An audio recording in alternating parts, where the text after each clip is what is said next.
I've recovered enough from BlizzCon to be able to speak. Hello. You should have heard him when he came back. Was it yesterday evening?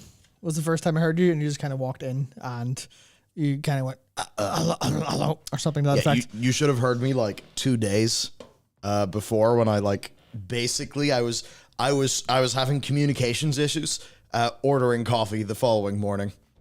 And the thing was, it's not like this was like, I'm so hungover, I cannot speak. This was like, God damn it, I feel pretty good.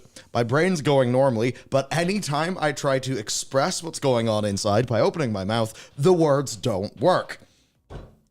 Because, yeah, it turns out, vocal cords, it's little, I don't know, flesh flap, little area. Please do not describe your vocal cords like you did to me earlier. Please don't I will do that. not. But good, okay. Tell you what, they were rightly inflamed. Anyhow, that's what happens if you talk in very loud rooms for multiple days in a row, which is what I did by virtue of arriving, I think, on Wednesday. Yes. So anyway, BlizzCon was very good, very fun. I recommend you go to BlizzCon. Yeah, but I suppose I recommend going to BlizzCon and having fun. I think I didn't actually get to walk the con floor that much. I was mostly doing coverage or in the press room. It was very annoying though. There's great, there are multiple videos loaded up, ready to go, and I cannot speak, which was profoundly last week, which also really scared the news channel because the last video we put up, dude, was the one launching our platform. And I couldn't record any other videos, so they were like, are they gone? Have they went away now? We haven't went away. We are, in fact, back. Mm-hmm. It was so over for a very, very brief period of time, but we are now so very back. And even more back than we'll ever be. More back. Yeah. Wow. So I don't know how that graph's actually going to work, but more or less, yeah. Yeah, we had a slight bit of overness, but now we're good. Now we're very good. We've got everything cooking in all capacities, and obviously, if you're watching the channel, you know about Ghost, and we'll talk about that a little bit later, since we've had a week of it there and people response and stuff like that. So, yeah, everything's good. But today we're here more or less to talk about BlizzCon, and also a couple other little bits of news, maybe about a certain specific sparkle pony that may or may not make me go off the rails for an hour and a half about the state of video gaming, but we'll leave that for a little bit later.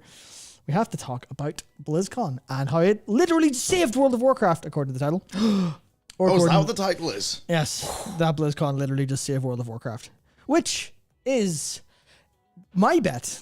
That's where my money is. I'm not entirely sure if my... It was a strong BlizzCon. Now, it was a weak BlizzCon if you're interested in anything other than WoW.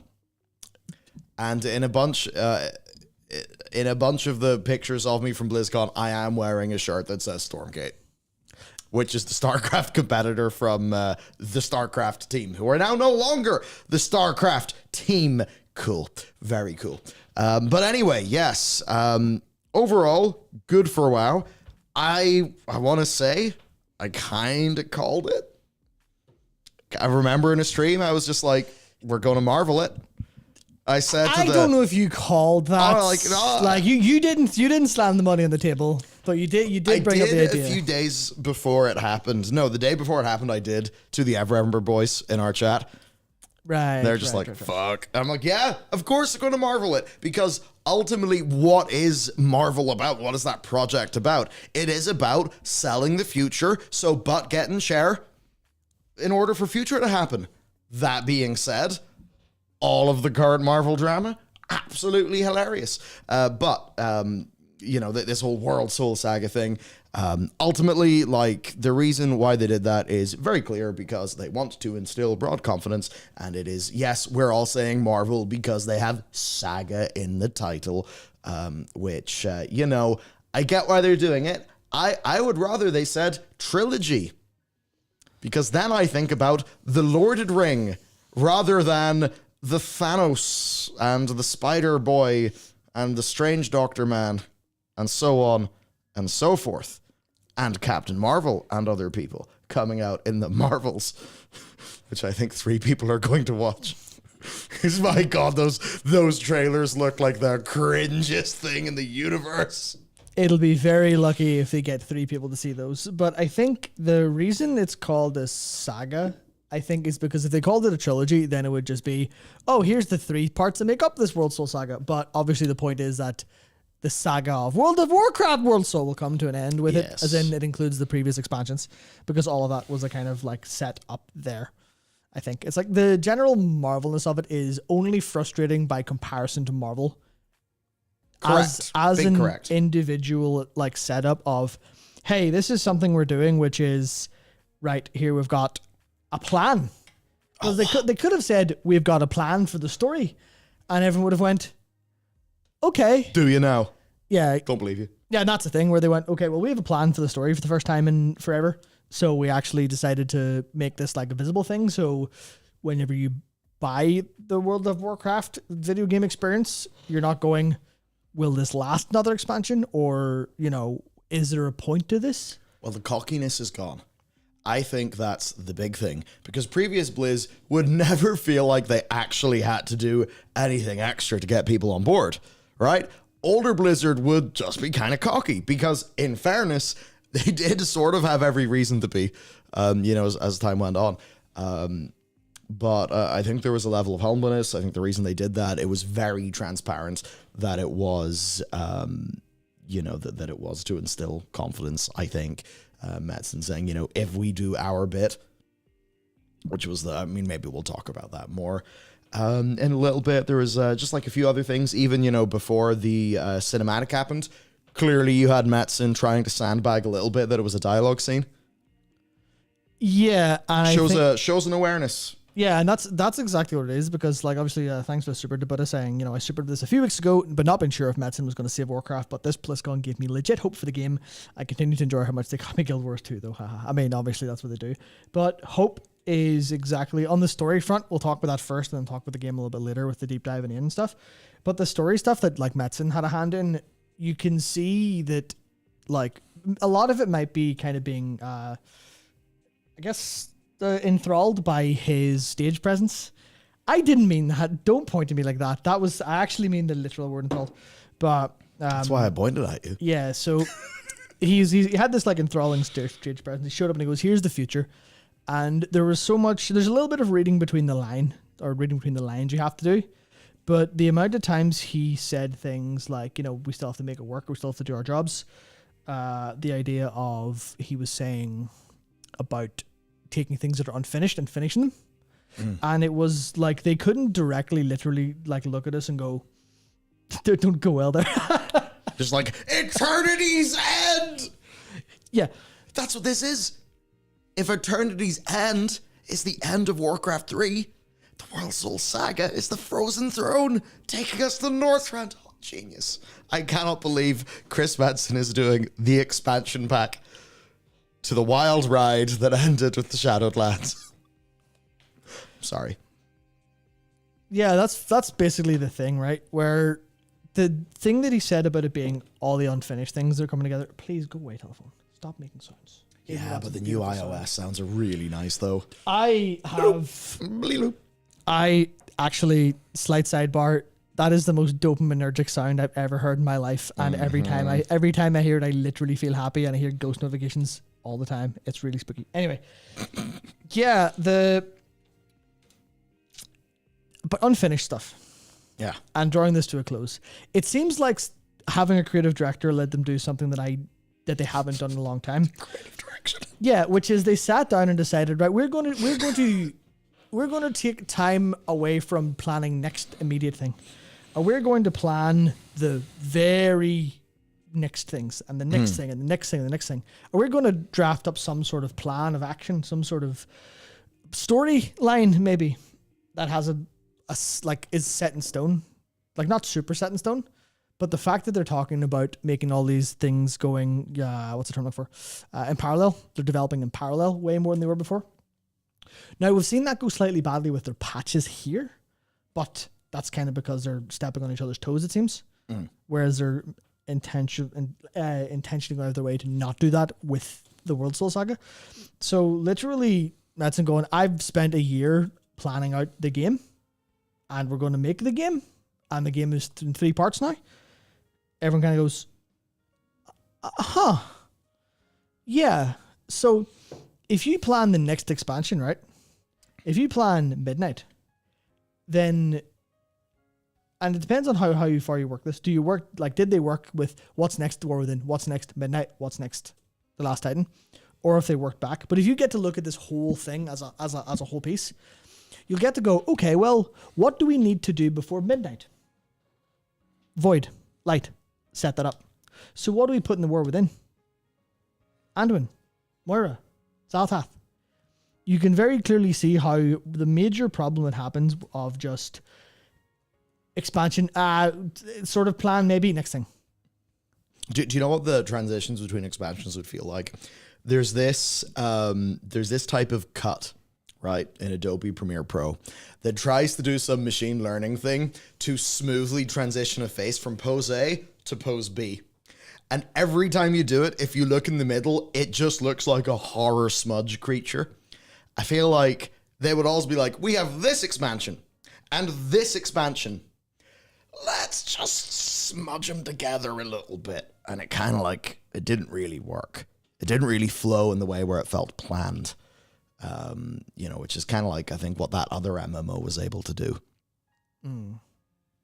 Yeah, I feel like that's the kind of thing that having a plan that they're announcing, because there's nothing to say they didn't plan Dragonflight after Shadowlands. Like, that could very well have been like at least loosely planned. But the fact that they're just turning around and going, okay, here's what we're doing. We're doing this now. It kind of goes, well, we have to actually do this. We have to do this now. We have to plan it all. We have to make it go. Kind of thrown the gambit down for themselves. Exactly like Metzen said, playing for all the marbles. And obviously I see, like Cobra, they're saying, according to Preach, the World Soul Saga was in development before Metzen came back, and it was the main reason Metzen came back to begin with. And you could see that. Yeah. Metzen's primarily working on Beyond War Within stuff, I believe. Excellent to hear. It's obviously the stuff you kind of need to see immediately. Because it's not like Metzen can just appear and be like, sorry. We're doing this now. And it turns out like every time Blizzard have been like, hey, Chris Metzen just got promoted. Hey, Chris Metzen just got cafeteria benefits. Hey, Chris Metzen is so back. He now has company medical cover. Like, it's not like it's every time they sort of re-announce Chris Metzen, like, oh, he's rebooted the game again. I think this is them kind of working and bringing a lot of that together, because they generally are a few expansions ahead. I think from this, it is being a few expansions ahead and then having somebody actually focus on how it all connects together. And that's exactly the thing we've been missing for so long, is the finer details. Yeah, and I think that's it's the sort of thing where it's very hard to do that in a game where you have so many staff and so much is quite bottom up, but with oversight. Like ultimately in terms of like how things are being made. It's kind of interesting. So kind of talked around things. Should we talk about Northgard? Huh? Said thank you, Northgard. Oh, thank you for doing these Friday streams. I find myself looking forward to them every week. Keep it up, and thanks for making Fridays more wholesome. More wholesome. We'll see about that. That's us.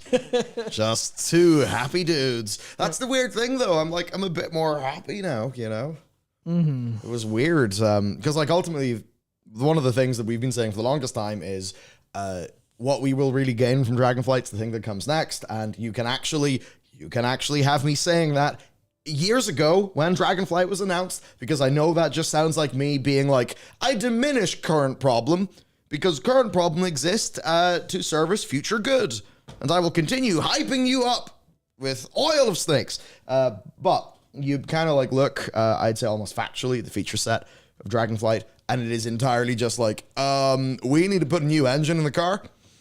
Obviously not literally a new engine, but very much like the Booch is a bit screwed. Like they had to redo classes. They kind of had to redo a whole bunch of things. And you can see how the parts of their team that were less like, needed design overhaul. It's like maybe that helped us get so much of the world Because, hey, the environment art team has basically never really had a miss. I mean, sure, they've maybe had a zone. It's like, hey, Korthia is probably the best Korthia could have been. It's probably not the fault of the people putting that together, right? Execution can be destroyed by bad ideas. More or less, yeah. Yeah. So you could see Dragonflight like did push a lot of that forward more. Like it's big, right? It's really big. But all that design time had to go into redesigning core features like talents and all of that. Now what we actually see is the game getting bigger in a way that is good for casual players, including casual players that like hard things, right? That the delves can be getting up to heroic does sort of imply that, there will be a fair amount of challenge there if that's something you want to pursue, which I think is a very good thing. I would remember, hopping into, say, Horrific Visions and just enjoying them because they're a fun bit of content. I know not everybody likes the timer, sure, whatever, but I think we can all say for like a little game within a game, Horrific Visions is probably the best one they've done. Maybe. I think it is anyway. But I guess I mean that in the sense of you can sit down and do it on your own. It will offer you relatively challenging gameplay that involves thinking with your head.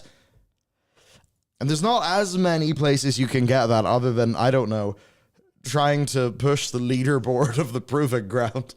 Yeah, so the question is still on execution there. Yes. Because you look at Horrific Visions and they had a bunch of issues. They were great in concept. There's a little bit of execution kind of flawed there. And now they might have been better if you could just freely access and stuff, but they still had a fundamental game design thing that was time limited and about optimization, which Torghast didn't have. Torghast was a little bit more exploratory, but then having Soul Cinders and stuff like that and made it actually end up being about optimization as well, because you wanted to do it quickly. So Delves will probably look a little bit less like Visions and Torghast and look a lot more like the Scara Vaults and Sniff and Seeking, which I think some people will consider a little bit boring. If they can merge a couple of these different design philosophies together, because even if you had some of the stuff that went into Deaths of Chromie and had a little bit of that inspiration pulled through, and you tried to make Delves that felt, here's one that feels like the Scara Vault, here's one that feels like a Horrific Vision, obviously without all the systematic stuff. So there's a lot of the execution will depend on that, because the Delves, right, here's the new pillar, here's M+ for casual players. Well, I should say here's M+ for players who rather play outside of instance groups. Yeah, for any normal players who just don't want to go anywhere near anything like M+. Yeah, so stuff like that. Okay, well that's completely fine. If you don't like that, then there is now something for you.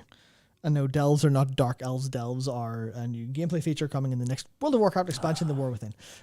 So I caught that weekly reset joke live before the rest is. Actually, Weekly Reset Live was really fun, but we can talk about that. I mean, I think everyone immediately saw Delves. Wait, there's Dark Elves in the game? Oh, wait, they're finally adding Night Elves too? Wow, let's go. So, Delves are a big question of, will they make them hard? Because I'm not sure where you're getting the idea that they were, heroic from. Is that literally said? Or yes, you think... Yes, okay. Heroic, Vault Gear, and you're thinking gear? And difficulty is something that can go up. Yeah. This is in my interview, which isn't published yet. I need to work out how to publish that. You haven't told me any of the things that were in it. Oh, yeah. No, it's mostly just about Delves. Okay. And Delves and Warbands. It was the sort of thing where it was we could mostly talk around the things that have already been announced, but, there was kind of no way you could really talk about more expansive things, which was actually kind of fun, because then it just bounded the conversation of, let's talk about these features. So the Delves, there is difficulty, and they basically said they're actually still feeling it out. They're not sure if it's, right click, increase difficulty, or something else. But that is something that is intended to be harder, if I believe that is what you want from it. Yeah. We shall see. I do think that hard world content is something that, I think is good. Doesn't need to be hard for everybody. We can have maybe our difficulty levels or whatever, but I would certainly like the idea that I could feel accomplished in doing Delves. And there's the type of accomplished that's I grinded out a zone so I could get the zone meta, so I could get, say, that crab mount in Nazjatar. right? Like that's one type of, I feel, achievement in the open world. But for a lot of other people, their type of achievement in the open world is I did, or not the open world, but like in solo-ish content. For a lot of people, that is like, oh, I did the Mage Tower. So, you know, I think, yeah, more difficulty is certainly good as an option. Again, it comes down largely to execution. Yeah. But if that's the plan, right? If that's the plan of, right, okay, here, and we are going to have a thing that you can do that isn't Mythic Plus or raids. That's what it is, and it's connecting to world content. The way they've talked about it being like instant but seamless. So you just have, here's a fog door, here's a Dark Souls boss door. You go through and you're in an instance version of a delve, so you can have that. That's the stuff that might be like actually transformational in the same way that Mythic Plus was transformational in Legion. Yes. There's a little bit of, they're going for that again. And as to whether or not there'll be a, like, you know, again, the execution will be right, that's a question. But the idea is sound. Well, it's interesting with how M Plus was transformational. Yeah. Because it was essentially purely an addition in a way. The problems, I think, have mainly been from it intersecting and competing with raid gear and that kind of thing. Think back to pre-WoD or like, you know, WoD and before, dungeons were dead. Like as soon as you level up, dead.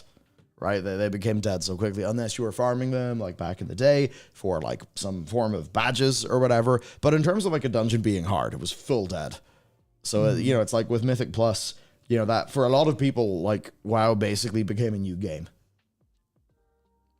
You know, with Mythic Plus, obviously there were wrinkles. I'm not saying that it's perfect. As you know, I'm not 100% always for everything in Mythic Plus. I do enjoy it quite a lot more now, though, I will say. So yeah, depending on how these delves go, it could either be a bolstering of just dicking about in the world, and that could be a really good improvement for the game, or it could end up being to the scale of it's like, oh, this feels like a new version of the world.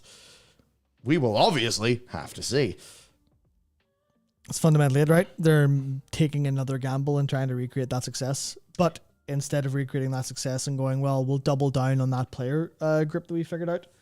We've doubled down on, sweet, cool. Well, I guess there'll be YouTube VOD for this one because we ran out of disc-based record. Oh, lovely. Yes, so sorry about that, boys. So you're talking about, yes, the fact that they're doing this for a new group of players, or not a new group of players, sorry, an underserved group of players traditionally. Guild Wars 2 players.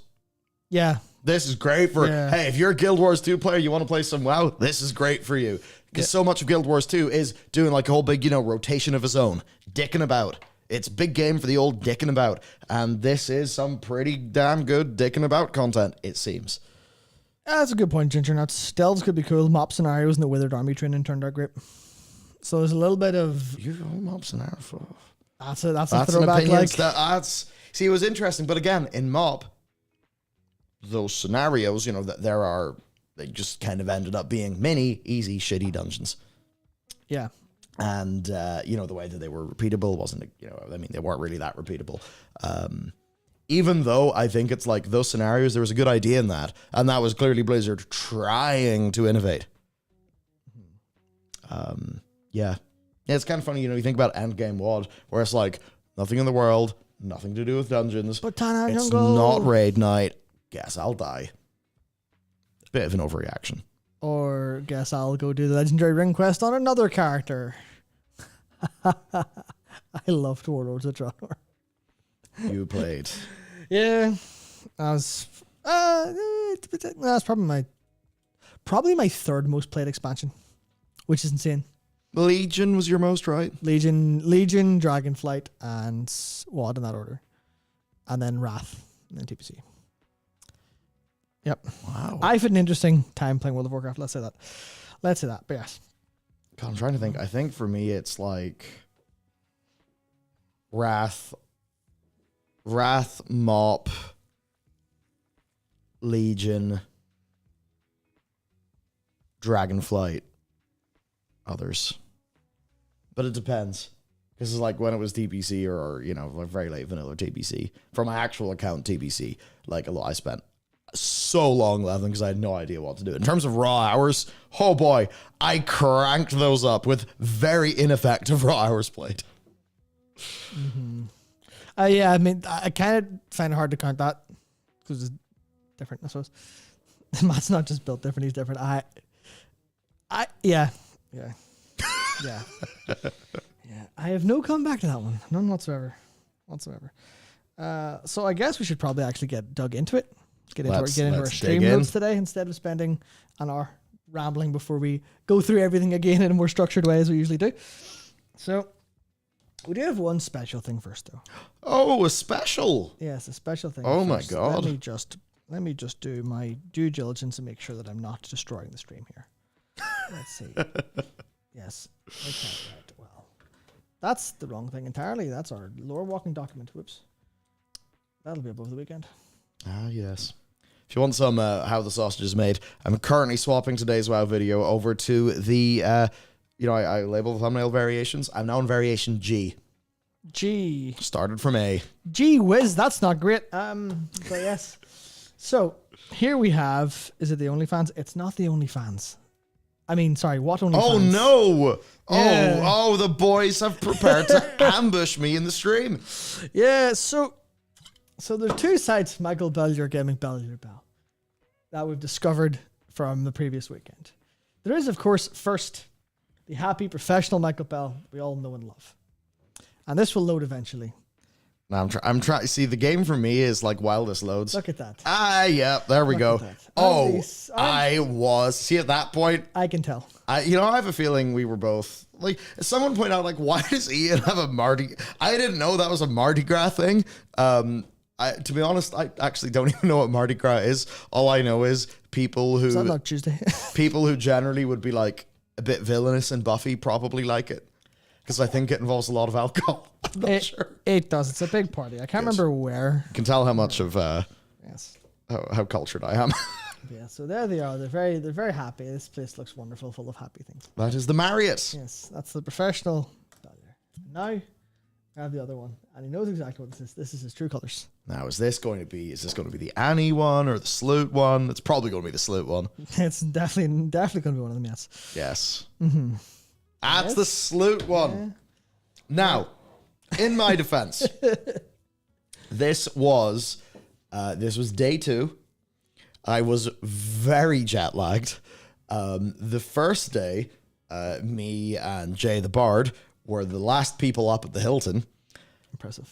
The next day, I feel like we were at least in the cohort of being the last up because this is like 3:30 in the morning at Denny's. Basically, I remember like the lovely juicy sweetness of that pancake, and then I'm like, fucking Ted's in front of me like, listen, this is a really funny photo. Your permission. I'm like, okay, I'll sign the form. Honestly, there wasn't a form. Yes. Yeah, I mean, it's not really a proper evening if someone doesn't pass it at some point. Like, oh yeah, like see, after this, I was like, and I'm back, okay, and then I went to sleep. It was great. Yes. Great. And then basically we just, I think I was in the last cohort maybe every single night of the con. I think on Sunday night we ended up. So the Marriott bar, Sunday's where I met Ian. So that first photo. When we were in the Marriott bar and then it closed, so we go to the Hilton, and then the Hilton's at the Dregs.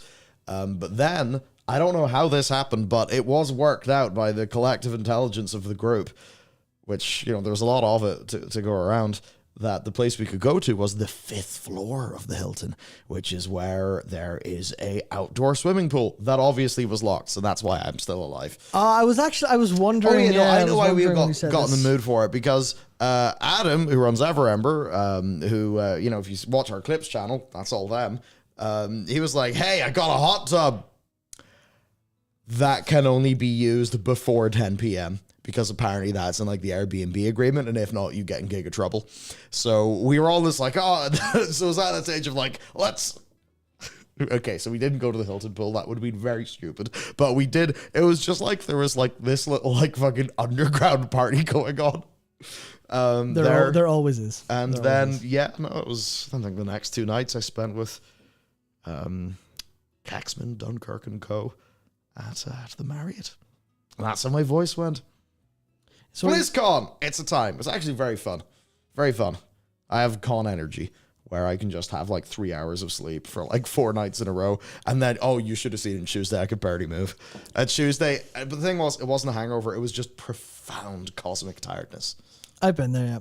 I've been there. I know what you mean. It gets rough, but it's hard to beat. That energy is astounding. And I think actually there's a lot of that energy from like medicine and from Ian and from everyone and like the team. I think an awful lot of that does come down to being a BlizzCon. Because remember that they haven't had a BlizzCon physically since 2019, right? Yeah, and that's the thing. That's 4 years especially if you've worked there and you've went to BlizzCon every year. That is 4 years without seeing any physical response to what your game actually is doing with people or for people. Yeah. Imagine the withdrawal symptoms of a yearly event where you get massive amounts of praise and positive feedback. I'm sure there's negative feedback given too, but you get that, like, you put energy out and it gets back to you and you feel it, and you get none of that, just cold turkey for 4 years. And then you come back, surely that's going to hit like a bus, and surely you're going to be like, people, especially because so much of COVID was bad times for the team. So you imagine coming out like at the BlizzCon here and talking to people and them going, we really like what you're doing with Dragonflight. The amount of relief you must feel from that, you could see why I imagine obviously they've been like nervous. I could sense a bit of relief going around. I could imagine the devs were like just riding that high the whole week or the whole like couple of days. Like, this is good. This is our community that we work for. These are the people that we serve, which is something that you're not going to feel whenever you're, going back to like you're sit there in your room making your stuff when you're working remotely. You're not going to have the same vibe of, okay, well, here's how we go. So you see a community and you go, okay, well, actually, it's a reminder of the people that you serve in a way. So yeah, energy. Energy is the biggest thing with BlizzCon. The energy was absolutely fucking brilliant. So my experience with BlizzCon, obviously, like lots of, going around the Hilton and the Marriott and stuff like that. Obviously going around the con itself, all very good, all very fun. I believe with the con, they had like some issues with queuing, stuff like that, getting into the Dark Moon Fair. So, sort of things like that. If you were really there for the big full Diablo expansion reveal, I'm sorry. I'm sorry you guys didn't get that. But hey, the teaser I saw, or we all saw, it looked pretty sick. But yes, no, it's very fun. Everybody feels a tremendous sense of energy, which I think is like the strongest part of it. I certainly, got that sense from like a lot of devs that I talked to, which was very cool. I suppose for a lot of Blizzard staff too, maybe the ones who have joined the team like a bit more recently, this may be the first time to actually go there and, just have it, kind of be in physical space, which I think is like kind of important. It's that thing where like remote's a really good option, and I'm not in favor of forcing not remote, but there is some stuff where being in person is just vital, and it's that sense of energy. As an example, there are certain key creative roles and lead roles that I will never have as a remote role. Yeah, there's a lot of like, to dig into that, we'll be talking about like how differently it is to like brainstorm and chat ideas in person, because you get all the body language and stuff. But yeah, that's not even something I'm thinking about. I need to be in the same city as like on game stuff. If me and Thomas were living in a different city. Yeah. But it's not even that I'm thinking about here as much. I'm thinking about like, who was it said? Was it someone there said recently that Yoshi P talked about that for FanFest? Oh yeah, it was Nino saying Yoshi P has talked about this. Actually, he said FanFest is the biggest reason why he does what he does. And that's, to me, it's a lot about the motivation and like the energy of other people. Where imagine it's a case of you're a musician and you release loads of albums, but you never tour and you never get to see people jam out to what you're playing live. That's bound to be different to the musicians who play live and see a crowd like reacting to their energy, who show up for what they do. Yeah. The difference there is like completely insane. And I know people are talking chat about like the price being too high and the Portal Pass being a disappointment, and a lot of people complaining on Reddit. Oh, and it stuff was like so that. funny with the Portal Pass. They clearly, Like, they clearly knew that there was not great sentiment, and on the second day, they're like, we're going to throw plushies and executives at you. But it's that thing you could tell. So I believe more was outsourced. But I think part of that is because, like, it used to be with BlizzCon, it was entirely ran by Blizzard staff. You know, they would be doing security, they would be doing booths. And, you know, I think, like, booths and stuff, they're still, like, I don't know if they were doing security, maybe that was always. But anyway, I think they went with some new provider or something, which in a way does make sense. And even take, I've forgotten her name, Alex Frostwolf on Twitter, who now, well, at least at one point moved to Respawn Entertainment. Like, she is somebody who did a lot of planning for BlizzCons. No longer at the company. So probably a lot of institutional knowledge sort of left out. Ultimately, if you want to do that right, you want to start, you want to look at the theme parks. You want to start thinking about, like, how does Universal run Halloween Horror Nights? What things are ticketed? What are, what can you fast pass? And I suppose all of that stuff. It's extra challenging when it's only 2 days. And you have a lot of people who've got to say, get to the Dark Moon Fair. So certainly, I think on an ops side, some of that stuff wasn't particularly great. I know at the meet and greets, the security were, like, brutal. It definitely annoyed, I think, a lot of us, and also, I mean, I can't speak for the CMs, obviously, but it was frustrating how much the security were, like, being kind of dicks to people. So yeah, there's definitely operational things to get better. The Portal Pass in its current form doesn't really make sense.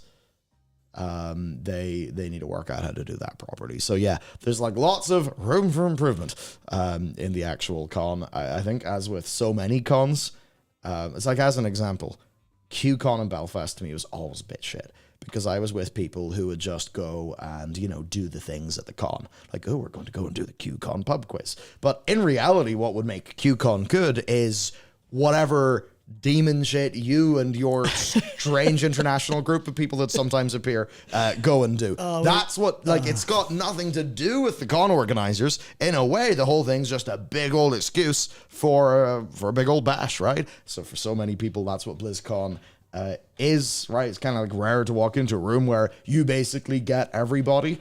And if you're, like, a Warcraft player, I think Warcraft is quite strongly represented at BlizzCon. It always has been. Whenever the WoW people, someone says, Warcraft thing, the WoW people are generally the loudest of the audiences. I mean, Blizzard, of course, like, Blizzard's a lot of things, but Blizzard is Warcraft more than it is anything else, and they know that. That's why, at least they now know that. That's why Diablo 3 to Diablo 4 took so long, because they needed to perfect it, but they were okay without it. That's why StarCraft is dead in the water for the foreseeable future. That's why the only thing they really have is Warcraft, is because that's what it is. Yeah. But because I've been thinking of this quite a lot, actually. And I think the biggest way to describe it is, and I've not to go into it too deeply, but there's a whole we largely as people live inside our brains now and live in computers, and we don't live in our bodies as much. There's a whole, like, loss of somatic understanding. We don't understand our own physical feelings and things like that. There's a lot of, like, different things are felt in the different parts of the body, and et cetera, et cetera, et cetera. That's why a lot of people are into, like, yoga now, and how people, like, go to yoga and then start crying their eyes out, and it's like, oh yeah, there's actually loads of, like, guilt trapped in your hips that's now released. And that sounds hokey, but there's some element of truth there, right? And what are your hips guilty for? I am deeply suspicious. I'm not sure that's quite true, but it's something along those lines. But the thing I'm trying to say is, we forget how important that physicality and that energy is, to be in a room full of people who are your people. To be in a room where, in some capacity, you feel like you actually belong. So there's when you have a community that you're there with, the feeling that comes with that is absolutely and utterly second to none. So it's like, if someone's doing work from home, in my head, I'm just thinking, like, what's the reason? And, like, in many cases, there is a very good reason, such as you want to locate non-regional talent, tap into that, which obviously, like, we've done, or, maybe you have family concerns and things like that, shit you got to be on top of, and it's a genuine, very large inconvenience. However, there are some people for whom work from home ends up being an excuse to do quiet quitting. Yeah. In which case, certainly, like, in the future, the thing I've learned is, the second I work that out, I'm working out how you're gone, because, and that's the sort of thing, it's hard to quiet quit. in physicality. So yeah, there's plenty of interesting things, I suppose, as we get into all of that. I guess the core point though is when you are all around and together, there is an energy. It's just, the way like crowds and sport events, like there is a it transitions to a different type of energy, like when people are at a concert. Yeah. And it's just like, you're like, that dude's a data scientist. Look what he's doing. Or like, how is a PhD hopping about like that? And it turns out the raw energy. Kind of weird. You're like, yeah, data scientists, they can't be having fun outside. You know what I mean? You know what I mean. What? They've got a doctorate? Aren't they sitting quietly reading? But like, what BlizzCon's like, that's a bunch of World of Warcraft players. What the fuck are they doing outside talking to each other? Because that's totally how I feel. Exactly, right? Yeah. Exactly. It is that. And I think the important part is that's pretty major for how people actually like, how people feel good about things and why they get deep into a community. And obviously that's the kind of thing of World of Warcraft in whole. BlizzCon's like going to the church. That's it. And the other thing is like my level of energy after that was, okay, this is really cool. We got to go and get into the Empire business. By which I mean, we need to build something a lot fucking bigger. Yeah, like, a lot bigger so that kind of thing go on. How the hell do we go from BlizzCon vibes to quiet quitting? I don't know. But, well, I think it's like that like level of very large excitement and, all of that stuff, that happens, in person. That's like whenever a whole bunch of things are in alignment. And I suppose I bring up quiet quitting because it's like, if you're going to be quiet quitting, you may as well quit your job. And instead of being probably very sad and a leech, go and find, a type of work that you like actually enjoy and have passion for, that, you feel like you can actually grow truly. Because I don't think people grow whenever there's a quiet quitting thing going on. More or less. Which I know probably people be like, oh, capitalist. Like, well, I do in fact run a business. And part of the thing that's good about that is actually providing jobs and, that kind of thing. If you remove it from the perspective of capitalism and kind of anti-work and stuff, to me, it's more about people who are quiet quitting probably aren't self-actualizing and satisfied. But if you work for something that you actually feel inspired for, and obviously you can, people don't quit jobs, they quit managers. Big true. Yeah. Humongo true. Yeah. So not to get bogged down in the topic, but I think the direction I was trying to go with that, talking with BlizzCon, is more about if you get to talk to people who love your game, as a developer, that's going to revitalize you. You're going to go, wait, you're going to hear stuff. You're going to have someone say, oh, I really like what you did with that quest line because that was like kind of important to me. I really like what you did with it. Maybe it's literally just, oh, I liked the way you wrote that. You're or it could be that meant a lot to me because of the subject matter. You'll get some of that from a tweet. You'll get some of that from a positive article in PC Gamer, or some of that from a positive YouTube video. Probably, maybe more from the tweet in the YouTube video than the article, right? Because it's a bit closer. It's a bit more social. But yeah, there's just like that sort of that X factor, that bit of like human soul that can only happen whenever people are actually looking into each other's eyes. And I know Mark Zuckerberg wants he wants you to be wearing the helmet that somehow is like facial scan, the whole like, I am going to talk with Lex Friedman in the metaverse, and it's like we're both there, and then you look at it, we're like, your cold dead eyes. Even though there's a bit of me where it's like, hey, if your relative's the other side of the world, that'd be a pretty dope way to say hello to them. Yeah, I'm not gonna shit on it too much. The tech's cool. Yeah. So exactly, Tyber. You'd never see the shine in their eyes, and that shine in their eyes is important, and that's what I think BlizzCon brings to a lot of people. So you could see why there's the energy of this, like, yeah, let's go for it. Let's go for it. So now I think it's time to talk about World of Warcraft, the World Soul Saga, but in detail this time.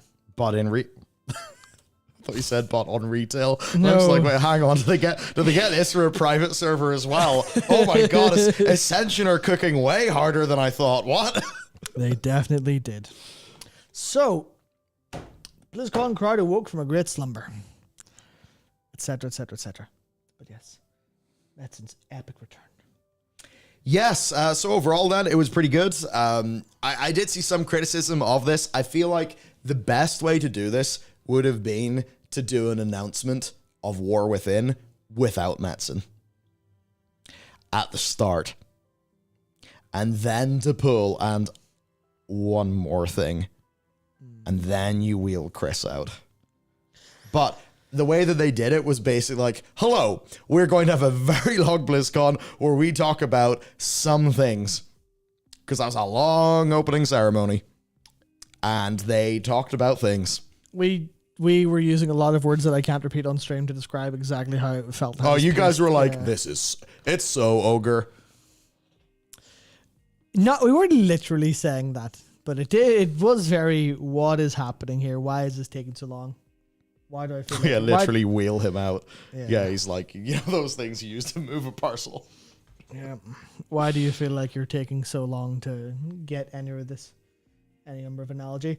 But I think I don't know how you guys felt watching it, but like, so someone there said they missed Metzen on stage. Yeah, Dreamfiller said, God, I missed that man on that stage.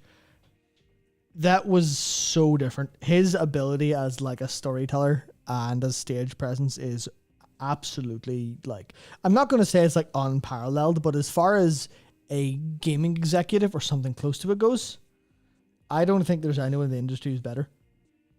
Yeah. For just going on stage and talking to you like he's DMing a campaign for you. That's what it felt like. He just stepped up. I just started shouting. Everyone was like, there was this shot of someone. I think it was exactly. Was it when he said for the Alliance? I think, or was it the What's Up Blizzcon? I think it was whenever he basically counted you to 1, 2, 3 What's Up Blizzcon, and there was a shot of someone in the crowd, and it looked like they had just had the greatest moment of their entire lives. And I just like, yeah. I could see that. Todd Hart was pretty good at it, but he wasn't like Todd Hart doesn't have like the shouting energy, doesn't have the is this a front man for a metal band or is this a game developer? So it's like the Thrall hype kind of just worked. Yeah, Thrall hype kind of worked and sold all of this, because I imagine if you imagine like a back and forth between, and nothing against Aim, there's a difference between like living legend and living meme. Yeah, exactly. Sorry, Todd. Yeah. So like there's a difference between, actually, yeah, that's exactly it. Metzen's the only nerd on stage that feels genuine. Watching everyone else mildly related to video games is oftentimes painful.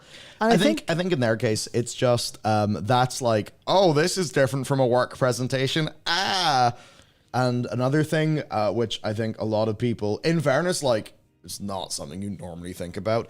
You can get someone who's like a pretty good actor. You can give them a teleprompter and watch them absolutely be boring as fuck. Right? Like, actually speaking on a prompter, that is a real skill that takes years. So Metzen has got the most experience. He also, does have like, whatever, big energy. I think with Metzen, there's probably a degree of like, Jesus takes the wheel. And, I wouldn't be surprised if he goes back from the stage. He's like, I don't remember a thing I said. Probably, right? Whereas if you're worried about it and you're newer to a prompter, not only are you doing something where the prompter is all the way over there, all those people, but like, that's really challenging. So I think that's why it's hard, broadly to like meet the energy of a Metzen. I think as an example, like, Ian did a really good job of that. Actually, Taryn did a really great job of that too. That's the thing I find really different about this BlizzCon versus like all the other panels is that energy on the stage that you saw from everyone. Now, obviously, like opening the ceremony, Ibarra was a little bit more toned down. Not bad. I don't think Ibarra's like the greatest for that like stage presence. I know like Holly's pretty. Dude's experience has been like a games executive. Yeah, it was the same with like Morheim. Like Morheim never brought the thunder. It was just that he was likable. People were like, oh look, it's Mike. Yeah, and like Holly's pretty subdued, just not a super like energetic person for like shouting and stuff, but she does a good job too. But it was Ian and Taryn specifically that I was really impressed by. Ian during that deep dive, he was cracking jokes and they're clearly off the top of his head. And you could see him like laugh and smile, and like people in the audience were shouting stuff, and he was like obviously noticing it and kind of ignoring it or like taking it on the chin and stuff like that. There's people who saw the prompter with Mattson, and I was just going up and down, up and down, up and down. Because like, he was 70% on prompter. Yeah. Yeah. That's I don't think I could do a stage show with a prompter. I could ad-lib all day long if I had the points in my head, but a prompter would throw me off too much.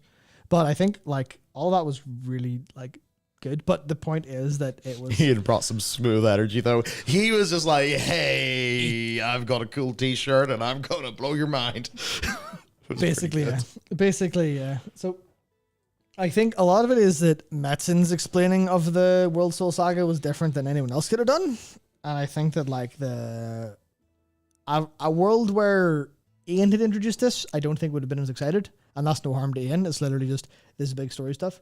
Or, Morgan Day or Maria or... and so much of that is like fundamentally impossible because they are not people who have been there for over 20 years. Yeah. Like I think actually so much of this is just Metzen has been there for a very long time. So it's not that they are inauthentic. I think they are all very authentic. It's that he is the most authentic because... He's the extrovert, like, basically. See, that's simplifying it, but you know what I mean. What I actually. Yeah, mean. Yeah. He's the one that like goes back the furthest, I suppose. Yeah. Mm-hmm. Yeah. So I think that's the part of this that I thought was like maybe the most important of it all, more important than anything they actually announced. But at the same time, it was properly okay. What did he say, and what did he mean by it? What the hell has Magni actually been babbling about all these years? Yeah. Was the thing that he came to warn us about in BFA, did it actually play out? Or is there potentially something darker looming in the horizon? I don't know. With the Black Empire in the background. Sweet. Fine. Absolutely. I think it's pretty simple. I don't know. I think Xalatath might think she's working for herself, but I think that it is part of a plan that N'Zoth is aware of. I hope that's not true, because Confirmation of timelines. No, I honestly, this is going to sound insane for me. I'll give a little bit of an explanation. So when he goes here and he says, some of the early mythic ideas that established the background of Warcraft, and he goes through about an apocalyptic confrontation, and where was it at? There was a storyline that in every way feels like the culmination of the first 20 years of storytelling. I can't remember where it is. He basically talked about like all of the unfinished stuff, right?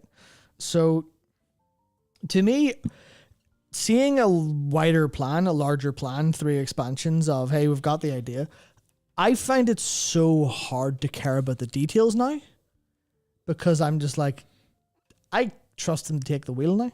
Mm-hmm.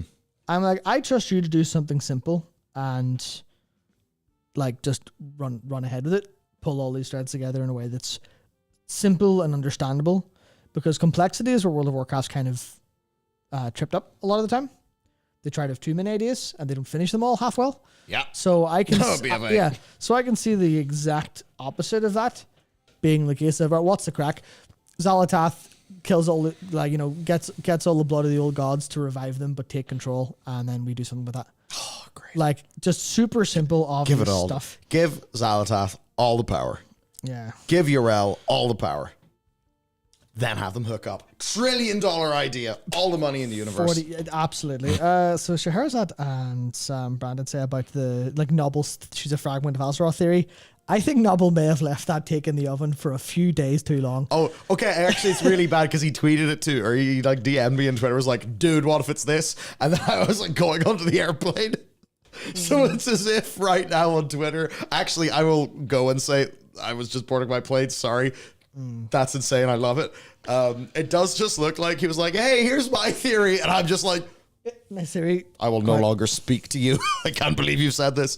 Yeah. It's interesting. I haven't actually watched the video, so there could be a lot of stuff there. Because the thing people, I don't want to say forget, but like Noble's going to come in there with that encyclopedic knowledge of like the detail. And like the specific words, the specific phrases, the specific references. Yeah, so the only reason I don't think that is because Xalatath and Illyria are pointed up as antagonists to each other.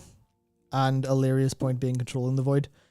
Xal'atath being more, what are called?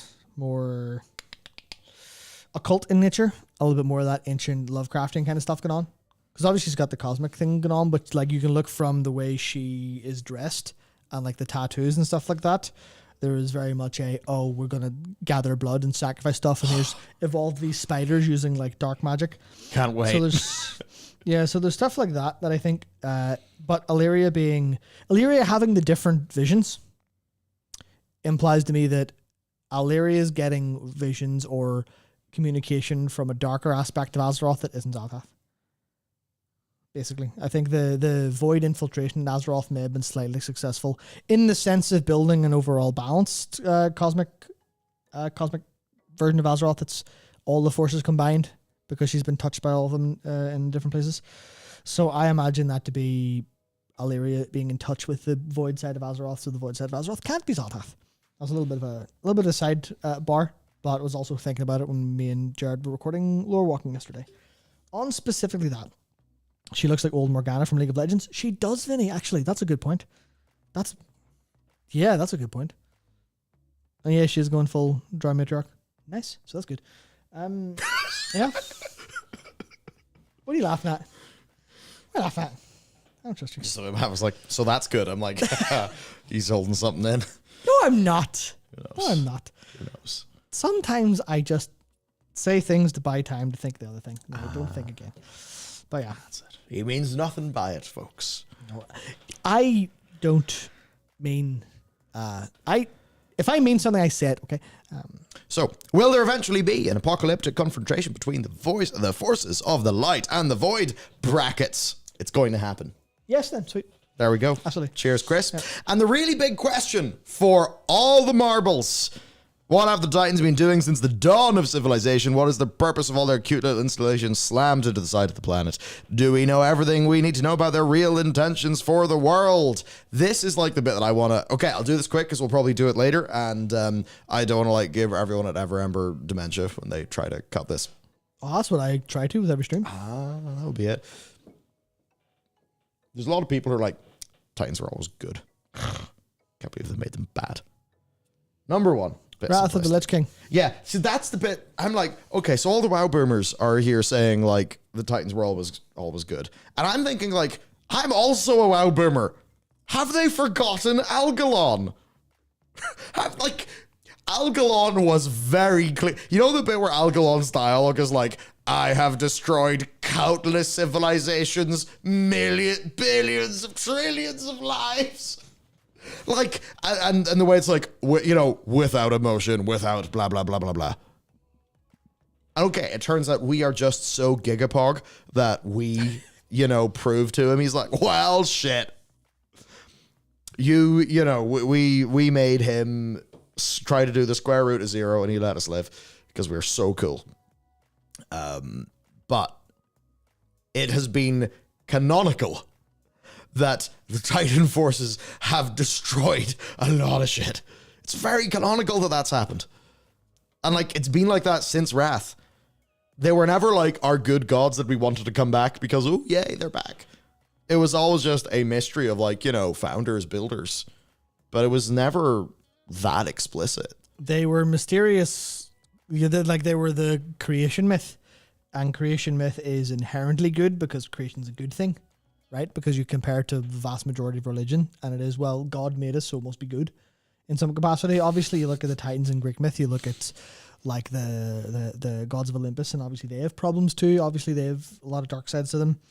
But the thing about the Titans is that they went from neutral, assumed good to obviously neutral and uncaring.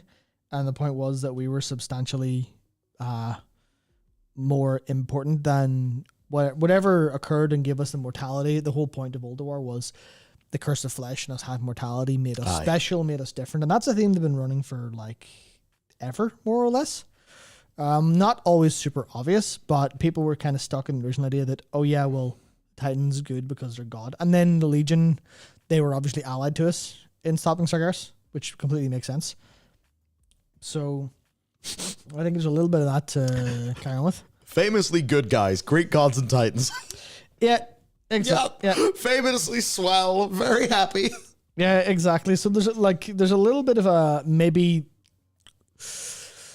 people had preconceived notions and they didn't pay enough attention to the lore to really dismantle those. I think maybe is a lot of it, but I think a lot of people kind of know, Titans they made stuff, but they have problems. I think largely, I think people have understood that for a long time. So them being different and coming up is like, oh, well, they aren't evil, but they oppose us. Does that make them evil in our eyes? And the answer is obviously yes, because they want something we don't want. And we're operating in our self-interest and by our prescribed values and moral code, we are good. So if the Titans say, actually, we're going to kill you because you're in our way, then we go, well, you must be evil because we're good. Because, the ego dictates you're good in a lot of cases, especially in society. So I think that always makes sense. I think that completely makes sense, like a path to go. And where are we at? Because there was a couple of things brought up in chat, and there's a lot of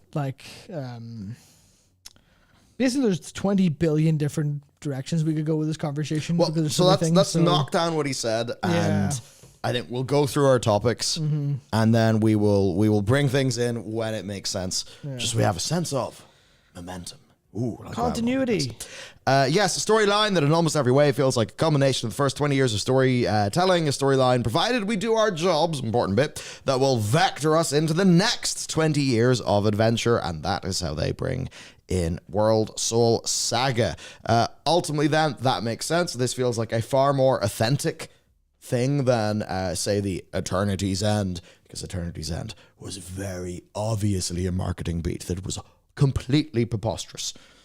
Or it was either preposterous or the people who have greenlit this have no idea what being an actual outside of the dev team WoW player is. Because everyone in the dev team is a WoW player. We can't be like, oh, they're not true. No true Scotsman thinks that Eternity's End is the end of the book or the chapter or the whatever. But it didn't work whatsoever. Anyway, then, what other things does he say? I mean, to be honest, we've already talked about a lot of World War Within things. Let's quickly gloss over the other expansions. In this chapter, Midnight, you'll be returning to the old world, the fabled lands of Kalthalas. There, the forces of Void have invaded Azeroth, intent of snuffing out the light of the Sunwell and plunging the world into darkness and fear. You will unify scattered elven tribes of Azeroth and make a stand with the forces of light and banish the shadow forever. So that's the kind of big thing. This seemingly is the big lighty voidy expansion. But what do you mean seemingly? He literally says it. Yes, it literally is the big lighty voidy expansion. And I think that is somewhat relevant because it is happening in a revamp of an old world place. By which I mean, for so long people are like, don't want Cosmic, don't do that. And, to people, if we went truly into the far-flung universe and, another land's shadow, whatever. We're not going to Zarathumbra. At least if we are, it'll be a patch zone, not the launch zone. Yeah. I was going to say, that's fine. That's also what Shadowlands is. I think, right, if this was happening again now, I would say, and obviously they can't do a Northrend revamp every time they want to go to Northrend, but you imagine a Shadowlands that is handled like the Last Titan, where, actually, no, how about this? You make it so that the core zones are all the places where the undead have been very relevant in World of Warcraft, from Darkshire to the Plaguelands to Northrend, right? And, you kind of spruce them all up. And actually going into the Shadowlands is like the final patch. Crazy big Argus-style blowout. Yeah, the Argus thing. Yeah. That would have been a really good way to do the Shadowlands. Mm-hmm. That's my point. My point is over. So, there's that. Kalthalas, very awesome. Now, he says, of course, it's Azeroth. Things may not go to plan. Things may spiral wildly out of control. So that probably means it's not going to be we've taken out the void and the light's happy and everything's good. Who knows? Maybe Yrel finally decides to trot through that portal. Then we have the last Titan. where we go back to the old world again, to Northrend. At Ulduar, we bear witness to the return of the Titans, uncover a vast conspiracy that stretches out the history of the world, that will challenge everything you think you know about the Titans, their intentions, and the true nature of Azeroth itself. I don't think Azeroth is a Titan. I think what happened is, right? Like, a Titan is what happens when the Titans get to a world soul and wake it up as a Titan. I basically think Azeroth is an Eevee. Like an Eevee in Pokemon. It can turn into all the different, things that an Eevee can turn into. I think that's a kind of easy way to think about it. It's like this this humongous, raw, energy thing. And I think, I've sort of thought this for a while, but that's basically it. I think we can think of Azeroth as an Eevee, and I think the whole sort of core thing will be a rejection of all these motherfuckers who want to come in here and fuck up our shit.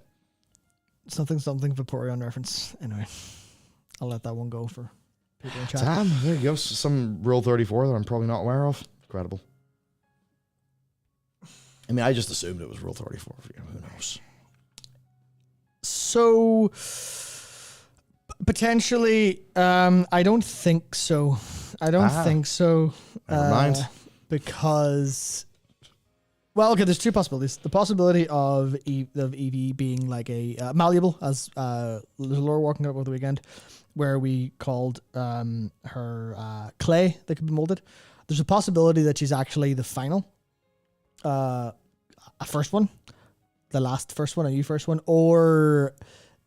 the way the first one's made a load of shit. And Indeed.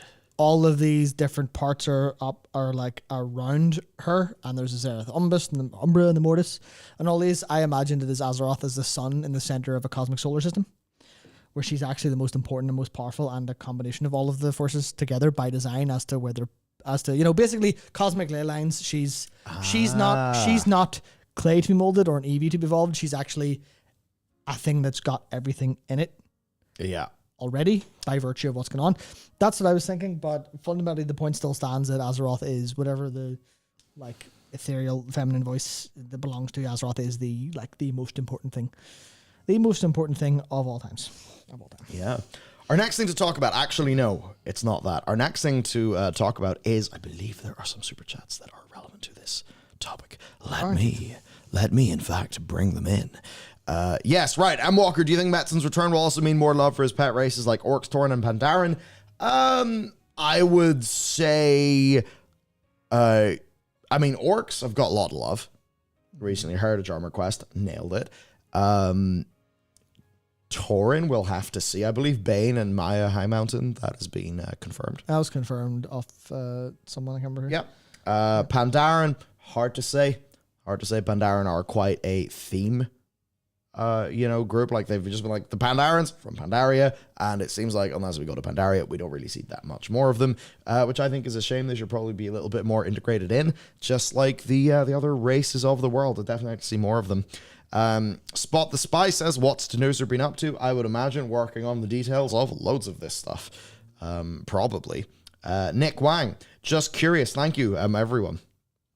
Nick Wang says, just curious, if the World Soul Saga is finishing up the story of Titans and Old Gods, how do you think they will bring back characters like Denathrius and the Brokers? So I really hope they don't. Yeah, I think they are in the toy box, and they will come out when it makes sense. I think the next saga... God damn, I've already got a 14.0 theory. Medivh. Oh, stop it. Medivh. Stop it. Stop thinking about anything past the last Titan. This is the worst thing you could possibly do at all times. But it's Medivh, though. No one gives a shit. Let them finish their story first. That's true.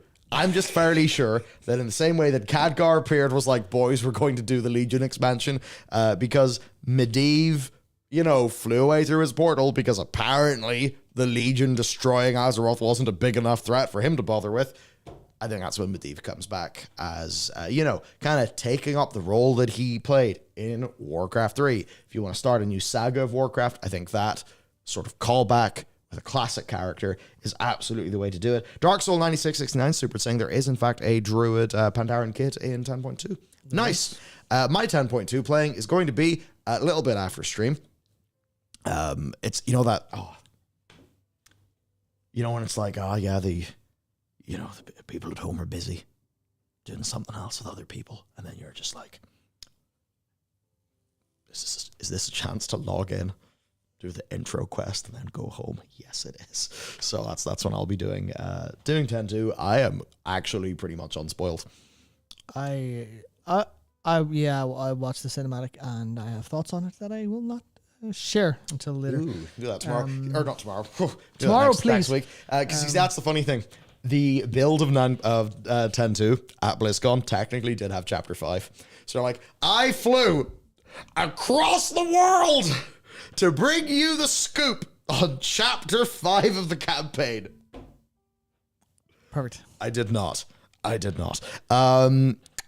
So that is from Nick. There was another one. Yes, Everest. Thank you for your super chat. Zalatat's eyes are interesting. I know. For some reason, when you zoom in and enhance, you see Zoval in them. But I remember in Legion, she stole some of Elun's power from the temple. I'm more interested in why she chose a humanoid form at this point. So she chose Void Elf form because they are... That's not a wasn't a Void Elf. Just an elf. They are hot and marketable.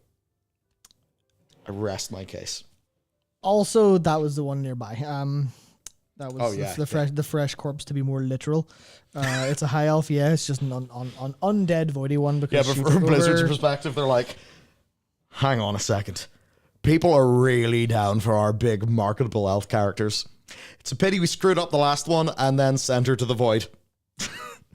Yes, so she didn't steal Elun's power from the temple. The Temple of Elun interaction. I'm going to deal with the consequences of my actions. All right, work away. God, that sounded far too grand. Yeah. I wish you dealt with the consequences more often. So me too. Yeah. So in Legion, she did not steal Elun's power from the temple. What happened with that interaction was the Shadow Priest was basically goaded into trying it, because obviously, that's where she had the whole line about an upstart goddess from. But as soon as the player actually presses the button and starts to absorb the power, they get killed. Dead straight up, which means it's like, it doesn't finish. It's not a canonical interaction. In the same way that she tells, she tells the player to talk to Odin and goad him, and then she kills, or Odin kills the player in that case too. So I think there's a little bit of just that. That didn't really happen, but it was a tease into about her eyes and Elun and that stuff, right?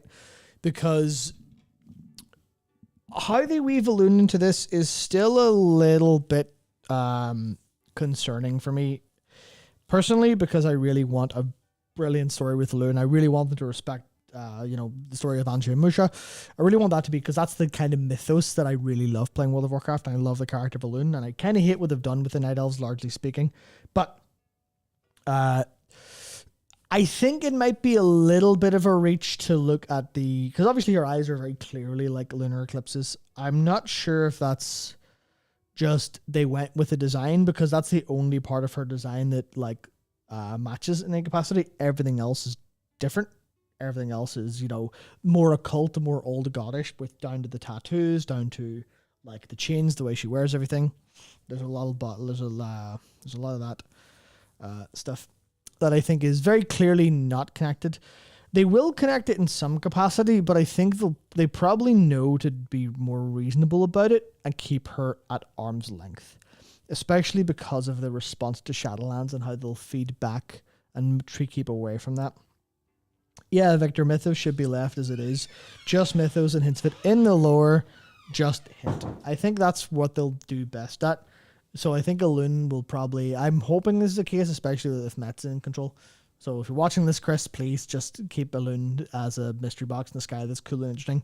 That intervenes for the sake of... what are they called? Intervenes for the sake of good storytelling and epic moments, as opposed to... etc., etc., etc. Unless you want to send Matt into his Night Warrior arc. Yeah. Man, I wish I could wear contact lenses, because Eclipse contact lenses would be really cool. Why am I so... I'm 30 years of age. Why am I becoming toony all of a sudden? What the fuck? Jesus Christ. Anyway, yes. Yeah, so... I don't know about that. I don't know. I'm kind of... I expect them to have a decent story with Zalatath. I understand it. Yeah. Kyle Summers super chatted us. Thank you, Kyle, saying, does Vaporeon have the capability to mate with humans? And now compatibility. Now I understand it. I don't know if it was a Facebook post or something, but I know that there's like a copy pasta. Yeah. Yeah, there's a very good copy pasta. Yes, I was referencing that copy pasta because I am a fucking idiot. And I shouldn't enable you, chat. I shouldn't enable you. But it is fun. Anyway, yes. So you're saying you don't think they'll do a major revamp or a refresh of the world after the saga? Maybe I misheard. Says Lucas Brown. I personally think there's two ways it goes. Either number one, they do targeted, localized revamps, like the way of, Kalimdor, Eastern Kingdoms, Northrend, right? They either do it like that, or they are slowly building up to that point. And then, after the Titans come, we do full renewal. Because that is the point where, like, other than, 20th year anniversary external reasons, yeah. I'm so damn excited for the Northrend revamp. Yup, me too. Me too. That's going to be good. We're going home. That'll be exciting. That'll be super exciting. I'm very, very happy to see that. So I am. Yeah. Northrend is home for so many people, obviously. Like, it sure bloody is, isn't it? Mm-hmm. So that's that situation. All very good, all very happy. As we move on to other situations, then we've got the official cinematic.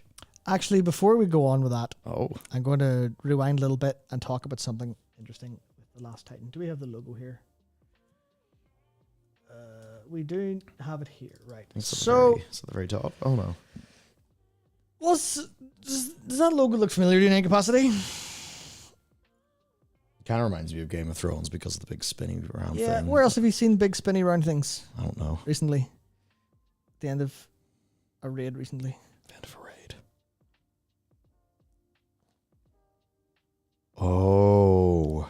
Yes, people have noticed that those rings, right down to the runes on them and the inscriptions, are the same as the ones that were imprisoning Eridicron and his kin. Which means there's very big implications for what that means. Yeah. Is Azeroth actually imprisoned was Azeroth imprisoned by the Titans ordering devices? I didn't even mention this. Do you have it's something I suppose we can get into in our next. Okay, so think about the color of Azeroth, right? The Azerite colors. Blue and gold. Of course she's blue and gold. She's full of machines that are ensuring she's blue and gold. Basically my point. I think. Potentially. Yeah, so I think, well look, Halls of Infusion. The eggs. Like, remember even like cleansing the waters? And they notice like, stuff that drinks the water. We're all like, I see, Steve. They're turning the frickin' frogs. I don't know, like non-primal dragons, I guess. My personal belief is that, Azeroth, I think that Azeroth is an EV, but Azeroth is basically being pumped full of, I don't know, moonstone juice or whatever. I don't know, the stones. We don't really have the direct analogy, no. Yeah. So, the way it's like you get an EV and then you evolve it with a stone of some sort, I believe, and then that turns it into one of the different ones. Or it's based on like friendship levels and daytime and nighttime for two of them, I think. I don't know basically very well. EV, mechanics, a specific type of EV. Titan mechanics, trying to make Azeroth more like a Titan. And it just makes sense. That's what these motherfuckers do everywhere they go. How did Algalon destroy countless civilizations? Obviously, because this is what they do. Yeah. So to them, Azeroth is the final Titan. Yeah. So effectively, we can pick up a lot of what we need to know literally from the logos. Look at that. That's the world. There's a big crack. We're going inside Azeroth's crack. I didn't even... Matt, you silly sausage. I swear to God, I didn't mean that. Fucking hell. So we're going inside the world. He's hopping in his dark iron mole machine. And then there's World of Warcraft Midnight, and that's just a big void portal. It is. That's literally just a big crackety void portal. Stargate. Perfect. And then the last Titan is inside that ball, and there's a Titan prison around her, which means she's you know, She's imprisoned by the slammer. Titans, which means Titans bad guys mean we free her and she's good and happy and all that stuff. That's basically it. And then you have Sargeras, Illidan. Yeah, TOS Ryan. Yeah. No, and then we go to Zereth Ordos. Azeroth is Zereth Ordos. Thanks, Kevin, for 18 months. Can we take a moment to appreciate the Avaloran fake leak that fooled near everyone? Yes, we can appreciate that that was fake. I'm so happy that was fake. Everyone's so happy that was fake. Oh, man. That was wonderful. Good job. Actually, I forget which leak it was. I met one of the fake leakers. Oh, nice. And his leak was like in a few parts. And I'm just thinking like, fuck, dude, nice. So the next thing to talk about then is the official cinematic.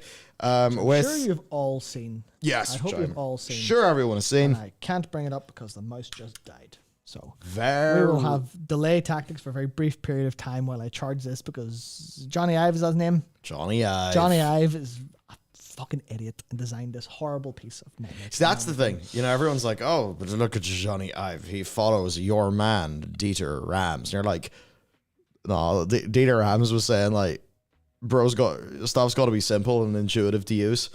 This is not. You did the big man wrong, Johnny. Yeah. Someone said something there. What was it? Oh my god. Where did I'm really bad at my reading chat today. Where did it go? Someone said something about the plot that I was interested in saying. Sargeras. Holy. Yes, if that's the case, was Sargeras trying to free Azeroth at the end of Legion instead of killing her in this one? No, he was trying to kill her. No, because, and this is very intentional, the wording in the cinematic, as we're about to go through, is the sword was aimed at someone. And if Metzin's idea was that, like, I doubt he would mislead in this way, if Sargeras' plan was to shatter the prison and free her, then he would not have said it was aimed at someone. I think Sargeras genuinely did try to kill her. There's another thing I was going to bring up. Oh, have I forgotten it? Yeah. I don't know if this will come up later in the stream. I'll just say it now. Let's not belabor the point. But remember, this is the first time Azeroth has spoken to anyone like that because she speaks to Magni through feelings and, you know, imagery. I don't mean imagery as in she Snapchats some stuff. I mean, like, you know, the remembrance of a dream. Magni sees the dream. Or a fragment of the dream, right? Whereas this is one of the first times that Azeroth's just been like, hello, I am going to talk to you. Which is fairly big. Night Stalker, thank you for being a member for 18 months. Is the pun of the century that Midnight will start with patch 12.0? If that's intentional, I kneel. That's so good. Yeah, that's beautiful. That's really powerful. Alex super chatted us. Thank you, Alex. In my opinion, when the revamp happens, they should make all the zones significantly bigger as they are too small for dragon riding. I also hope the world tree is in the old world, not next to Dragon Isles. I think it will be in the Isles. It will be. It's like... with that cinematic, I know people had a hopium theory that the tree would go there. It won't be that. It's all but confirmed based on data mining from the beta. But I think what that means...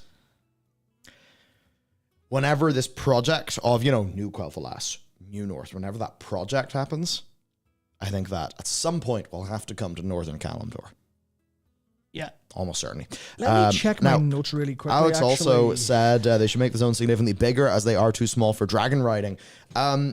Someone told me that they were talking to a dev, I think in an interview. I'm not sure, and I don't have this one-to-one from anybody, but I believe that, like, Northrend is being remade as a full dragon riding designed. Like, this is not just a cata revamp of a zone. This is, we're making it again. Similar for Quel'Thalas. I cannot remember where I heard it because there's that many different streams of information, but I remember, because I watched the Q&A stream, or the Q&A video that they put up. Oh, the one with Linksy. Yeah, I have notes on it all here, so I'll go through it. But one of the things was, they were talking about Quel'Thalas being... like to bring in the area forward to modern times, and I think the implication, it might have been literally said, I don't have the exact quote, but they were like, it's going to be big, like it's going to be bigger, because they have to have all of the stuff in it, and they're also going to connect it to the, like, directly, it'll be implanted into the world, so you can fly from the Plaguelands up there. So that's going to be there. But it's funny. I believe she was like slightly more smoky in the voice, but like on Monday I was like, dude, my voice is fucked. Good luck, because you have to do the big official thing. Whereas, because I suppose if she spent like 1 or 2 more nights of, you know, the sort of merriment, then it would just be like, sorry guys, I can't present this. Yeah, this was like the other CM I was hanging out with. She was also like, it just turns out like a whole weekend of talking to people, and especially when you're talking to somebody in a loud room, it's, yeah, should get some flamed. Anyway, that's cool. I've not watched that yet, so it'll be exciting. I'm glad you've taken notes. We can get into that. I think that'll be that'll be pretty fun. Yes, so cinematic then. Cinematic, yeah. Which yes, now that the mouse is back. Oh yeah. Right. Overall, if we're going to do a tier list of these cinematics. Which cinematics? WoW cinematics. I think that Warlords of Draenor is at the S+. I don't know if this is also S+, but for me, Nah. this, yeah, so I don't think it's as good as that one. For me, however, it's like second favorite. And you know, it's here's the thing. Everything gets points in different ways. So yes, this does not have the just sheer what the fuck, this is incredible power of, you know, of Warlords of Draenor, or the like, oh boy, it's the Frosty Man of Lich King, because that's how you felt. That's how you take it, like, ooh, the Frosty boy. I think though that the vocal performance, the actual performance that the animators were able to to achieve, I think like the emotional weight of it, the writing, the script. For me, this is absolutely up at the top, or at least, near the top, in and around the top. Compare this to Dragonflight, and Dragonflight was just like a whole load of nothing. It was like, ooh, woo, we're back to the islands. Wow, look, it's Stony Tony. If he didn't turn that beacon on, none of this shit would have went bad. Whereas this is like,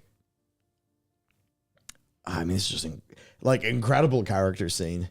And, some people are like, they may need the big battle action scene. And usually I would be like that for an expansion announcement. But for me, I honestly got that same level of thrill out of the performance.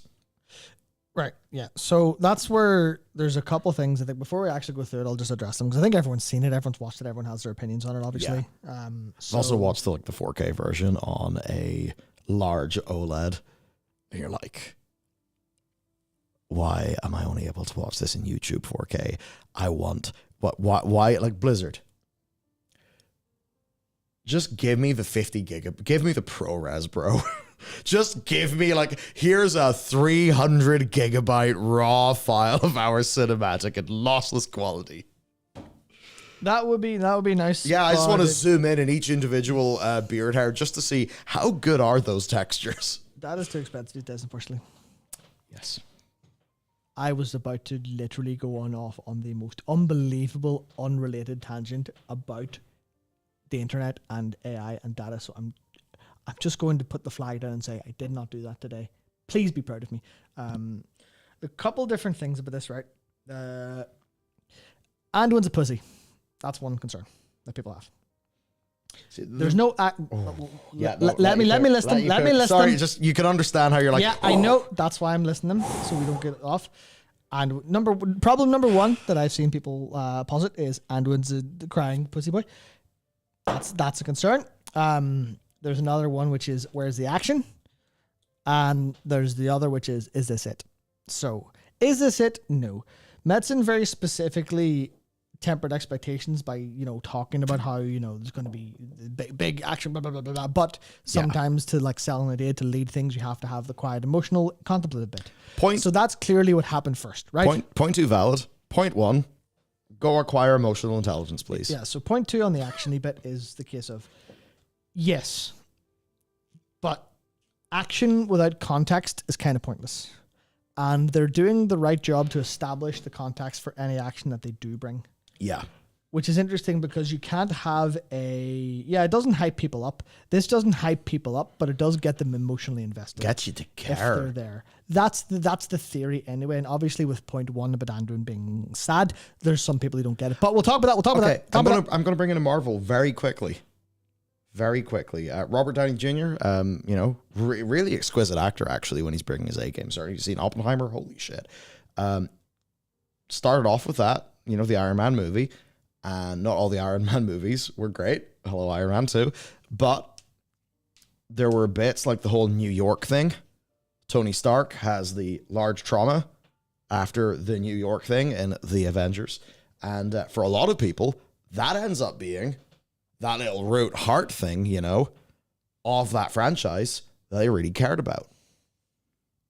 So to have that happen, you needed the big moments where like, hello, actor man. Now, rather than be a popular thing, you need to act. And by doing that, people give a shit. I think this is a little bit like that. There is another point people are bringing up, which is that this legitimizes stuff that people didn't like about Shadowlands, and that the context of Anduin here doesn't feel earned, which we'll also talk about because that's very important, I think, going forward.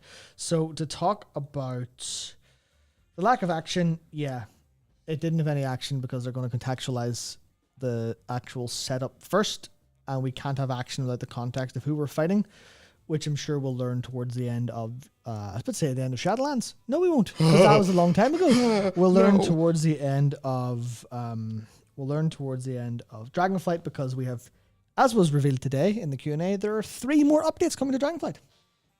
So I'm assuming a 2.5, 2.7, and 2.9, I'm assuming. We expect a 2.5, 2.7, probably 0.9 is probably a tiny one, but yes. So. Oh my! No, do you know what that actually does? Changes everything. And more. Yeah. It does. It pretty much means they can, with pre-patch, keep a patch every 8 weeks. Yeah, I suppose that's like the thing. Anyway. Yeah. So now let's talk about Anduin being a little sad pussy boy. I can sort of get that based on some of what you've seen of him so far, right? Because him having a wee tear in the BFA cinematic, I thought it was a nice touch, but it was very, look, he's a sensitive soft boy. And that's okay, right? I think that's fine. It's different from Thrall. It's different from Grom. It's different from Garrosh. And it was clearly, the setup of Anduin versus Sylvanas, and Anduin's the caring leader, and Sylvanas is the one who's going to like fight and stuff like that. So then he had before that he had a wee cry over his dad, which is fair, honestly. I'm gonna give him that. It's really funny, dude. Yeah. Then the problem is, and this is kind of, we're going to talk about the Shadowlands part as well to lead this through. So Shadowlands had the problem with Anduin becoming the depressed PTSD drama boy. Trauma boy, it's not drama boy, trauma boy. There's two very different things. Those are completely, that wasn't sold super well, because it was kind of an homage to Arthas that they didn't put in to the game. They just kind of pretended it was there. They had this philosophical set of discussions between Anduin and Sylvanas over choice and free will and respect and all these different things. And then suddenly Anduin's mind controlled. And that wasn't sold very well at all in terms of what it meant for him. Our interaction with the A-plot was just to get bits to connect, but the actual, so much happened off screen. Yeah, so you're sat there going, wait, people literally don't understand that Anduin, why Anduin would be upset by that. It was, okay, well, yeah, exactly, Snazzy. It was bad, but they tried to have a point. And that's the thing. They failed to have that point, which is where this, issue comes from. You can kind of go, okay, well, what did they try to do? They tried to give Anduin this really hard choice to make. They tried to put parallels to Arthas in, but they had to force it through by mind controlling him, by dominating him, because they didn't have the budget or the time or the way to write where, Anduin actually, sided with Sylvanas for a second or whatever like that. We didn't get to see the choice that he made because he didn't make a choice as far as we're concerned. That choice was forced upon him. And that's the thing that they've actually done, right? I think that's what they've tried to do with especially this cinematic, because what happened to Anduin in Shadowlands? He was sat there going, well, I disagree with you, Sylvanas. You will not break me. I will not be able to, you know. And that was the thing they were setting up with Kingsmorn. It was Sylvanas has a chance to convince him to join her side, but the jailer's sitting there going, well, if he doesn't choose, I can always make him. Yeah. And that's what makes him different to Arthas, because he didn't make that choice. Arthas at Stratholme was like, I'm burning this place to the ground and there ain't shit nobody can do to stop me, because it's the right thing to do. He took the first step of turning from light to dark. He took that step willingly without Frostmourne. He got Frostmourne later, and he was already so far gone by the time he picked up Frostmourne. And obviously, yeah, Giga Chad Arthas, yeah, exactly. He stuck to his principle. He was super solid for it. And that was the problem. If that was him being a great king, he was a great king. He made those choices intentionally, but they ultimately turned out to be the evil choices or the wrong choices in that regard. Anduin is the opposite. He didn't make a choice. He was forced to do things, and he had to suffer through watching them happen with his hand. And there's issues there of like, if you go from the logical plot perspective, you go, well, he didn't do it. It wasn't his choice, but he still did it. He still watched it happen. And that goes completely on top of everything else Anduin's going through rather, with his entire life history of being like alone, all the pressures of the crown. A lot of Shadows Rising is him escaping like the difficulty of the crown, or to reference a song by an Irish writer, The Cost of the Crown. It's actually an excellent song, go listen to it. But it was him struggling with that made him feel like he's so much pressure. Then that happened to him, and he lost that connection to the light. So he's had a badass time. It completely makes sense that he is traumatized by that. Like, you look at the comparative, I guess we could go over the super there, saying Varian got a soul split in two and forced to fight in the pit. He didn't stop to cry. He came back to lead. I'll give Anduin a mulligan in mourning his dad, but all he's done is cry. All we've seen him do is cry, and that's the problem, because so much is in the storytelling. Because he has had to bear the weight of being the priest turned warrior, because he's not naturally a warrior. He's not Logosh. He's the little lion. I think he also hard enough experience growing up. Yeah, I mean, his ma was killed. Like, obviously, Varian was upset by Tiffin's name dying. Anduin had that problem too. Like, yes, so he had that problem.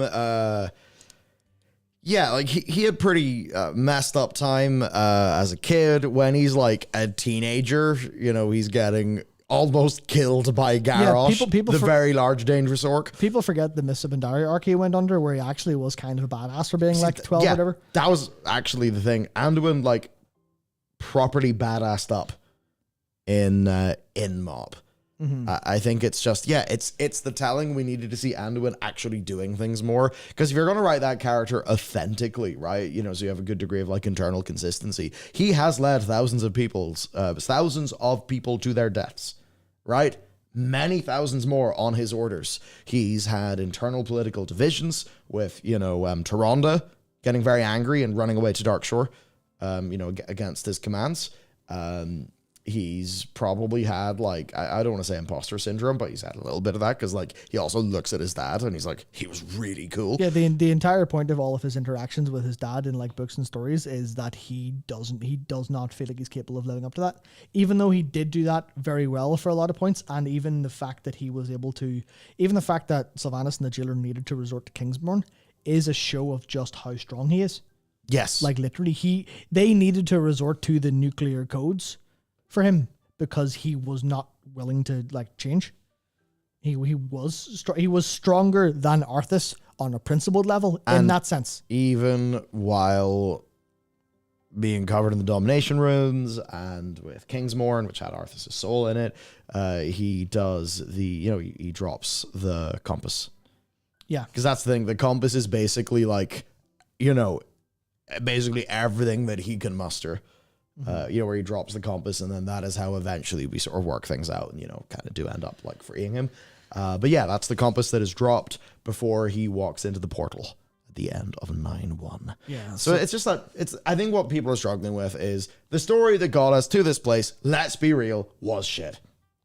Now, that story as expressed in the novel Sylvanas, a lot better than what we got in game, but ultimately it's a game first and it was shit. We all agree in this. I think, though, you end up in a tricky position. Do you throw all these characters in a bin, or do you try to continue them?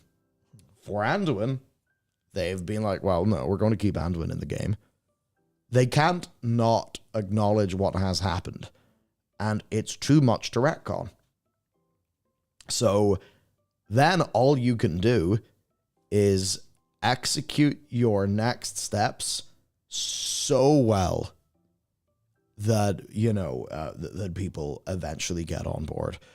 What we see is everything in this cinematic, and then he ends up seemingly going, down to not Azul Narub and just taking names, as is in the key art.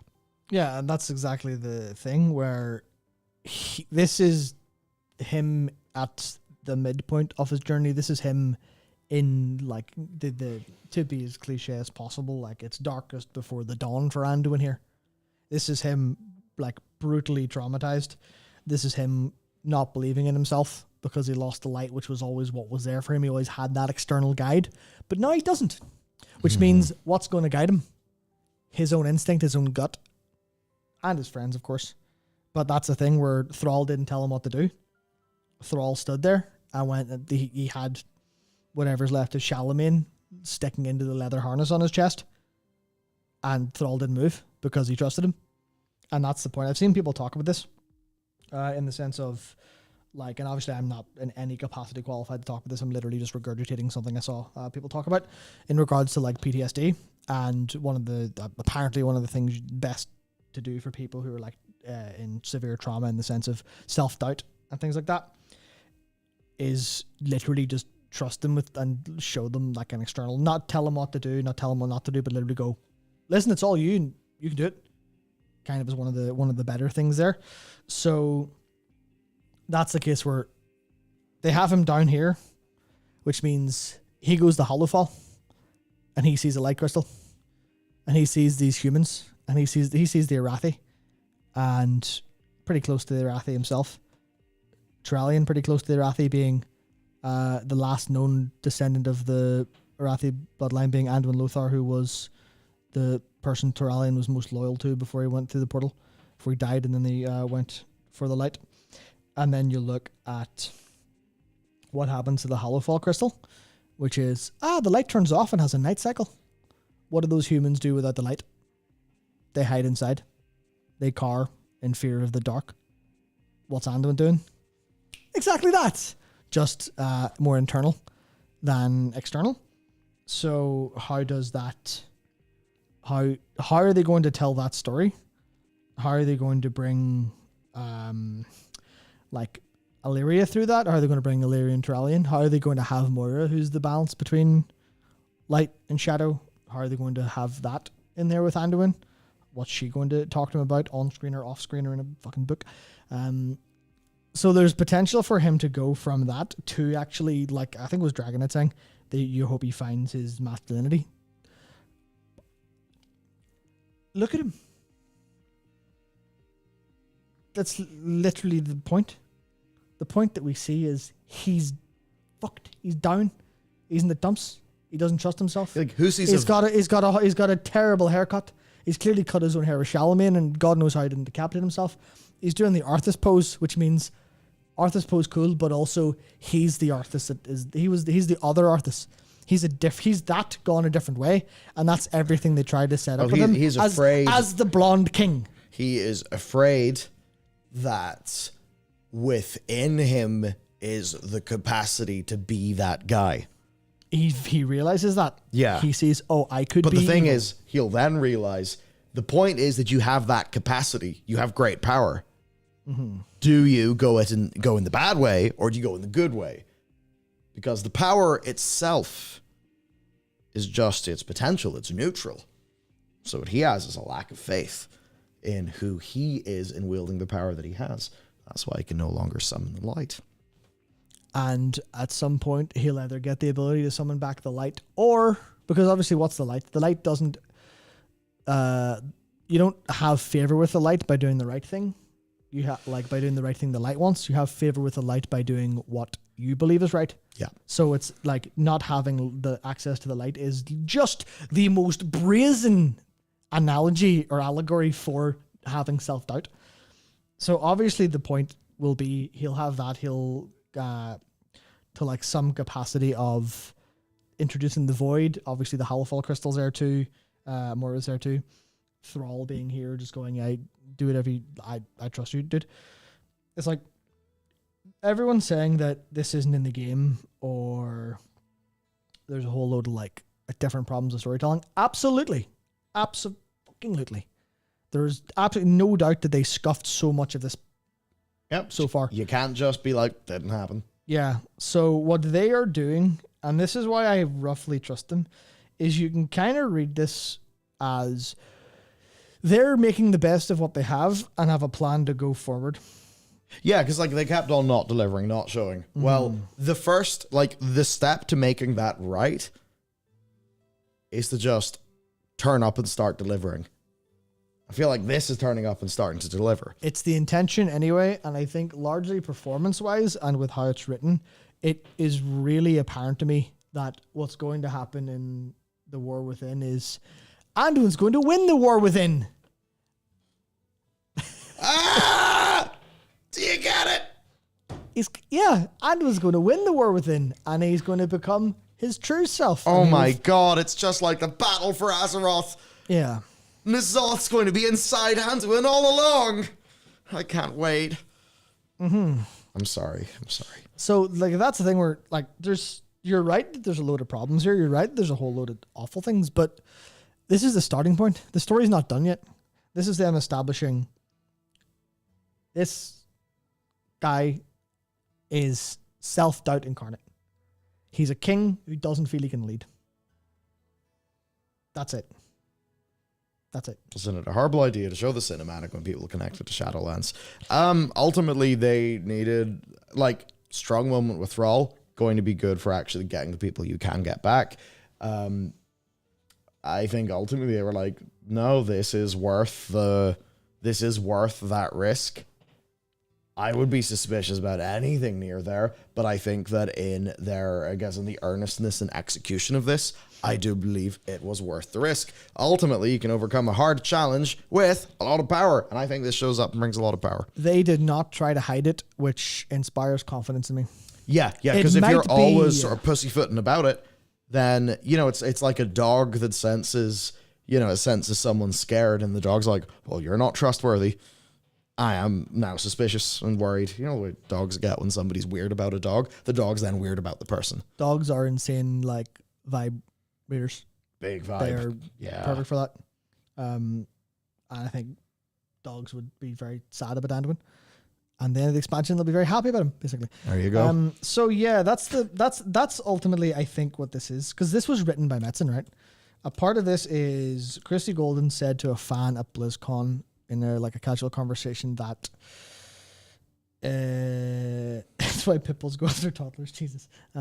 Jesus Christ. Christy Golden said to a fan at BlizzCon that she writes cinematics and in-game cinematics. That's a lot of what she does. She literally actually takes all the ideas, puts them together, puts them on paper. For this one, Metzen was like, sorry, I got this. It was his idea after crafting whatever the rest of the saga or however long ago it took to put this into production. Because obviously they've been working on this for a long time, considering it was hand animated, not mocapped. Jesus Christ, Blizzard. That's insane. But Metzen wrote this, and you can tell he wrote it because it was so dramatic. Thrall was all like a voice from a dream. You're like, nice. The Arthas pose is very much there. And yeah, Dragonite. What do you mean it was hand animated? Yeah. They used reference from actors. They didn't mocap it. That's the thing. A lot of people think, oh, mocap, oh my God, easy fixed. No. Mocap often right? See, when you see raw mocap, it looks really fucking bad. Actually, right? There was a lot of this comes in the animation. A lot of people, like, say, you look at Naughty Dog hand animate all their stuff because they know that the performance that is there is for reference, and then their job as artists is to translate that in the form that will work best on screen. In the same way, not in the same way, but you take a theater actor and you just put a real close-up camera to them. And, it's like, a theater actor is acting for someone who is all the way over there. There are differences. I love theater actors. Every time I watch something and I see someone who's like classically theatrical, I'm like, this is so much better than anything I've ever seen. There was something Dragon had said again, I want to see the development of a boy becoming a man. I want the forging of the man, which obviously sounds a little bit suspect when you use those terms directly. But yeah, that's, I think, the point of what we're going to see. That's I think what we're going to see. That's clearly the intention. They need to do it right, and they need to they need to have loads of people kill the shit out of each other, or at least beat the shit out of each other in the next cinematic we see. We definitely need that, 100%. Yeah, but the production and execution of this was excellent, and the plan, the vision is clear, and I trust the plan. That's how I feel. I don't feel this about everything universally, because as Dastel pointed out, there was a 10.2 cinematic, and where is this in 10.2? This is the end of, this is like the pre-raid, I think. This is, it might. Oh no, Farak! If you win, then we will not have a brighter tomorrow. Oh, I hope the power of friendship prevails. It is worse than you could possibly imagine. I am not joking. It is worse than you could imagine. I mean, I have a pretty okay imagination. Are you sure you want to commit to that? Yeah, I do. I don't know why that exists. I'm assuming they have 3 people making Dragonflight while they work on it. Is this a lore mistake? Like an execution mistake? A bad script? Mostly execution and script. Is it really funny? It's maybe really funny if you don't doom about it immediately. But this was... Could I reach it after stream, but before I return? No, because it's data mined. Okay. It's data mined because it's not even completely finished because the data mining that Wohead got has Farak as a big blue box. You see, I have a bunch of high people who are watching American Vandal season 2. Oh. American Vandal, really good show. But I'm thinking, okay, if they're high, they'll be really inefficient. And that probably gives me enough time to actually play some WoW. I don't know. I almost want to just watch it on stream because it's so rough. But I don't know if we should. What do you think it would mean to my experience? Doesn't matter. It doesn't matter. I think it would probably help your experience because you would go in with the expectations underneath the floorboards after. Underneath the floorboards. Yeah. We'll watch it in stream. Yeah, I'm not trying to be rude to the people who made it or anything, but I swear to God, if you made that and thought it was good, I really worry. Are you in the like? Is this here's some notes, or is this here's your coupon for a total brain transplant? What way are we going? I'm gonna not commit to answering So this that. is a deep discount coupon then. Yeah, very deep. I'm assuming it's here. I think I'll actually, if I can find it here. Well, wait, let's finish this. Yeah, finish talking about the cinematic, and then we'll go into that. Yeah. So overall, then, I think we've talked our talk about the cinematic. Obviously, Azeroth talks. The thing that's significant there is Azeroth has never talked like that before. She communicated with Magni with like dreams and shit, and that is like essentially the core of things. I read this as not being the cinematic for the War Within. I don't know if they'll try to surprise us with a double, but this felt like the cinematic to start the emotional core of the World Soul Saga. Oh no, the turn tides. It's not it, but sure. Yeah, no. Okay. Just gonna So check audio real quick. that's what I think is up. I really liked it. I thought it was artistically great, and it has me certainly caring about those characters more. And I think, as we've seen, right, because like I know a lot of people are very critical of like a lot of the superhero movies and sort of a lot of modern movie trends, where often like, the way you can get so much action in a movie that it feels fatiguing, or like, you have action, but you don't care about the characters. I feel like whenever the thunder does come, and I sort of expect and hope it's coming, I would be disappointed if it didn't come, but I do at least have a suspicion that when the thunder comes, it will actually hit a bit more. Because, we will care.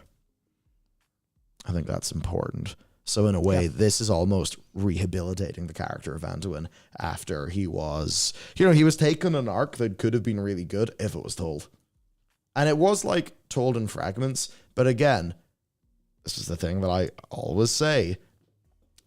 You don't read the Wikipedia of a movie because you watch the movie to know and find out what happened.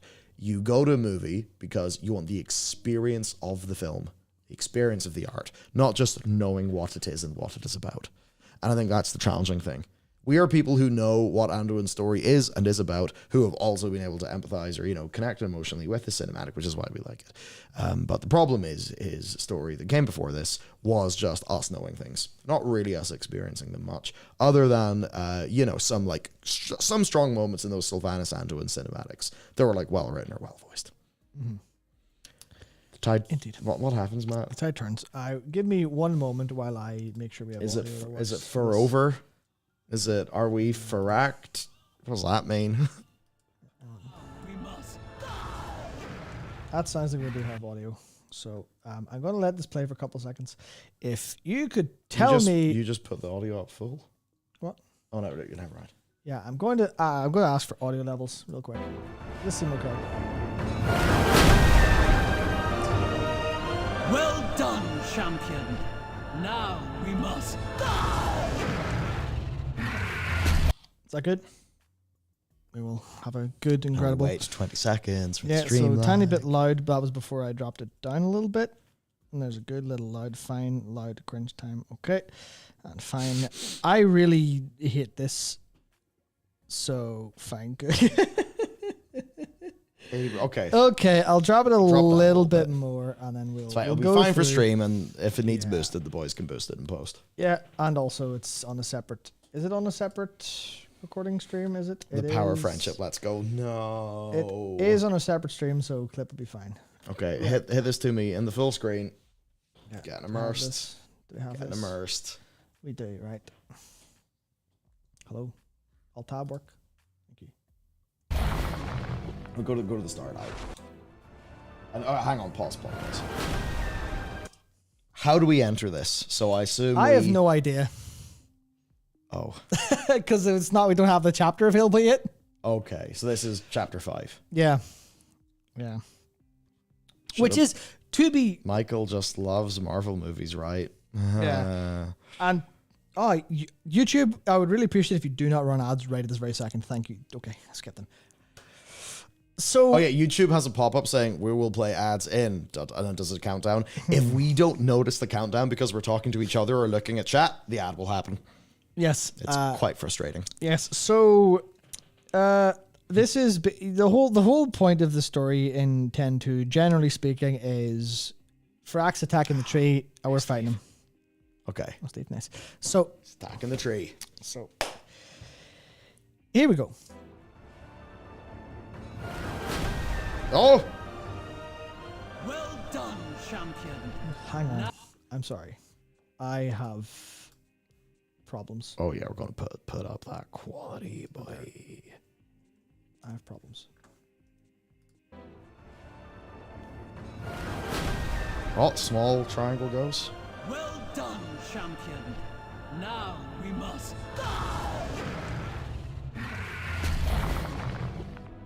Uh-oh.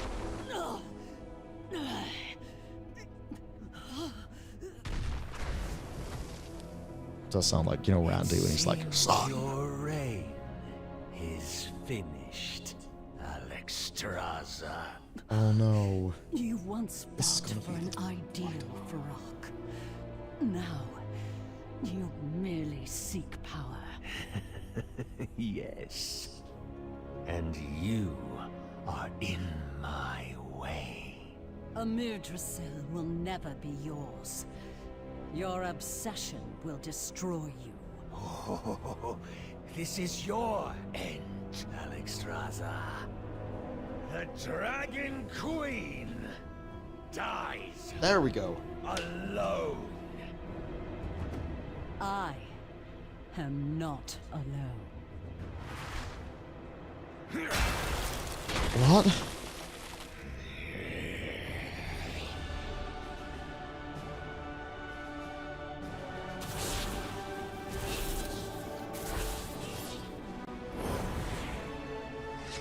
Do you not see? All of Azeroth stands united against you. TFW really have to make it worthy of the final patch and try too hard. It is time to end this. We will all burn together. Defenders of the dream! Do not let him escape. Oh, Matt. Bottle opener.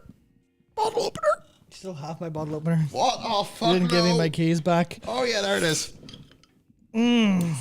Okay, so here's the deal. Until, like, that was going good.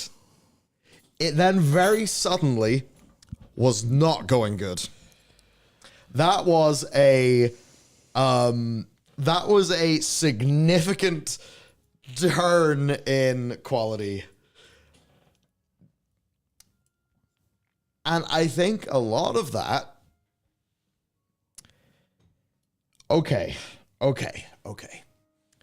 Here's the thing.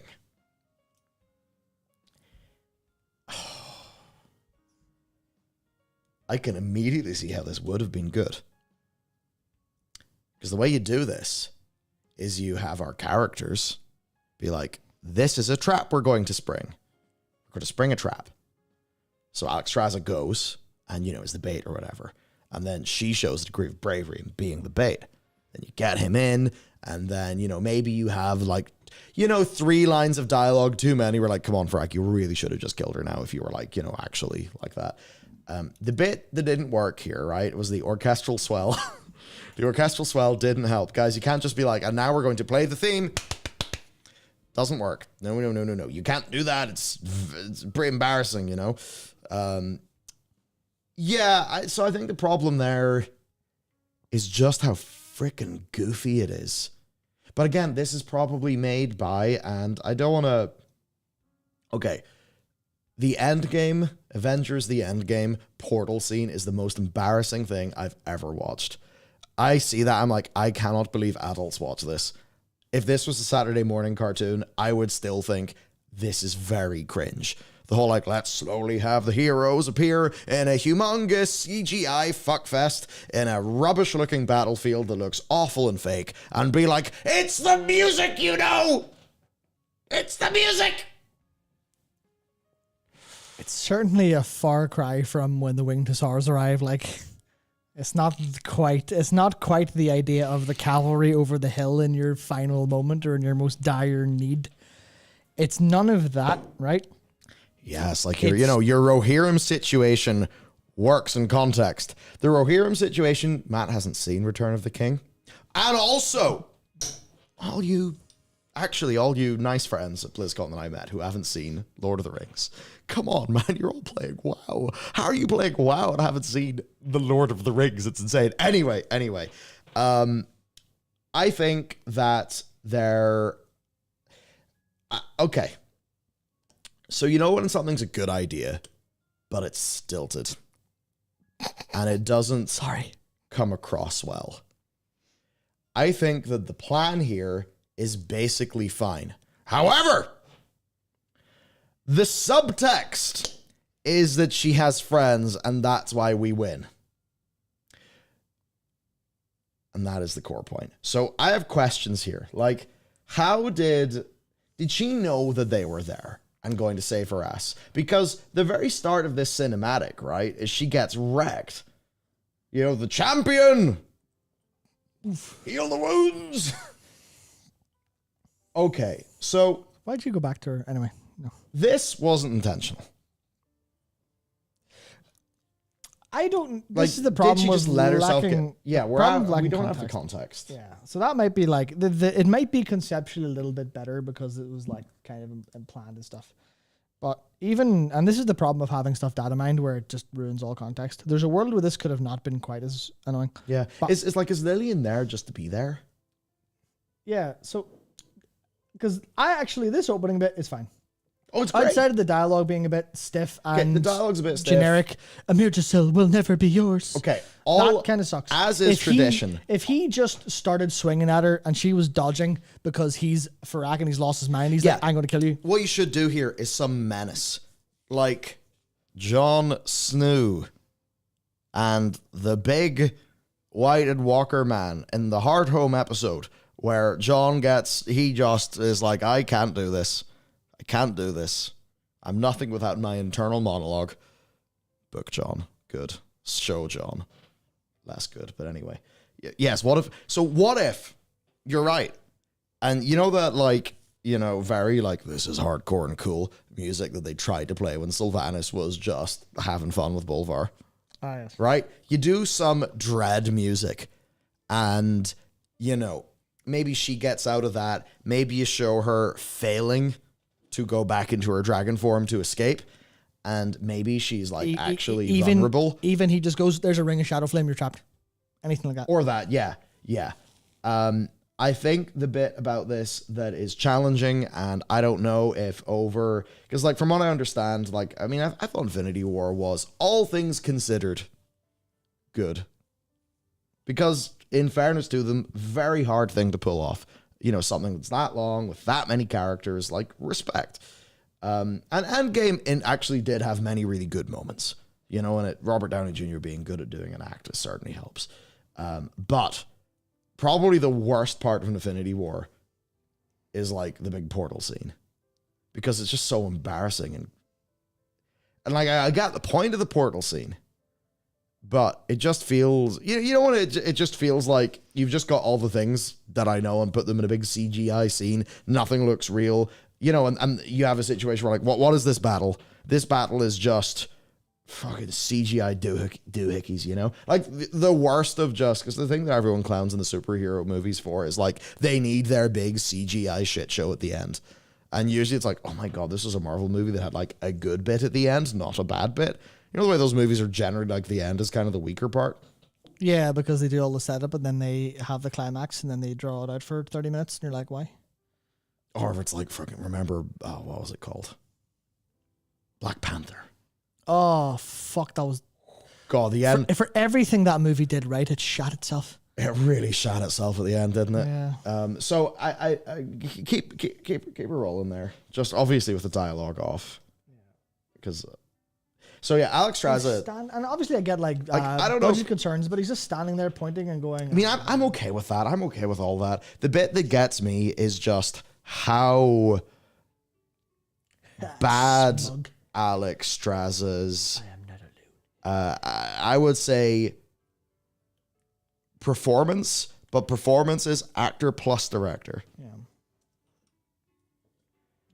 So Thrall throws his axe, which we all Again. assume that he picked up after the whole Helga incident. Yeah.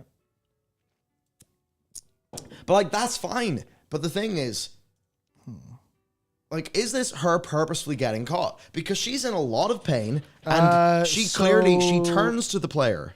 Give me a second. Dwanker said with the super, I played the Blizzcon demo, the context is we're destroying barriers so allies can come help, then Farak attacks after we succeed. Well, you see, that does help me. That It does helps help a the little situation. bit. So, Except for all the allies that show up. our problem here, right? Our problem here is the edit. Because... Not just bit. No, I know, but the edit is the final... Obviously, it's different in games. But in a way, the edit is the final, you know, edit of the script. And I think that the timing of some of those shots could have been a lot better. I think the largest problem are two things. Alex Strauss's delivery and playing the Dragonflight theme. You know, the same as like every time you go dragon riding, you're like, could you please stop trying to juice this same emotion? You could have played this music the first time I dragon rode. You shouldn't have played it again. Because like, you know. Ugh. Yeah. No, I think like the thing. That's fair. Endgame was more of a deserved culmination. Yeah. Because yes, a lot of these characters have been involved in the expansion, but not heavily in an A plot sense. Yeah, a lot of these. Well, I mean, that's fine. Because this is the part that annoyed me the most. What's Thrall doing here? What's Jaina doing here? They've not been here at all. Yeah. Why are they here? And like Khadgar's been there, but not in a way where we've been talking to him properly. And alright, so okay. I'll show us a little later, but Bane's there, right? And Tyrallion, King of the Alliance. Yeah, do you know what Bane does? He doesn't have a fucking ranged weapon, does he? He stands. Yeah. He just Centaur. Okay, sweet. What? It's What? this. Here's the bit that screwed it. Why is Mekatork here with Okay. the expedition? Marvel fans, The expedition. do you guys think it was a bit too much, that bit in Age of Ultron at the very start, where, you know, the camera moves? And I don't want to frame by frame because it's unfair, but like this stuff's intended for You know the way they do the thing where the camera goes around as everybody plays their, you know, I'm about to start my, you know, it's, you know, the way like they have your intro animation in a competitive game. You know, it's like everyone does that in the Avengers movie, but then in the next one they're like, oh my god, the Avengers have already assembled, and so, you know, all the characters are like running in various forms in one direction as the camera goes boom, and then it all slow-mos in the middle, and then that's just, I was like, Joss, that's too much, Joss. I don't believe this anymore. No. I feel like the problem here is every character does an animation for the camera, not the scene, right? Yeah. So they are, you know, they're not actually, that means then that I don't feel like this is a scene. It's not. I don't feel like these are events that are happening in the world. Yeah. Because we're seeing it like this. Like, why does she have to come in like that? In which case it was like, because it's cool. But no, she's here to like apparently save her mate. In which case she's not going to do all that. Why is she hitting the ground? Like, I mean, I get it, yeah. Yeah, for Blizzard, like, oh, because it's cool. Why not have her come in a cool way? But the problem is the overall piece. Yeah. You know, it's like no filmmaker would edit like this. Yeah, and what the fuck is Rexar doing here? I know he's about, but like, what purpose does he serve? Just, man is here. Velen! Here. Why is Velen here? Why is there Evokers with him? Why is Moira here? What? Who's that? Because, Matt, She's from the next expansion, that's right. they're trying to make this the end of the expansion. Now, here's the thing. From what I understand, Dragonflight was always planned to be this. Yeah. It's just that Dragonflight, I think, wasted so much time in its A-plot that when it does try to go really hard, it's just this, not out of nowhere, but like this, but unsupported. And I suppose the people who maybe do like the portal scene in the Avengers, you know, you can at least Steelman that scene. You're like, okay, I get frustrated at some tropes of, you know, the big CG superhero movies, which mostly just means I kind of wish the visual artists got more time to do their work. Maybe those scenes would come out better if the VFX industry was treated well by Marvel. Yeah. Whereas Marvel are infamously horrible to work for. But noises outside. Yeah. But yeah, none of this is built up. Why is Mora here? Why? Well, the Moira here for no reason whatsoever. Like, This is too many characters. yeah, and that's where like what's Tyrallion doing here? Like everyone's here to get a Mirtrasel. Yeah, Now, why are these two beside each other? this could be fine if it was set up. How set up is it? Yeah. Like, and then, you know, do you not see all of us? Not fair. Lucas, Marvel fan here, I would argue, thank you. It was somewhat earned given the Age of Ultron felt more like a regathering of the troops than a Guardians of the Dream assemble. Or Defenders of the Dream, because Defenders of the Dream. because she didn't say Guardians because that would be a title drop, and they know that we give them shit when they did that for Eternity's End. I don't want to be rude. I don't want to point at this, but it's so easy. This is embarrassingly bad. Do you know what this is? Yeah. This was reconstituted by like 10 different people based on notes, but nobody made this. Yeah. People made it, but nobody made it. You're like, where's the... Because if anything like this crossed my desk, I'd be like, no. Oh yeah, I would immediately access. I would just be like, this does no. We go no cinematic. Nah. We go back to the drawing board for this. This doesn't go live. We just have this happen in game. Yeah. And because here's the thing, see all this cringe dialogue? If she had have said that, but you're just controlling your character, and That'd be those fine, people spawn in, it would have been fine. Because the problem here is the camera emphasizes all the goofiness. AI made it, maybe? No, this is just... AI is not capable of being this cringe. Sorry, AI is not that capable of being this unimaginative. Because here's the part that pisses me off more than anything else, right? Look at this scene. See what's there? See what's there in the background flying? Eternus. The fucking dragons. Yeah. Who are all these fuckers? Should have been focused to the dragons. Yeah, it should have been. Do you know that thing of like, we're going to teleport characters places because it would be cool for them to be there? Like, I know people can move around fast in WoW, but you don't want to break credulity that often. Yeah, I mean, that's the point, right? Okay, so we've broken down barriers in the dream, so Jaina can just teleport into the fucking dream and bring whoever she wants. Like, I know you have to have I know you have to have logic breakdown in your soft magic and stuff like that, but at the same time, like, it was Negative Tigger said their tenure, like, super chat. They also just opened the serious can of worms of teleportation. Why aren't people teleporting every time? It is no cost or difficulty, apparently. And that happens sometimes, right? It just happens where people show up and you're like, all right, I guess we'll just have people teleport in and blow, like, oh, we're having a fight. Okay, Jane is teleported in because one of the most powerful mages on Earth and just, or Azeroth, poof. Like, that is a little bit nitpicky, I will admit. But when they just bring everyone in, you go, what? Cool, sweet. Put some, like, obviously the point is we needed to break the barriers and stuff. But, yeah. But what? I think you can see how Also, I really want to highlight this. Because I laughed like hell. That's not bad. She's doing stuff. There's all of our people who don't have ranged attacks just standing there in their combat stances. Once Farak flies over here, I'll hit them. Which is kind of cringe. Why did they not have mooks to fight? Not a single shot comes anywhere close to him.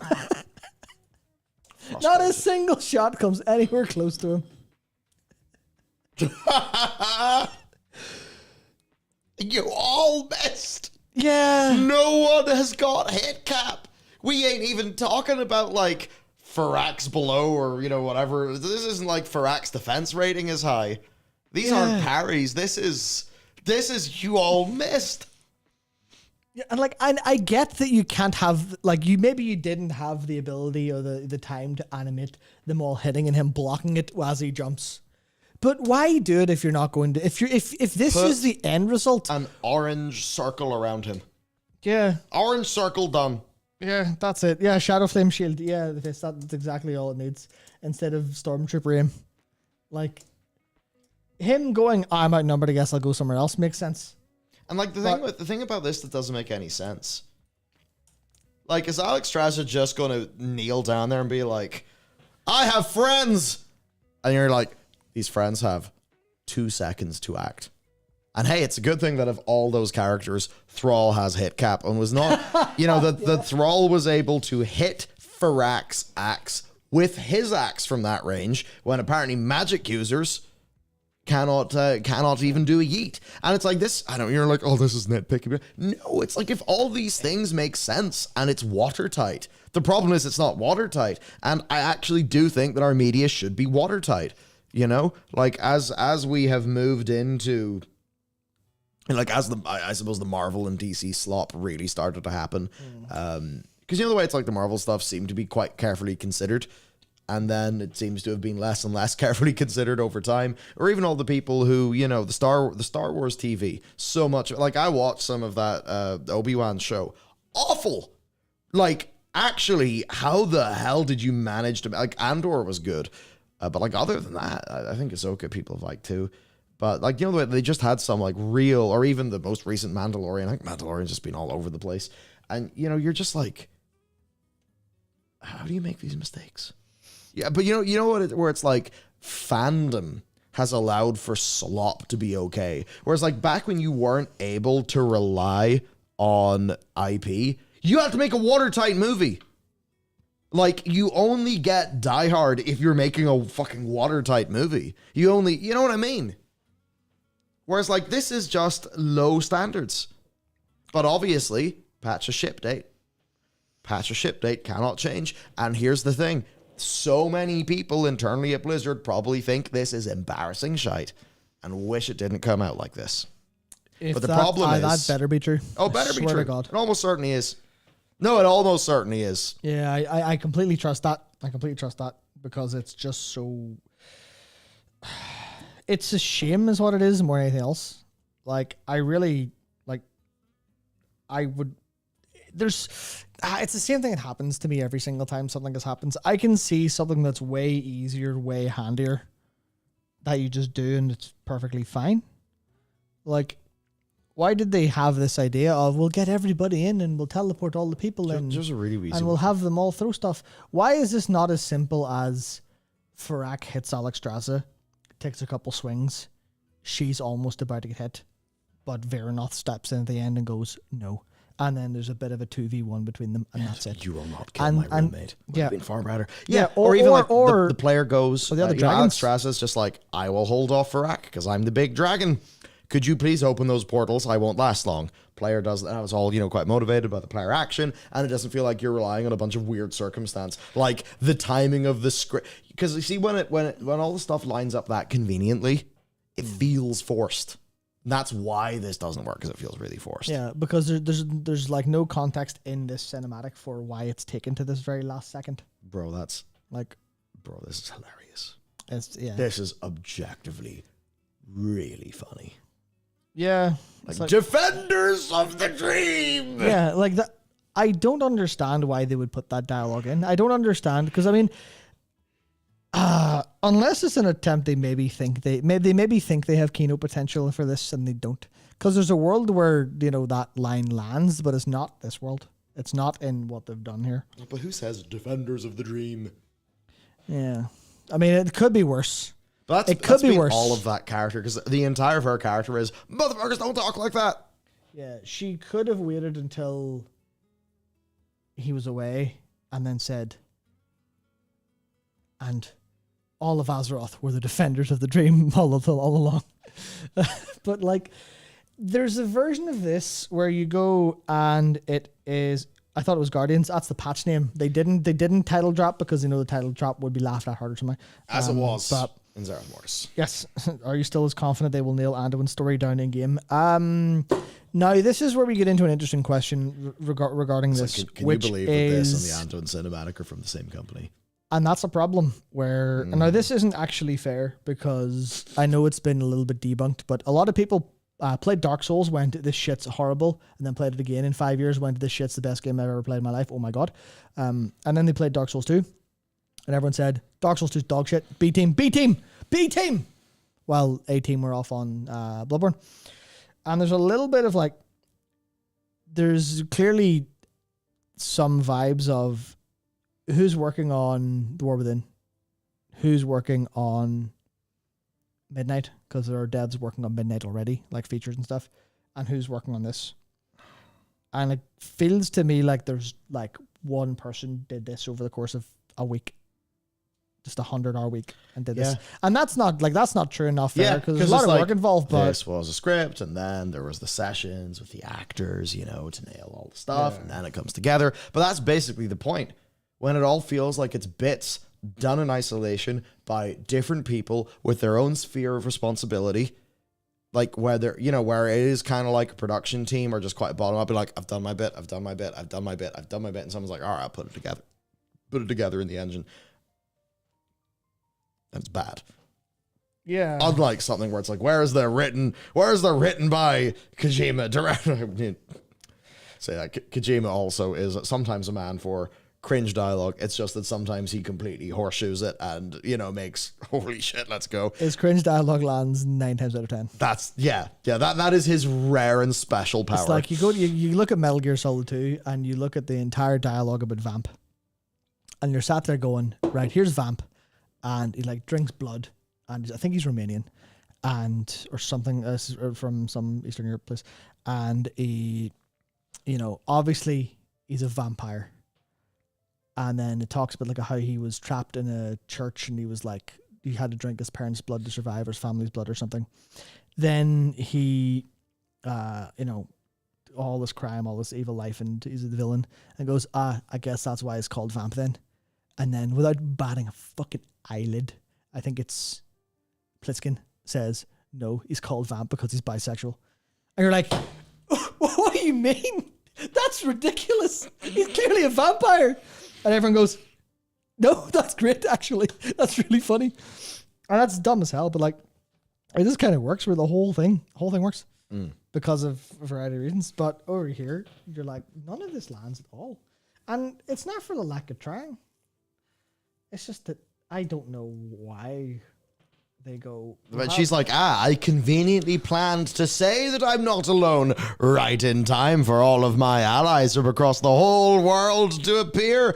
Allies such as Moira and Velen, who have played large roles in this expansion. Like, Grant, why not? Why did you not stick to Holy Dragonflight characters? Obviously, Lillian's here is fine. But like, what are they doing here? Is it just pure fan service? Why is Trallian here? He's got a sword. No, he does actually. No, he throws He does fire a light bolt. He shoots a bead off. Yeah, which is weird because he's not even. What's going on? Because that's not even where they all are when they land in. Yeah, but why is he here? Because all of Azeroth stands united against you. But when did we call him? Because all of Azeroth stands united against And you. we're like, hello, King of Stormwind, King Regent, whatever. Yeah, so here's the point that bugs me most of anything. Because you can have shitty execution, and sometimes you can't deal with that. Especially under pressure and under stuff like that. It's like, why was this not about the dragons? I was, because Amir Drasil's so important to the dream, and the dream is important to Azeroth. And you go, this is fucking Dragonflight. Finish the story of Dragonflight. You've got the dragons there. Why is it not just dragons showing up and going, all right, here we go. What if Marithra saves her? Yeah. And just have it be a moment for Marithra's character, because we haven't had enough of Marithra. To be fair, Marithra does play a pretty major part in the questing this. Absolutely. Like I actually, from what I did on PTR, she does a great job of being actually in there. Like, why? Just why this? Yeah. Why? And that's the point. It's like, why? Is there any druid there or a night elf? No. The problem they're all busy. In this situation, like, why does a druid not try to grab him with entangling dudes? Why does Thrall not try to Garrosh him? Why does Jaina not try to do an icy thing? Because, Jaina can obviously do spells that originate at the target's location rather than being a projectile. Why? Because That's the problem whenever you make it a situation like this. The reader or viewer or whatever, it's like those scenes where it's like, why did the villain not kill the hero? And then people are like, so the movie can happen. But that's bad if you're asking that question, because then the hero's escape doesn't feel like well earned. It feels forced. And then that doesn't belong to your hero anymore, which means that if it's, say, traditional, hero's journey thing, they've been robbed of part of their journey, which means they will not, land as well. And, in further parts of that journey. Like, because I am not alone. This should happen after it has been proved by people coming to her aid in a way that she does not expect. Yeah, because this is, even if you think about it in terms of how actions flow in a script, right? He goes, the Dragon Queen dies alone, and then raises that. And then, why does he give her time to say, I am not alone? Why is he not just, the Dragon Queen dies alone? Like, there.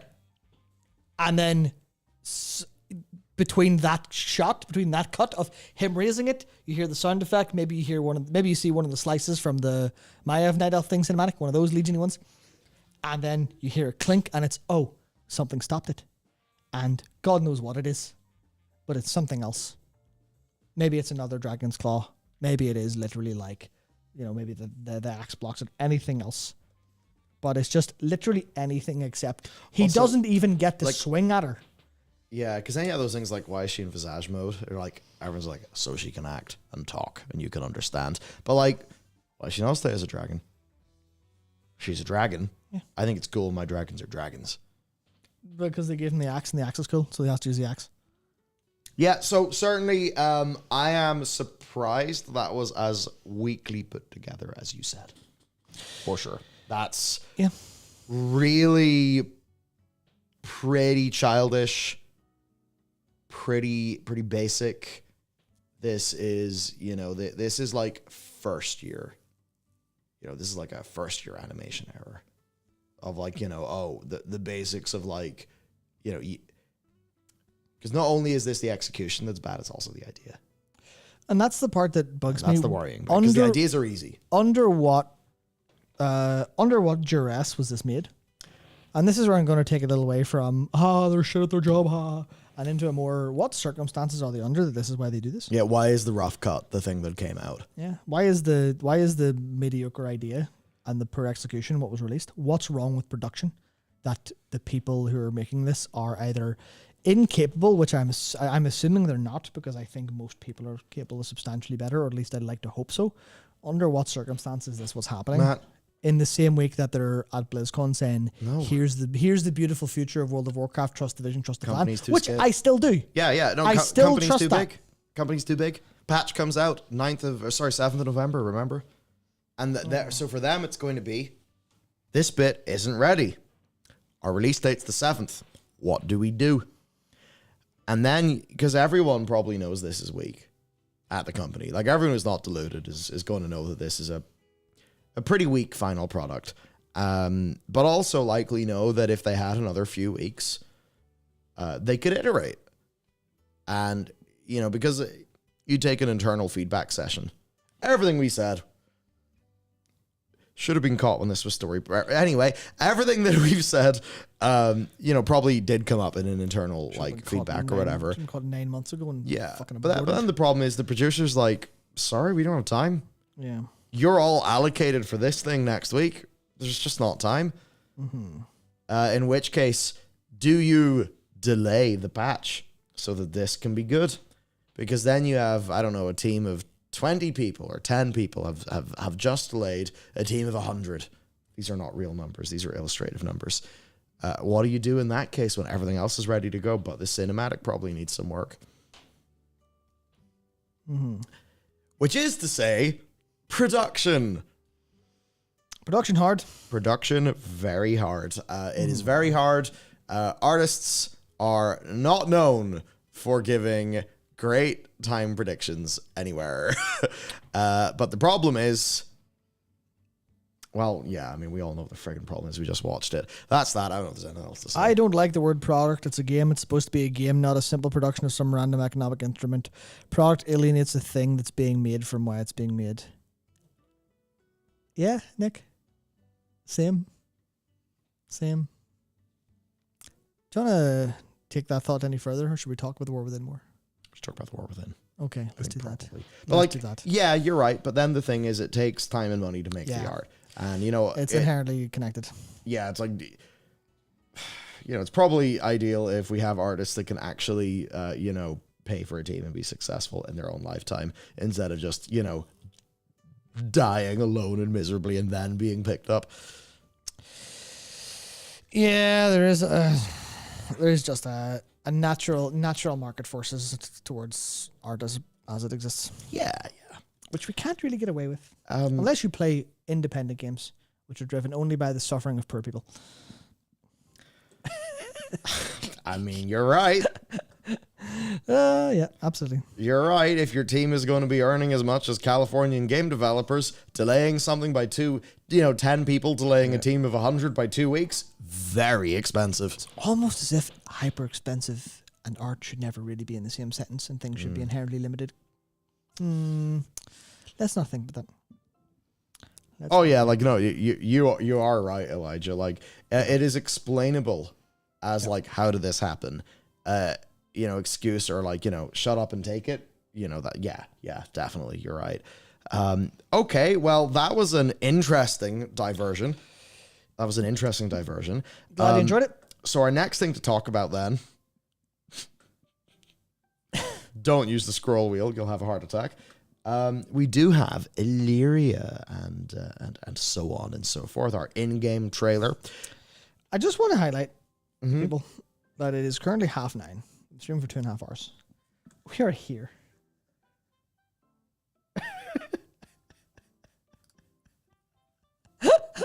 We're really bad at this, or really good at it. So,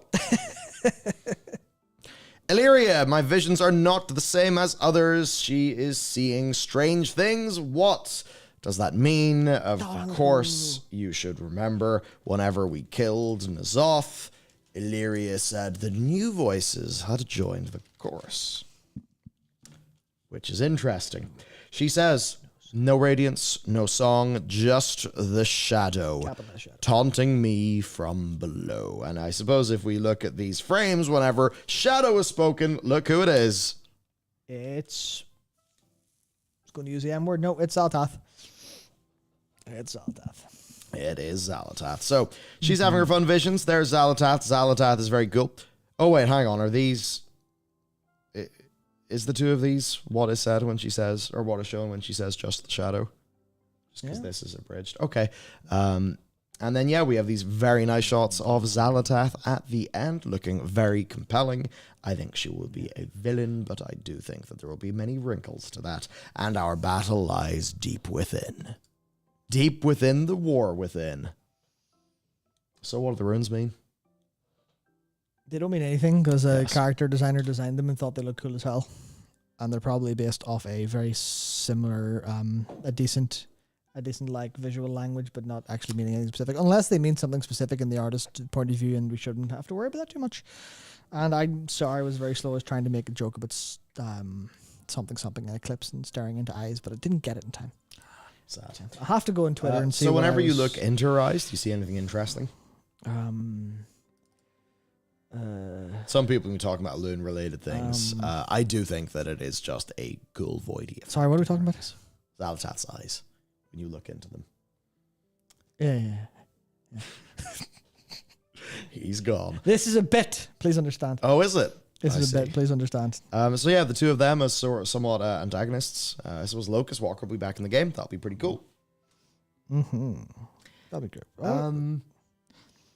Yeah, I mean, I'm not really sure, like, too much what else to say with them. So we got that, of course. There's also all of the... that's what it was. That's what I was trying to remember, because I remember I said something horribly cringe on Twitter. And it was a quote. My God, I don't want to read this. Fuck. Yes.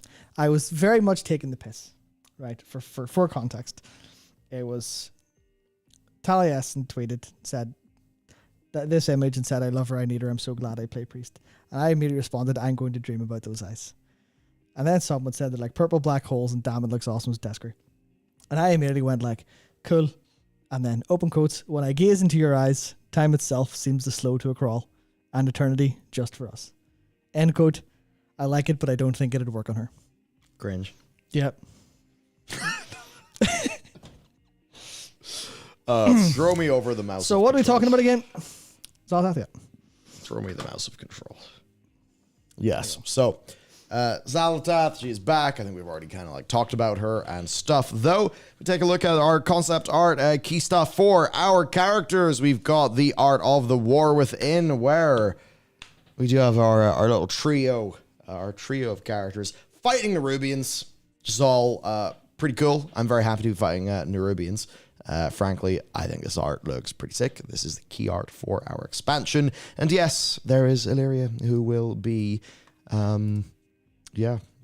antagonistic with Zalatath. That obviously means, she is harnessing the void for her own purposes. I actually think the whole point is they're both characters who are harnessing the void for their own purposes. I have a feeling that Zalatath is not going to be some large cosmic pawn.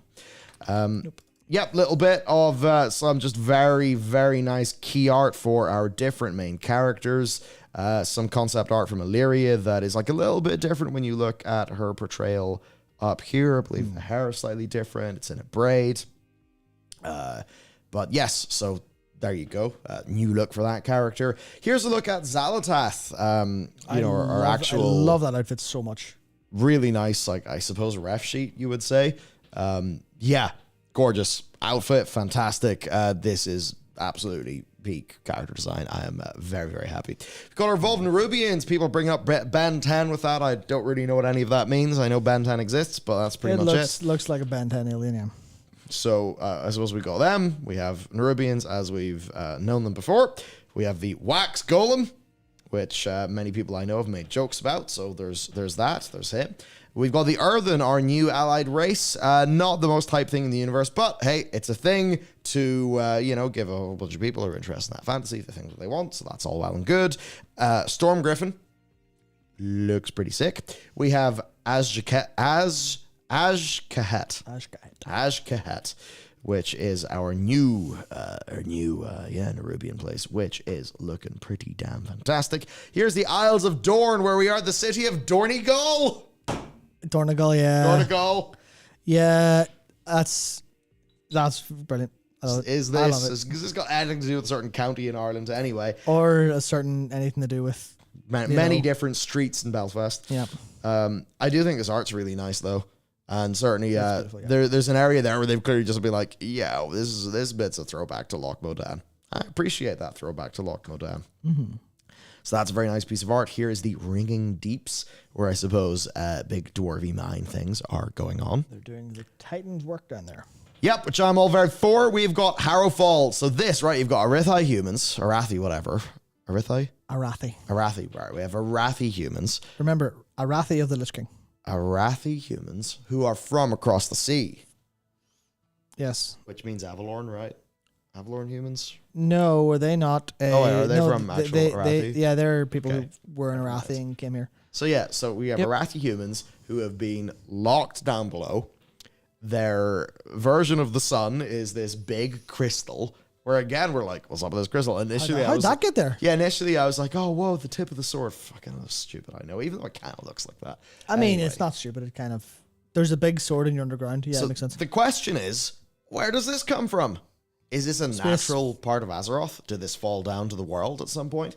But, right, we have a hollow earth with, a fake illumination from basically a fake star that then also goes all purple and void in a way that is like dynamic weather.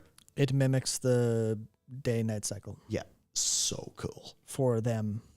So cool. It's absolutely brilliant, what I call it. It's a brilliant concept. They're fiery, light crusaders with airships and shit. I think that they airships look sweet. Powered by holy fire. Because their concept of light is manifests as fire. I mean, that's what I like about this. So this expansion is, very, the World Soul Saga, the War Within, what's going on with Azeroth? But we actually look at it. We have cool crusaders, dwarven mines, Nerubians, like a proper Warcraft villain from back in Warcraft 3. That's all very good to me. Like, this is all like, oh, yeah, you're doing your thing, but it's all still Warcraft. It all feels right. Yeah. Feels like a proper threat, feels like a proper villain. So, that I'm all pretty happy about looking at the denizens and the cultures. We've got, our Earthen, which come in a few different, groups.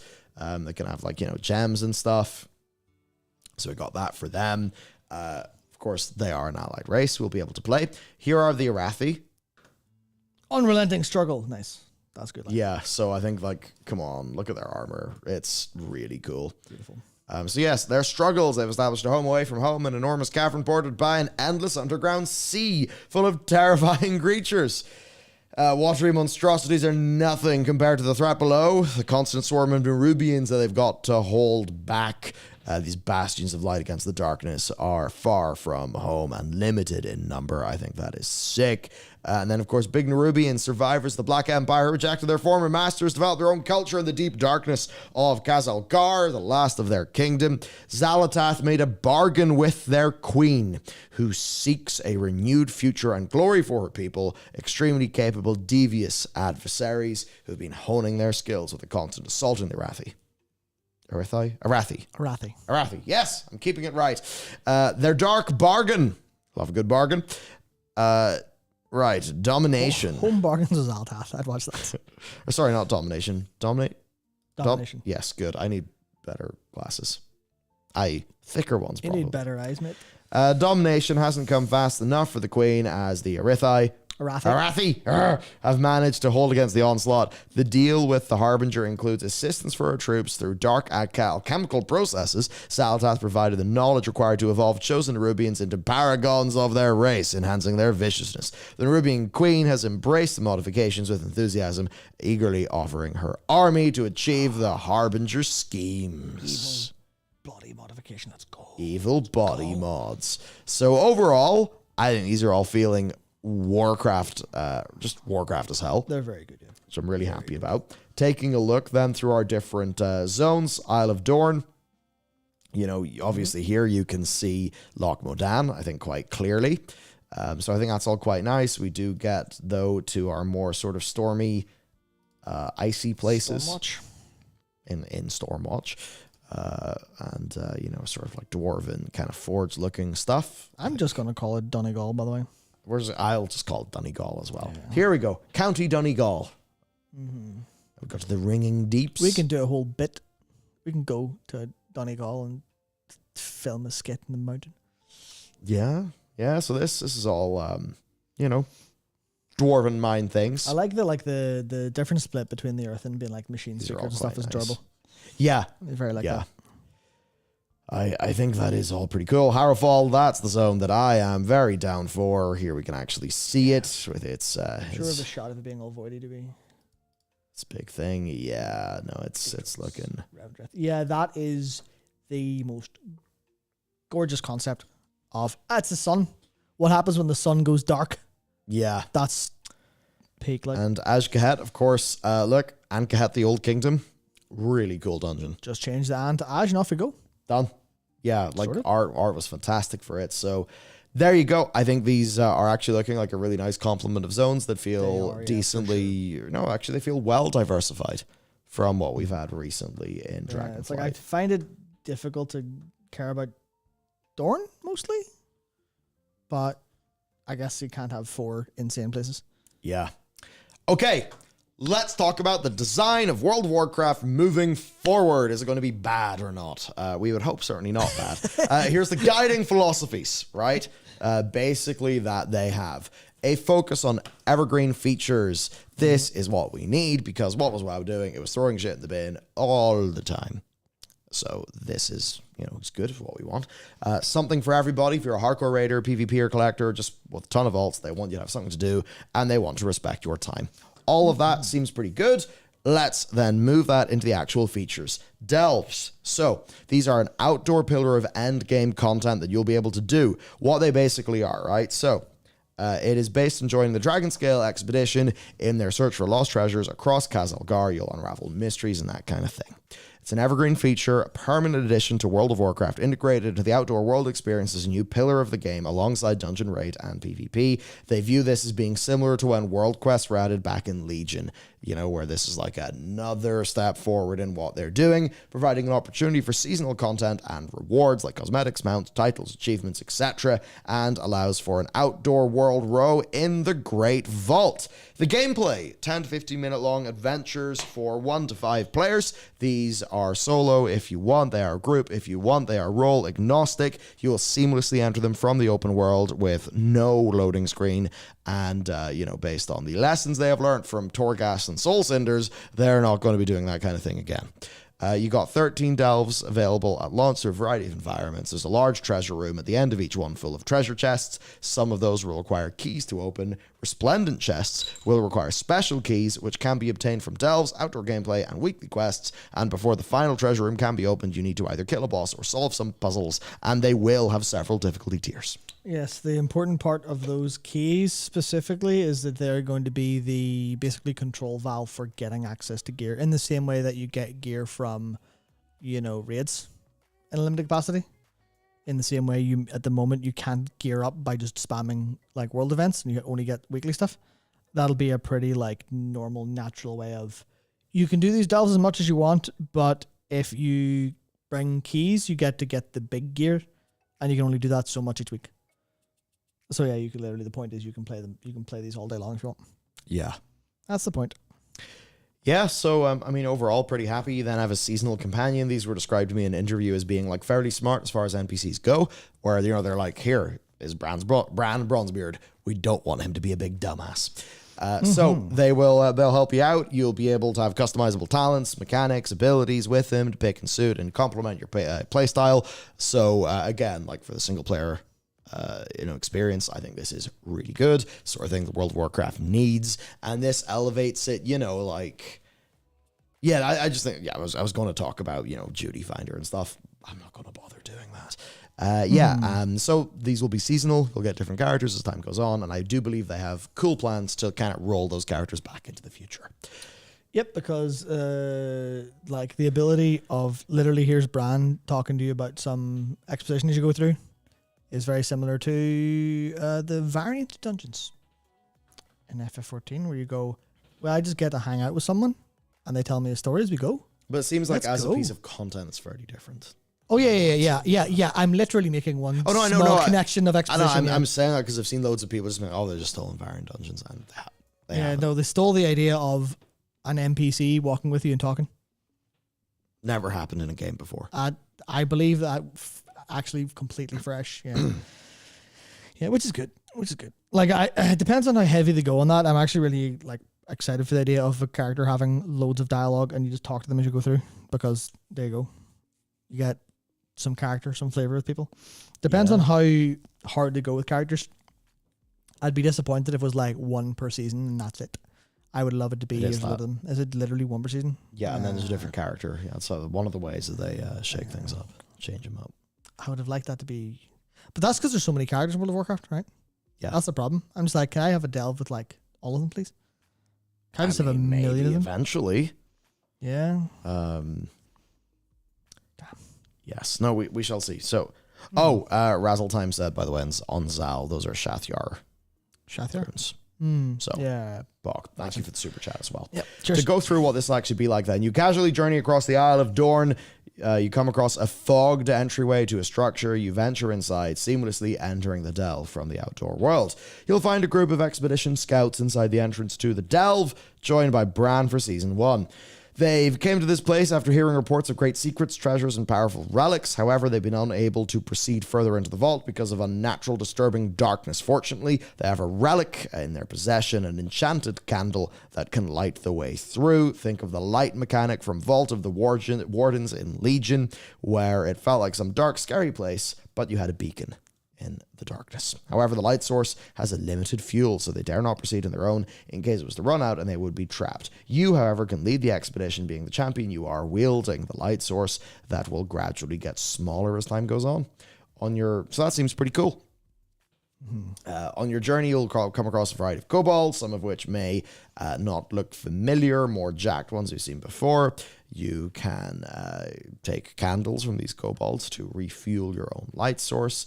Come across some lieutenant-type bosses and some puzzles to solve at the end of a delve. You'll reach, your treasure room. Bran will be able to open things up. Manor of treasures, big and small. You'll be able to find and open the smaller ones right away with no further requirements. The much larger, resplendent ones do, need those special keys to obtain, which are obtainable from outdoor content, weekly quests, etc. And the distribution of these will basically be so to pace the rewards that you can get from delves to be on par with other types of in-game content.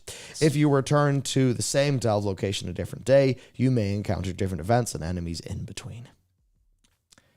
Variants, let's go. Yep. I love variation in my video games. Heading back out to another corner of the zone, you may encounter this cave surrounded by mushrooms known as fungal folly in legends. Within this cave, you may find that the environment is very different than usual, where the rules of gravity change because of something strange on the wall. You may perhaps find a bunch of mushrooms scattered throughout the floor that can be used as jump paths to help you traverse the environment, skipping over enemies you don't want to engage in and reaching higher ledges that you couldn't otherwise get to. Hello's the Scarvolts.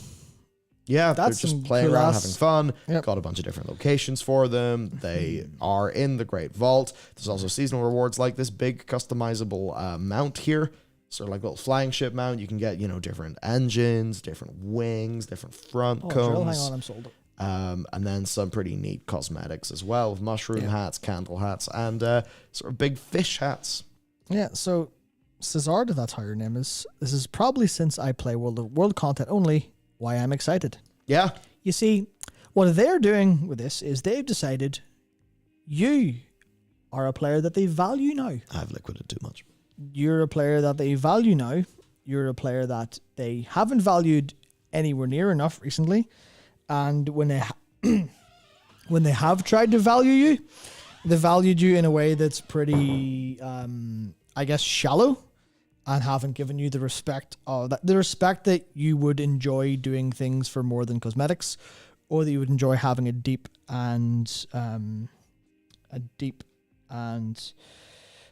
involved process, I would say, with playing the game. So what they're kind of doing is, yeah, you and everyone who plays like you will finally have something to do. That is the point, at least. As to whether or not that pans out, and as far as it's done, yeah. But that's the point of Delves, at least, which I think is pretty new, right? I talked about it in the regards of when they added Mythic Plus. That was like a whole new paradigm, right? That was a whole new paradigm of, oh yeah, you can just, you can do this whole new thing. Is Michael he's literally posting from his phone. Sweet. Very good. He wants to dope him out. Oh, he's a reward-based player. Ugh, imagine not being an experienced-based player. Awful. Horrible person. So it will be Brenda.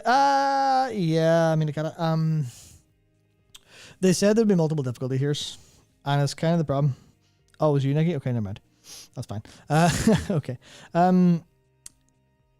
Yeah, about it being like braindead. That's because braindead's a bad term. I know what you mean. There's this problem that's existed in the game basically since Warlords of Draenor put in the silver proving ground requirement to queue for heroic dungeons, and turns out an awful lot of people playing World of Warcraft aren't good enough to finish silver proving ground. And they have absolutely no intent to be that way. And if you look at something like the Mario series, that's completely fine, right? You're allowed to make video games that aren't hard, but are still fun to play. It's the same thing with dragon riding. Dragon riding isn't exactly like fun, right? Dragon riding isn't hard. That's what I mean to say. But it's fun. It's just inherently satisfying. Same with the Scar Vaults. Scar Vaults aren't specifically hard. They're not like particularly challenging puzzle wise. It's here's a room of fire, click the thing that gives you the fire immunity and then go in. And that's not complicated, but it's fun to do. So depends on on what the difficulty tiers will feel like, but I imagine that they're not going to be in any capacity hard. I imagine any enemies will be very simple. They'll be very simple, have very simple mechanics that you can learn. And I imagine that you just will be able to like outgear it a little bit, especially when it comes to, you think of Torghast. You think of Torghast and the box of many things, whatever it was called, that has a when you have that, Torghast is a complete cakewalk. When you have that like maxed out, and that's kind of one of the problems of progression, where World of Warcraft has kind of made progression sometimes a little bit too easy at times. Like the Death of Crummy. Oh, yeah. The Death of Crummy is really fun until you get the rep maxed out, and then it's way too easy. So I imagine they'll do the same thing, where it'll be kind of difficult to blast through the higher difficulty to begin with, probably slightly. If you're good, you'll be able to, but then players will be able to actually just burn through progression and go, well, I'm doing this. I've got good gear for Bran and myself now, so we can go in and make it easy. That's what I'm assuming they would do. That's what I would do in their situation, which I think is kind of the ideal thing to do in a lot of cases when you don't have, because this isn't supposed to be for like people who want to challenge in World of Warcraft necessarily. They might do that with like a mythic difficulty or something, or heroic plus, or something not heroic plus. So you know what I mean. But if you want challenge, you can go do something else, I guess. Spoiler, everyone, you cannot do this content if it does not seem interesting. This is where you run into the problem of they spent the vast majority of their time talking about delves and warbands.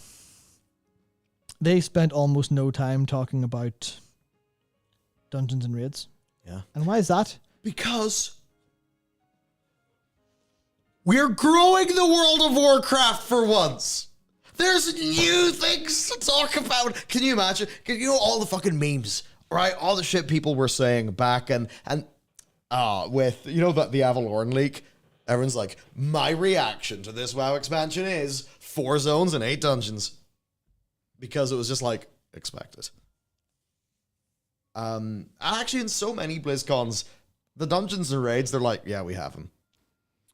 Yeah, so that's, I was leaning more into the second point there as opposed to the fact that this is new. Obviously, this is new, so we're going to talk about it, but I was talking about what, like the Mad Bunny. Yes, also Dungeons and Raids are already good.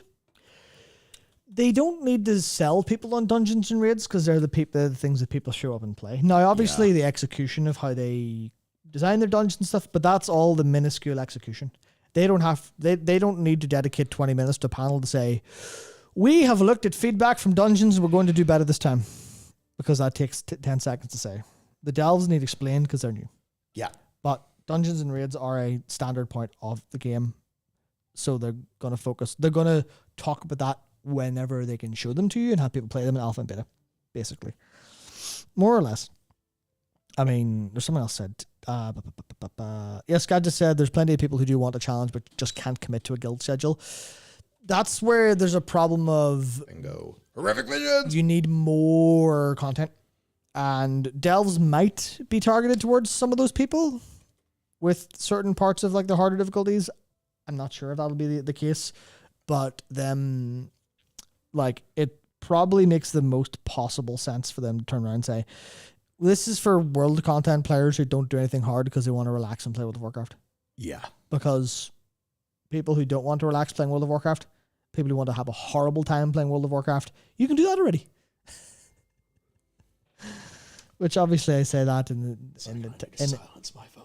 I said in a tongue-in-cheek sort of way. Silence phone! There we go. There will now no longer be beeps. Very good. Because of, while many of the new iOS sound effects still do have a nice dopaminergic, the standard text tone does not. Yeah. Oh, do you know I should turn my text tone to? Matt, what is the line? What is the preceding line to this noise?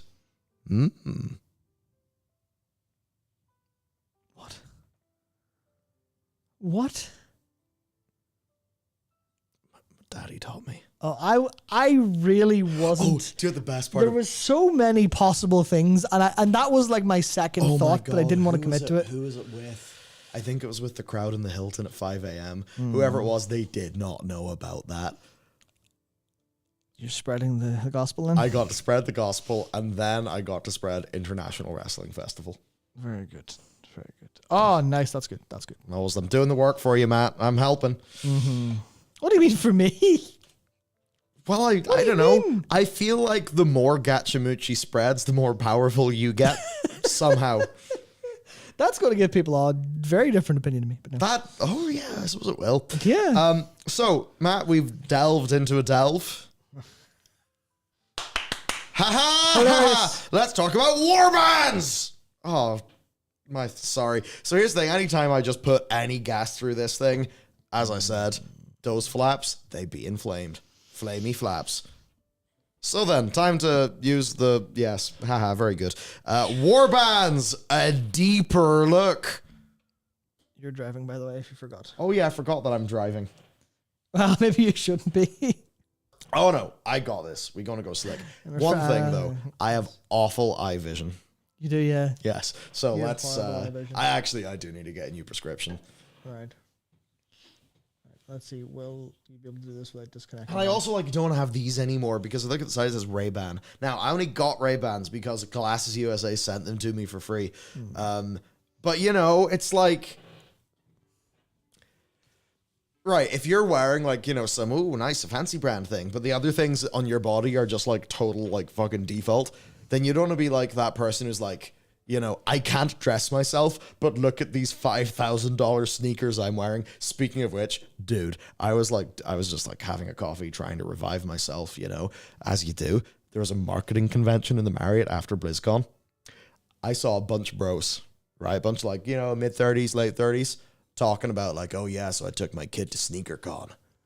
And they spent 10 minutes talking about like, oh, wow, man, those Jordans from that year. You know, it's like people being like, yes, 86, that was a great vintage.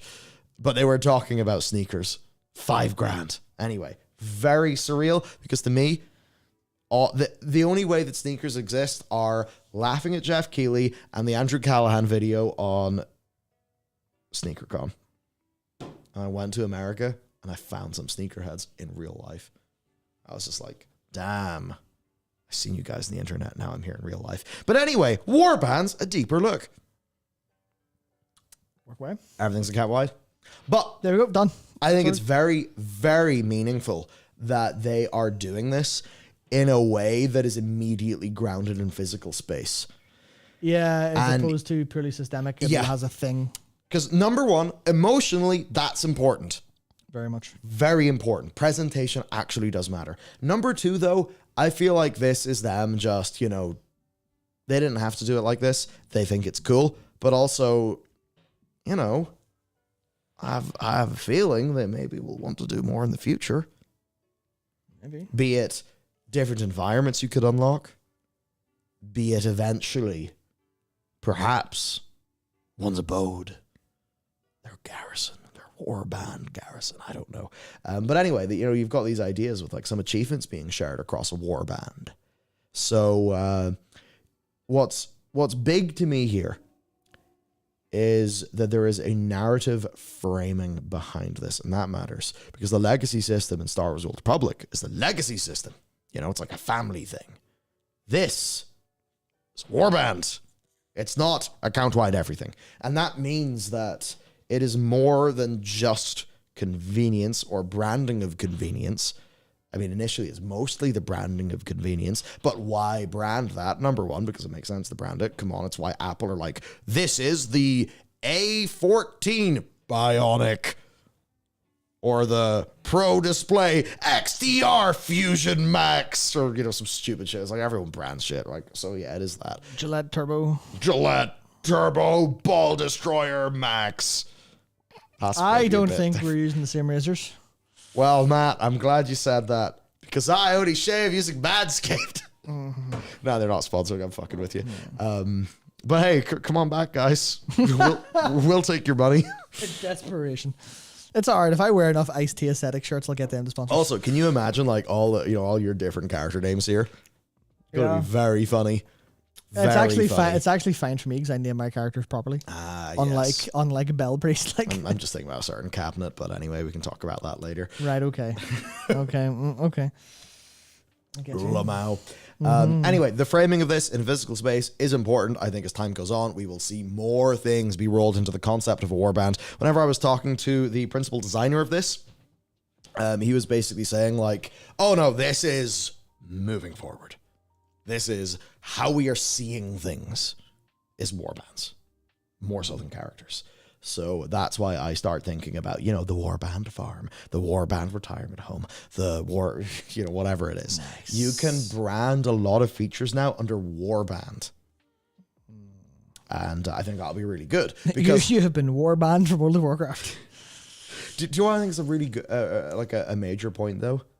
You know the way people think about the level of their account more than just their character nowadays. Yes, they're like, look at my account, look at all the things I have across all my characters. Yeah, look at all of my digital goods that prove my serfdom. There you go. Even thinking about getting your mogs. Like, if all your dudes are in a little dynamic scene, that's better. Or what if your warband actually is a thing? Actually has, maybe in 2 expansions time there's a player housing. And it's like your warband stronghold. Strongholds, new feature coming in World of Warcraft, the new one. So what do you have those? And your characters are walking around in it, right? Now, if you're a player and you deck out your character in a sick transmog, and then you go to your warband stronghold and another character, and now your character's walking around looking cool, that's going to be satisfying. Because that's more than just numbers on an achievement score or, decimal points of a percentage and all the things. That's tangible and that's real. In the same way, there's motherfuckers, they place all the ground clutter in their ship in Starfield just perfectly. Then they edit the ship slightly and it all gets transported to their hold because that game is... Not talked about by anyone.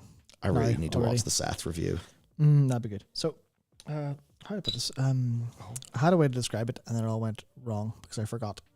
So I'm thinking about other things. What are you even talking about? Yes, just walking around seeing your other characters is very good because you get to look at them. Yeah, get good screenshots from different camera angles. Very good. Finally, it's really annoying trying to get a good screenshot of your own character sometimes. Do you remember when unless you use Narcissus? We just did a pool party with the boys In FF that time. Yeah, and then everyone got labeled wrong. It was hilarious. That was really weird, but also super cool. Very, very good. FF 14. Good game. Orgy of creativity. Next, transmogrification. All right, you pick up some steel pantaloons in your clothy. Fine. They'll be in your collection because that's your entire warband. Unless they are class locked. Yeah. You have given me 2 inches. I want a parsec. What? I don't know. Right, sorry, that took me a second because I heard parsec and thought of the app. And not, okay, yeah. That was a tidbit from the Q&A, by the way. It was literally just technical implementation issues. Fair.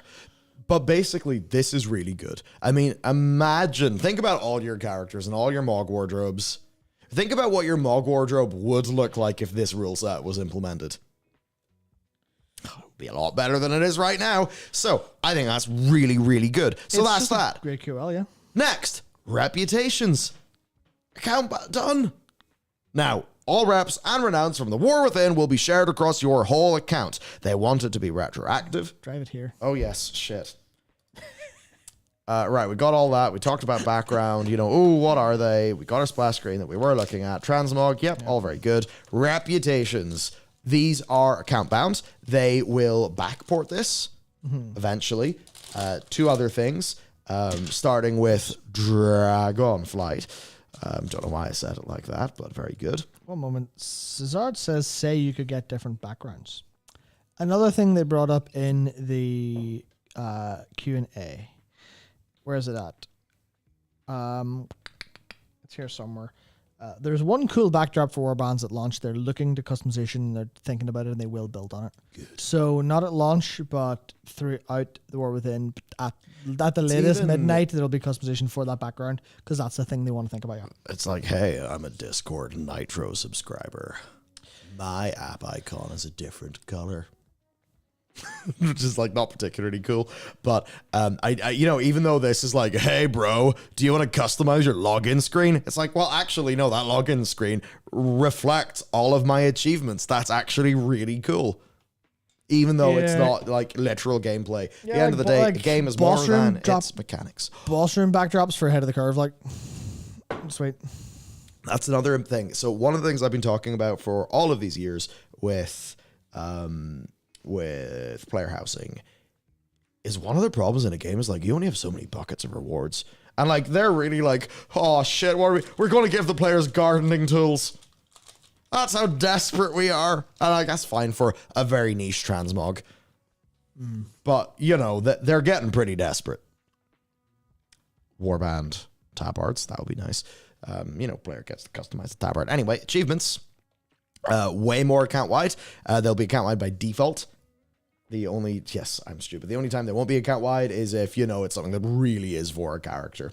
There's a warband bank. Yes, share items between all your characters in a single BNet account in one convenient bank. Extra bank tabs can be bought. You can deposit gold, so you can share it between your alts. There is a checkbox to include reagents. And then that means that your characters can craft reagents from your warband bank. So, actual game changer. Yeah. Actual game changer. It is a whole new game. This is quite a peepo chub. See, here's the funny thing. It's called peepo horny. It's called peepo horny in our, that emote anyway. It's called peepo horny. I think peepo chub is way funnier. Jesus fucking Christ. Sorry, I got blindsided by that. Yeah. Yeah, so this is a peepo chub in my view. Blizzard, if you're wondering, that's a high praise. Here's the deal, right? So here we have got the what is this? Yes, the Warbound until equipped. Cruel Cave Mole Mauler. See, do you know what this is? This is them saying, That's alliteration. but it's also them being like, okay, maybe us all didn't like the Niffin. You're such a fucking schizo. Jesus Christ. Oh my God. What Matt, do you mean? Who have I learned to be a schizo What from? do you mean? Who dude? have I learned to be a schizo from? Not me. I'm not this mad. You read Cruel Cave Mole Mauler in an expansion where we're going underground, and you're like, damn Niffin, I tell you. Jesus. You know the thing of like all the English PhDs inventing meaning in a text? Yeah. This is the Tea curtains. leaves! This is the curtains are blue. Good Lord. Oh well, dude, we found a sequel to Pyromancer. What do you mean? It's this lady called the Asparamancer. Oh, yeah, you're telling me. Yeah. She throws spears of asparagus and is able to tell the future from that. Just Google the Asparamancer, you'll find it. Anyway, Warbound items, right? Warbound until equipped. So this is just a thing that they can do. It's a bit like a BNet sort of bound item. But here's the deal, right? Look at this. Warbound items will drop as bonus personal loot from a variety of content at a slightly lower item level than what the content would usually offer. This is to avoid solutions where the right way to play would be with tons of alts to accrue more player power on your main. This should allow for the Lost Ark effect. yeah. Oh boy. This should allow for alts to be more easily caught up. So, what I'm reading from this, let's say Kill Farak, and obviously wrong expansion, but you know, maybe you could get a warbound bit of personal loot that you could just put in your back pocket, send to your alt. Yeah, it'll be a couple item levels lower. You could throw it into your warband bank until you're ready to actually put that item on a character. Because maybe you don't have the character yet. This is why I am curious. Because All right, George. how many like just random here's a catch-up system, here's a catch-up system, here's a catch-up They system. never have to design a catch-up system again, and now their systems designers and gameplay designers and quest designers can make content. No, Matt. Now World of Warcraft's dead because all the world content is just gear catch-up. Perfect. No. Fantastic. So anyway, I think this is good. This is good. I certainly will want to be playing plenty of alts. It does seem the Blizzard wants to meet me there. Flight paths as well. And, I suppose we'll see how the feature develops. Ultimately, here is what really ground my gears, what kind of frustrates me. In fact, dear viewers, I am frustrated right now. I'm deeply frustrated. Here's the reason why I'm frustrated. I want to be a guardian of the dream. I want to guard the dream. I want to be there in that very embarrassing cinematic that we just watched. But I don't want to be there. I'm a priest. Because whacking things with a very large mallet is fun, and I'm enjoying my paladin. However, I feel like the character that's done more content in this expansion is my priest. So now it's either play what feels like the wrong character who's not done the various story things, or I play the character I want to play that hasn't done the story things. And it just feels a bit wrong. You know? It's like, have you ever been in that situation where you're like, oh, I really feel like doing this in my paladin, but all my renown's in that character, and the catch-up is nice, but this, just for me, is way better. Here's what I think is going to be key, dude. Warband quests. There's a reason why I say this. Warbound on first doing. Because I want the ability, right? That, like, there's just quests that, like, I do them, and it's like, I have done them, they're done. And, I could do them optionally in an alt if I wanted to. But, otherwise, completely ignore. Because it's like, that would be like pressing New Game Plus in FF14. There's a reason why I say that. Main quests in World of Warcraft can be rewarding and fun again, and actually give you good shit, if they're Warband limited. Not limited. Like, you could still replay them or whatever. But, I don't know. I feel like that's a way to do those, like, patch zones. Sorry, those, like, patch sort of main stories in a way that could be a bit more interesting.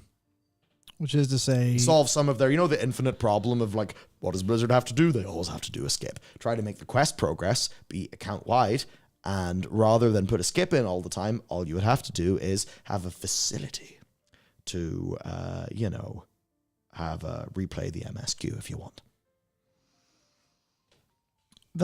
maybe I may have left it in the oven a bit too long. That's certainly something that would bring it closer to FF's whole you play all your jobs on one character thing, and that's the thing. Exactly that's. Yeah, obviously that's the thing. Obviously, that's what people are like talking about in that regard, because alts are a question of not being the same, not being playing the game again, but being an addition of the game, because you're getting a slightly different experience as opposed to you're playing the whole game again. Which is, I know they talked about that very slightly in the Q&A. I don't have the quote exactly, but I remember they were talking about deciding which content you might want to do again versus won't. So I really doubt that we'll have warband quests.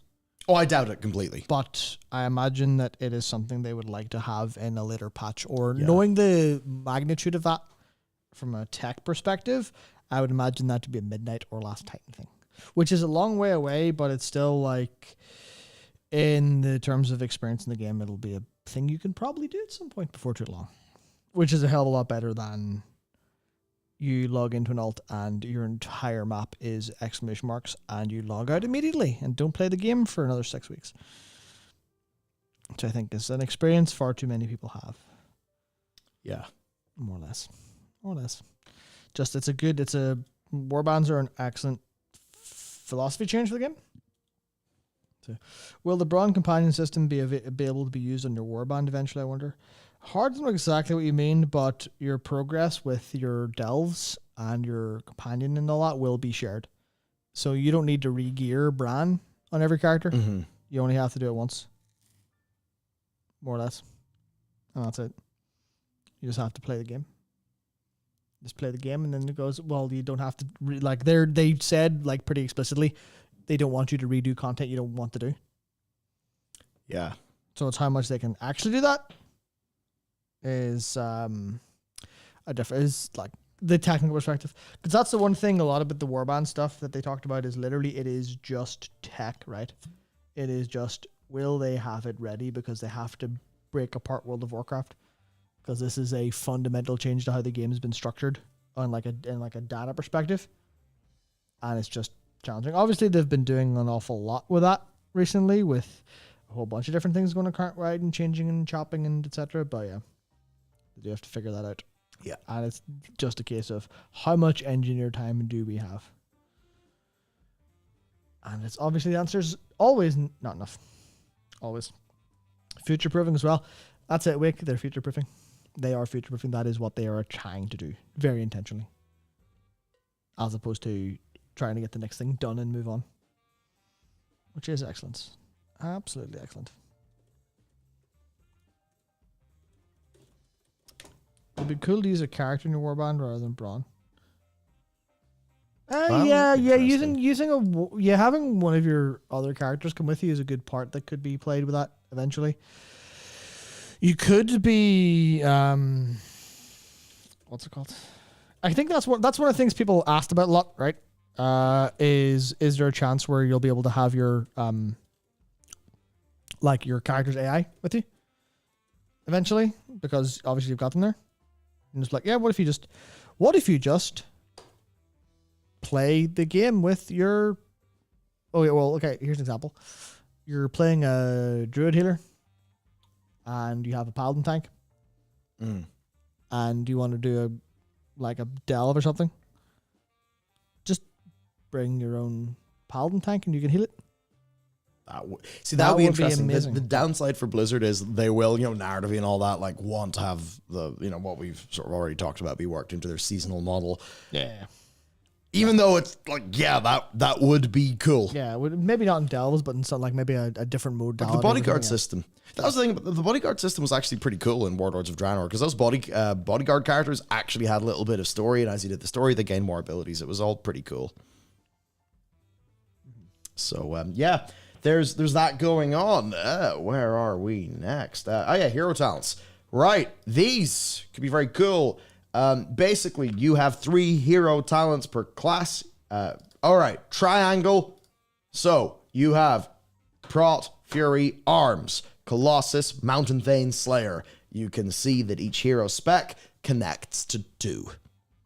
And this is probably a way for them to avoid Giga Bloat. Yep. Exactly. And I suppose they're probably thinking, like, the next time we add these, how do we add these? Yeah, what they do in Midnight will be fun. But that's a long time away, so we can just focus on how this works for now. Yeah, it is. So, there's that with the hero talents. Yes, that is what we've got going on. These will automatically unlock at level 71. You'll basically choose which one you want. You'll get all the hero talents by max level. You can freely swap between these, no worries, no bullshit. Some of these are straightforward passives, some are more impactful and visual. The capstone will usually double down on basically the core point of what it is, like being, say, a Dark Ranger. At max level, you can collapse the tree into a more condensed view, showing only choice nodes that you can swap between as well. So that's pretty, as you can see there, pretty neat. All right, Rider of the Apocalypse Death Knight. That one's pretty cool. Except the fact you won't be able to do a load of mounted combat, probably. Yeah, Lightsmith, Herald of the Sun, Templar, Voidweaver, Oracle, Archon, Soul Harvester, Hellcaller, Diabloist. Diabolist. Diabolist. Yeah, those are kind of shit. Stormbringer, be honest. Farseer, Totemic. Totemic is kind of shit. Fatebound, Trickster, Deathstalker. Fatebound's kind of...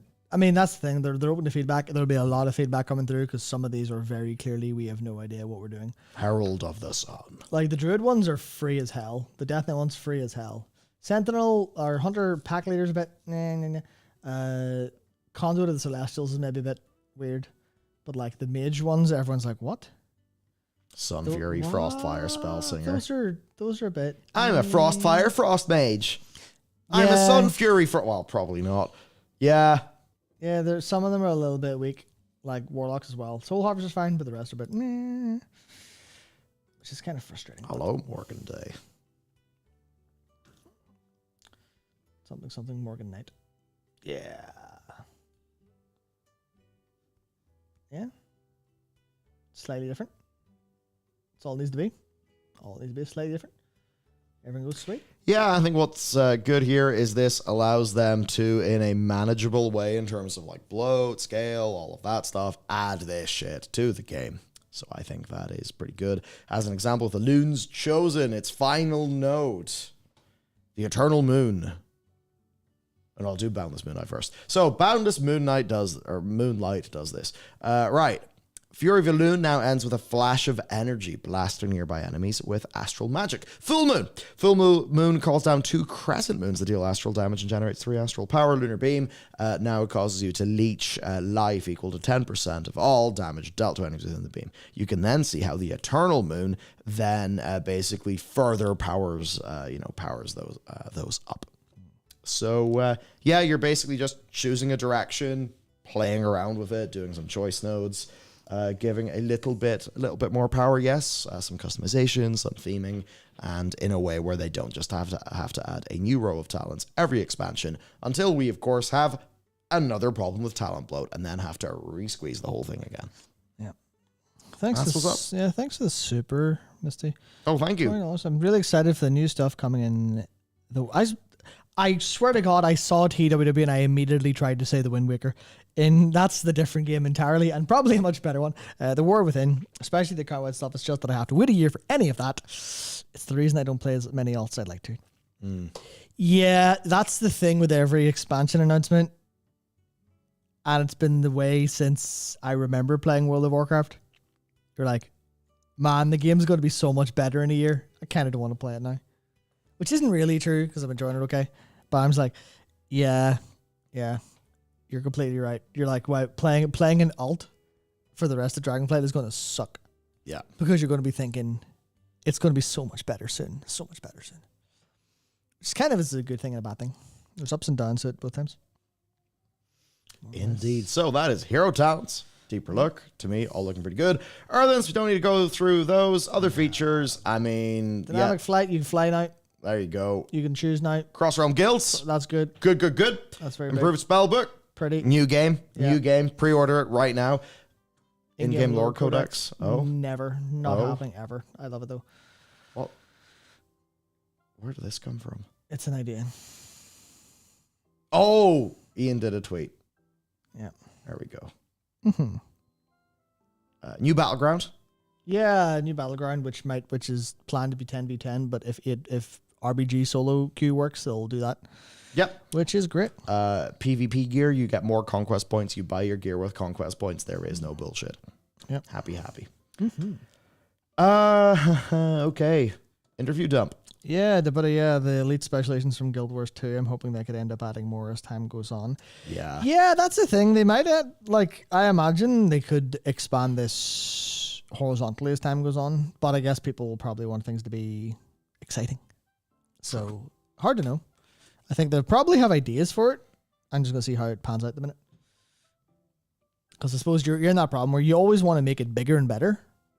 You never want to say, well, what's the new big thing for your talents as expansion? And it's, if you like Illusion's Chosen, you're probably going to still play it. People don't want to hear that, I think. But we would end up talking about the whole problem with, we'd end up talking about the infinite problem of how do you power creep forever and ever.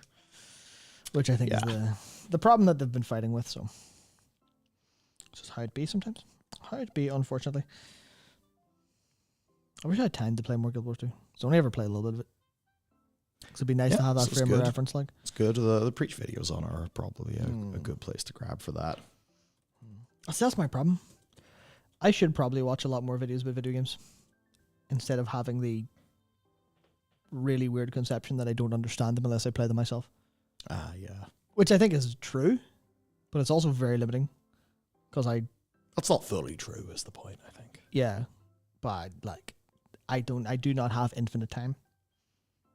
Not even a hyperbolic time chamber would be enough. Because you're only allowed in there so often. And I would need about... Oh, yeah. I need to live in that thing. I need about 800 billion years to play half the video games I want to. So let's go through some things then. Right. Q&A. Let's go. Number 1, Dragonflight will have a Season 4 with faded raids. There will be a dinar-like system. This is not surprising. Makes sense. Basically means there's no content drought. Yes, I know it's not a full new season of content. That's definitely true. But, it's better than the game just fully being in maintenance mode. Yes, So exactly. that's good. Mm-hmm. Bad luck protection for the legendary axe from Varak will be active from the very beginning. The plan to have content updates happening around every 8 weeks or so is continuing, and they want to keep doing that until the new expansion releases, which is very good. While they're not ready to talk about the new Dragonflight things, we apparently have very exciting things that include a lot of things people have been asking for, in addition to surprises. Yes. As you go through this, I'll try to connect anything to the Q&A. That was something that Morgan said in the Q&A, which is, oh my god, where is it? Because my notes are horribly organized. I'm very sorry. They in the Q&A talk about expansion value if they're faster, and they're basically saying expansions will be the same size, just faster now, more or less, same amount of content. No game shrinkflation is literally what Ian said. They're going to avoid shrinkflation. Shrinkflation. Oh, shrinkflation. Yeah, as in same price thing, just smaller.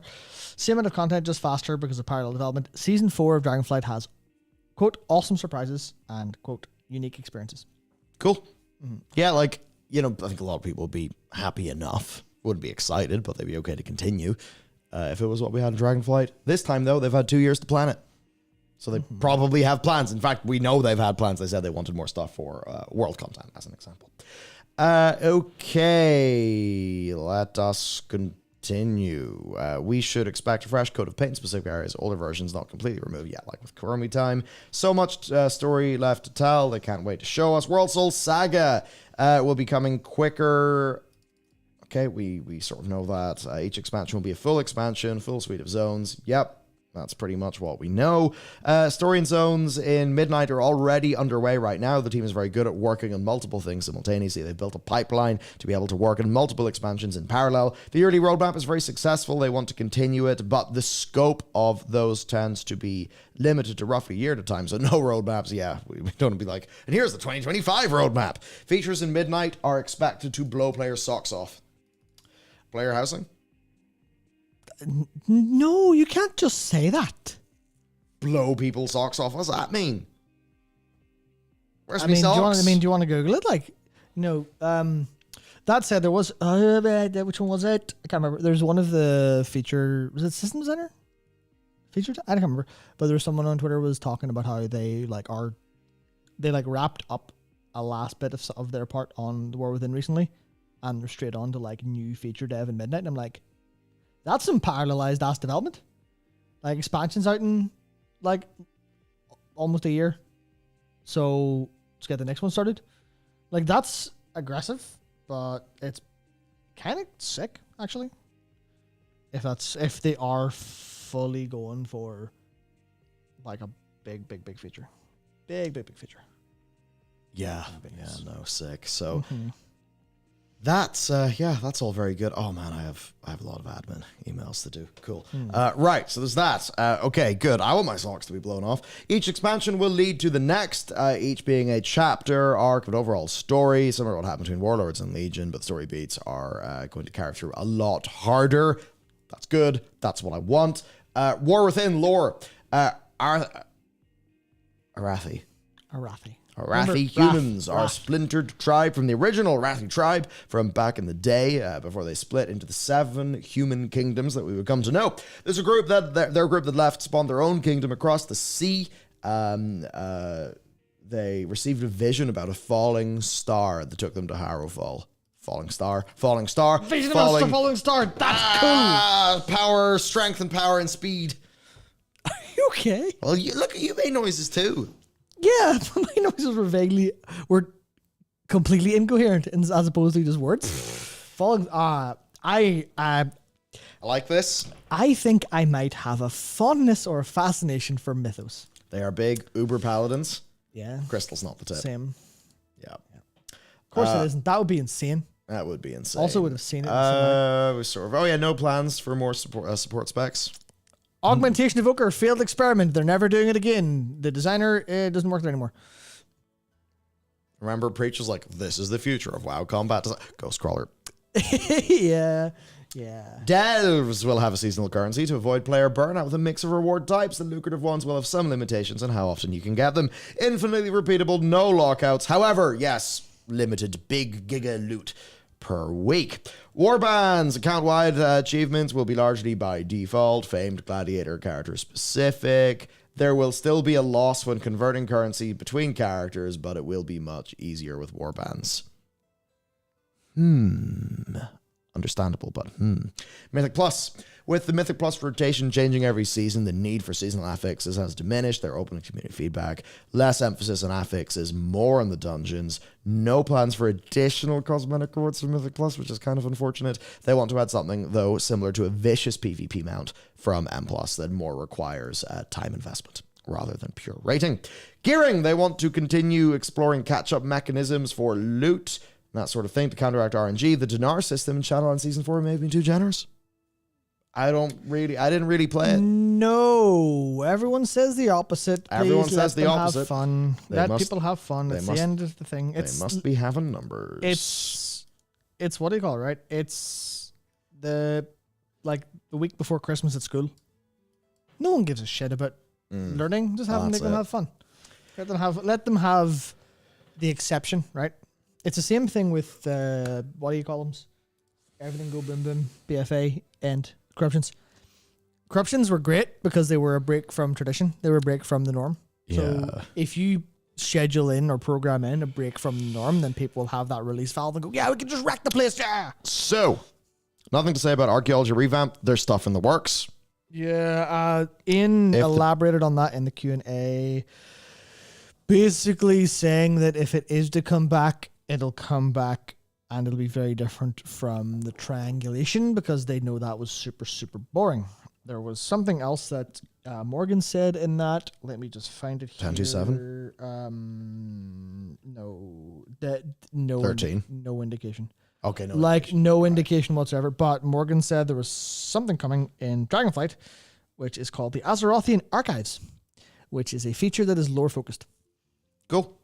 No, we give basically no perception of what it is outside of there's lore focused features being added to the game in DF, which is fucking sick. New technology. Blizzard uses AI to do the really useful thing of fitting helmets, like refitting them to all different character races instead of that being manual. They don't develop any zones with AI, but are using it to refine training materials to streamline onboarding. They don't want to use AI art generation, as you cannot replace passion. It is a tool that should be used to smooth up various workflows so that artists can work on the actual art. Use these things like a tool, not a hack, not a cheat.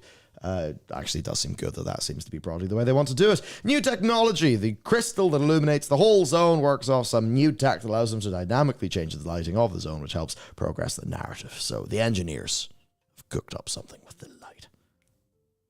I mean, I don't know. Is it like, do they have like a double baked light transition between your baked lights? And then you get the Shadowlands death transition between day and night. So there's our interviews rounded up. Expansion editions. Oh yeah. So here's the thing. I actually did a video. I went fully into depth on this. In a way, the base edition of WoW is actually a better deal than it was in Dragonflight, because now the base edition it's all the prices are the same. The base edition has a character boost. In War Within, it did not in Dragonflight. Ian talked about that in the Q&A as well. They were talking about the early access. Yeah. And he was like, basically they added value. They needed to find a way to add value because they included the Dragonflight and the boost in the base. So to make the epic tier more compelling, they added early access, which is, they looked at that and they got the idea from it being the industry norm these days, which I'm also pissed about in single player games. Everyone's pissed about. Fuck that to death. Yeah. Awful nightmare experience. It shouldn't be the case. It's a terrible, terrible, terrible, terrible, terrible abuse of human psychology, like most video games actually are when you think about it. But he said there are unique dimensions. How about just don't make an epic tier and give up money? Are you insane? Of course they're going to have an epic tier. I'm surprised they don't have a $500 tier where like Portal Pass. Yeah, exactly. There's a portal pass for the bastard game. But he says there's unique dimensions that they're aware of because it's an MMO, and they basically got the fine print set in stone. And their idea is there's no long-term advantage.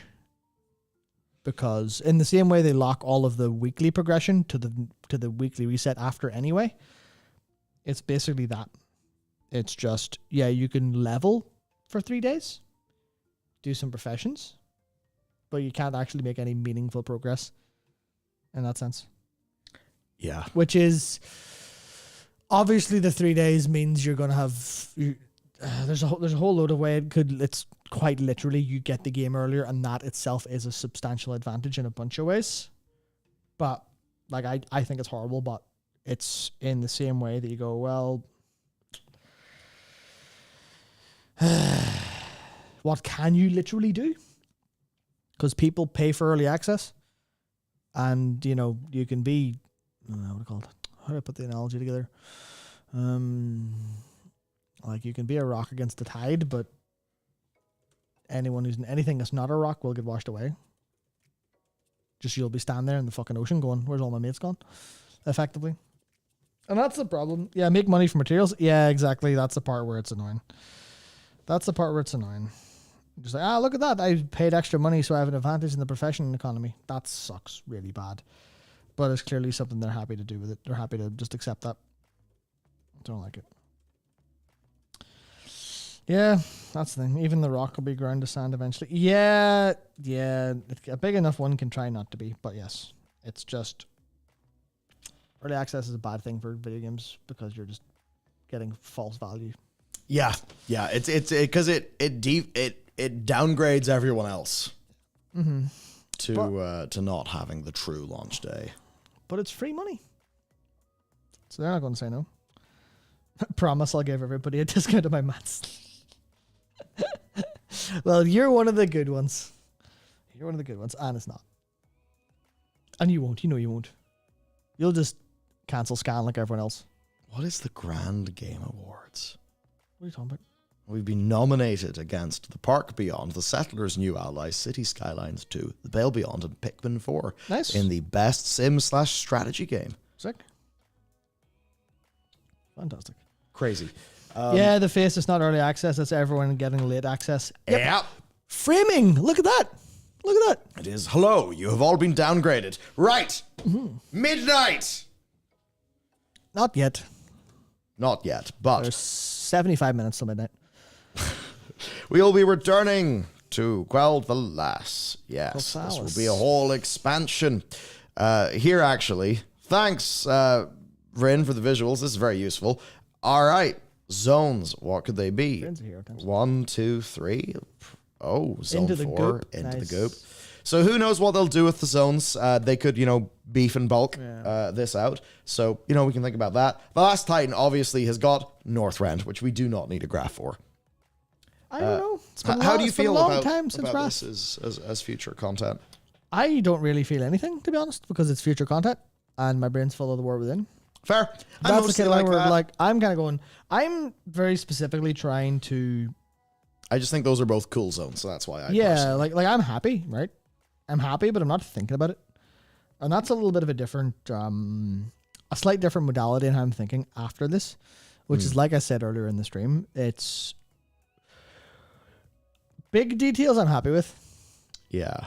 So I'm not going to sweat the small details until they happen because, like, they're going to come eventually. So might as well just see. And I kind of trust.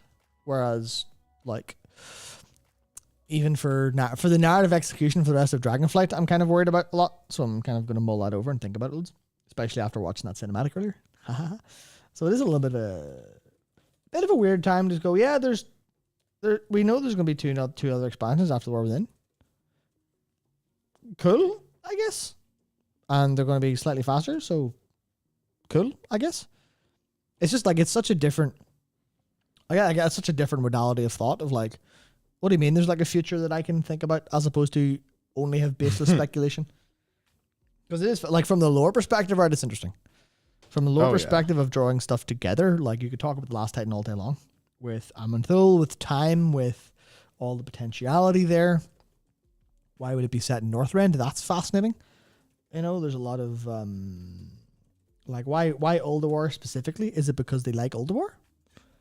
If we're going to Northrend, then what does that mean for Shalazar? What does that mean for Dragonblight? What does that mean for Ice Crown Citadel? Because obviously ICC, whatever's underneath there, is super important. As evidenced by Eternity's End, worst patch World of Warcraft's ever had. Twitter patch is better.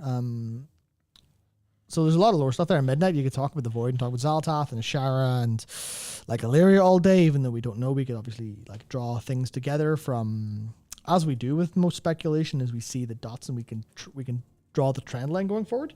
Like, we could still continue to do that for ages. But I kind of don't feel the need to do it too much. Now, that'll change as soon as the War Within releases, as soon as we have story details. Then we'll draw stuff forward through to Midnight. But even knowing what we know about the War Within, I'm kind of like, I'm almost like checked out of even Dragonflight story for now. Because I'm like, they're just going to pull up, they've shown us the point where we start, which is Anduin and Thrall. So they're going to get us to there in some capacity. And there's nothing they can do that will really drastically change anything. So I'm just kind of like, yeah, I'll just ride out the rest of Dragonflight. I'll laugh at every other cinematic, probably, because it's just going to be how it is. I hope it's fine. I hope it's better. I hope it wraps up all the stories really well. But even things like Ian in the Q&A. Yeah, that was another thing I wanted to bring up from Ian in the Q&A. He said, why are my notes so hard to read?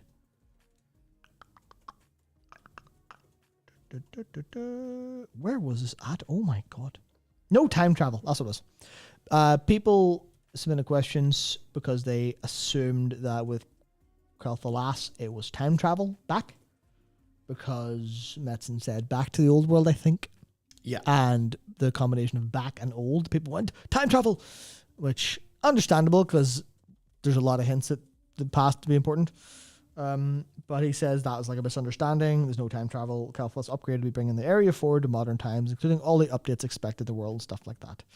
So it's a little bit like, for dragon riding yeah. and So shit. he said that, and he also said that in the regard to like the time waves being all sorted and stuff. Which obviously in this we have a lot more story in Dragonflight. Mm-hmm. I'm sat here going, but that bronze story was kind of shit. In the way it like was ultimately tied together and was unsatisfactory and didn't make complete logical sense. But like they seem fairly happy to kind of brush what's happened under the rug right now. And they're going, oh yeah. And I suppose this is a problem of always the next expansion announcement. It's just, you're going to get here and you don't really give a shit. Why? No, sweet. So it's all just, for me, the only thought that's really prevalent in my head is the War Within. How good will that be? Yeah. Because that will inform how good Midnight will be, and that will inform how good The Last Titan will be. So I'm just wondering about that. Any spare brain juice goes directly into, what's that? What's that? What's that? Give me more of that. I wonder. Yeah, mostly. So, I mean, broadly speaking, I'm just pretty happy overall. I think we're going in a fairly nice, positive, healthy direction. Mm-hmm. Hopefully that doesn't all go to shit. Right. So, 13.0. Where are we in other things? Yes. Oh my God, classic. We don't maybe need to talk about- about these massively. For me, TLDR, Season of Discovery, it's basically classic plus-ish. I kind of love the idea, and I'm very happy about it. I will not play it because there are not enough hours in the day, but I am super hyped for everyone who wants to play it because that seems genuinely astoundingly good. Like, going it's to be- basically perfect in terms of the... Because I didn't expect them to Classic Plus lore or Classic Plus mythos or Classic Plus content, but Classic Plus remixing the game in a way that's a lot more hardcore-esque in the sense that hardcore fundamentally changes how the video game works while you're pressing your buttons and how you think about how to play it. In that Classic has the old RPG gameplay. Yeah. Season of Discovery is old RPG gameplay, remixed, remastered, different, but the same, which is what people want out of it. So moving through things. Yes. Yes. There's a lot here that doesn't need to be here, so Yeah. we don't need to talk about Water Time Walking and the Dark Moon Fair. Yeah. We don't. November trading post. Very expensive month. How expensive? 9,000. It's okay, Oh my because we all pre-ordered the Epic Edition. God. New Twitch drop. Very cool. Sale. Very cool. Wow. Rathian in Europe. Double Lamau. price in UKU. Yep. Warcraft That's the Rumble. experience. Great game. No one gives a shit. I only played a little bit. Hearthstone. No one gives a shit. It's really dismissive. It's really dismissive. They are not the but core of also- our audience. Nor many audiences, which is kind of the problem. McFarlane Toys. Fair play to you, bud. Yo, that's actually kind of neat. That's pretty. Yeah. Very good. Very good. Hang Thank on. you. After it. Thank you. McFarlane Toys. Other things. Right. Guardians of the Dream. Oh my God, the patch is out. I haven't played it yet. I need to play it. We should probably go. We should play it before we probably talk about things. Just with Matt's been doing a lot of things with Ghost. I've been doing a lot of things with, BlizzCon and not having a voice that I can use. Oh, get some Stormhammers in the trading post to match with everything you've got thus far. I'm sure these will be affordable. Yeah, the transmog set changes color like the mic does. Oh yeah, this, which I won't get because I was at BlizzCon and I was really busy, so I You'll didn't get finish You'll my... get it a year or a month later. Yeah. Oh yeah, we'll get it. Oh yeah, of course it doesn't need to be unbroken. Right, let's finish these. Okay, Bill Spencer wants Blizzard to be free. Is that actually true? Yes. Blizzard boss is optimistic about a more independent future under Xbox. Mike Ibarra said, he basically said something to the effect of, if he went to Phil Spencer about something, Phil would tell him to run his own studio, which is not how it worked under Activision, because Activision had a lot of high level oversight, and they would have to fight for things all the time. Whereas under Xbox, because Xbox they've been marketing Blizzard separately from Activision. Yeah. So I think it's a little bit of he could be able to show up to like if someone at Activision goes, maybe you should do this, Mike will go, Phil says I can do what I want, actually. I kind of no Warzone in my launcher. I kind of go ask your mother, go ask your father thing. Yeah. And one side will always give him the answer he wants. And then he also talked about things like there's an example, Schreier there saying, plus the next StarCraft game may not be an RTS. What he means specifically by that is they don't have any RTS people left because they all left when they didn't make StarCraft anymore. Obviously, duh. Oof. But the thing with that is Mike says he's basically happy enough to make whatever in any of their IP, and they're super happy to, but he's not going to say, go make a StarCraft game. He's not going to say, go make a Warcraft game. He's going to wait for a team or like a leader to show up and go, here's the vision, here's the game, here's the idea, do it. Or we want to do it, can we? And he said as long as the idea is solid, as long as the team is there and the passion's there, he will let it happen. And that's a case of, like, even when it comes to... He said something, I can't remember where the quote is from. It was from The Verge, I think, or maybe it was someone else. It was in one of the loading screens that went out to our subscribers. It was whether they be like 4-hour or 400-hour experiences, they're happy. They're like, they'll be willing to do stuff more now. Mostly because of that. Yeah. What happened to the survival game, Esteban? In development. Yes, they talked about that and basically said it's not ready yet. It's not ready to show. They're working on it. When it's ready to show, they will. Something along those lines, basically. That's kind of the height of it. But it does seem like this is a brighter future for Blizzard as a game developer, not just as stewards of the World of Warcraft video game and a bunch of live service video games. It seems like they are very much happier to go, we are going to be more of a game developer now because we have the freedom to not be as hounded for, this is me reading into it, hounded for immediate high profitability from Activision executives. Yeah, like Basically. first party incentives versus third party incentives are just different. And I think first parties are, well, maybe not perhaps better, they are at least more aligned with a longer term vision. Mm-hmm. And that is going to be better than the immediacy of Bobby, who obviously does need beans now. Still wants him. Who knows where Bobby's glorious parachute will go. Hey, this sounds pretty good to me. I mean, look, if there's another StarCraft, like, I don't need that to be an RTS because the heart of that team is making Stormgate, and I'm happy with that. But if there's other things in the StarCraft universe and we can grow that, get more StarCraft fans, obviously I'm going to be really happy about that. With StarCraft Ghost, we know they intended a long time ago to have StarCraft be a more diverse setting in terms of gameplay format. So yeah. I'd be totally happy with that. That's really good. I like this. Mm-hmm. Yes, I like this goodly. Very good. Okay, there's that story. Now, what other stories do we have? At the bottom of our document. Ghost Crawler's new studio. Watch that, I forgot. Talk about that later. Oh, yeah. Yeah, also the podcast with Scott Johnson. He's doing it. Yeah, that's really cool. It's pretty sick. Fan expansion comes up. Do that later. Synthwave Beats. That's not a stream topic. Your Radio IO Season 2 recap. Not a stream topic. Sad truth. Okay, are we ready for pain? Are we ready for suffering, everyone? Oh, yeah, I've seen loads of his shorts. His stuff's great. StarCraft 2, Wings of Liberty made less money than the horse, the first sparkle pony in World of Warcraft. A $15 microtransaction horse 25. made more money than StarCraft 2. That's it. That's the whole meme, dude. You're wondering why these companies keep doing microtransactions? Because dipshits keep buying them. Here's the deal, brother. World of Warcraft, at that time, had 12 million subscribers. StarCraft 2, at a number of days post-launch. What were the StarCraft 2 sales? Shit.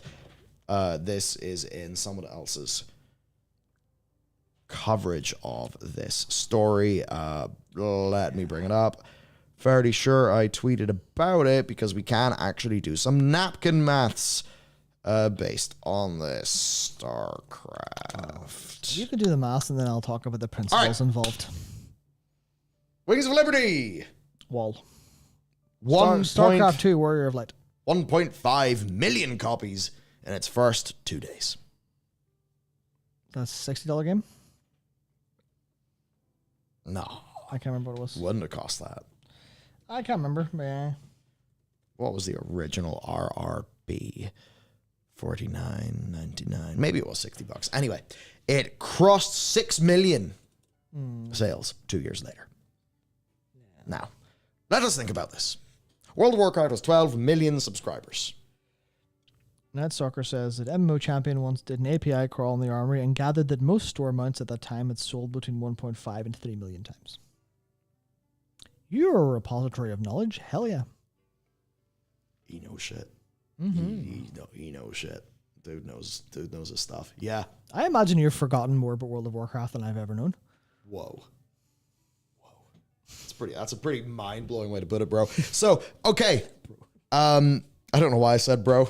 Because you were in America. I was in America. I'm like, oh, dude, bro.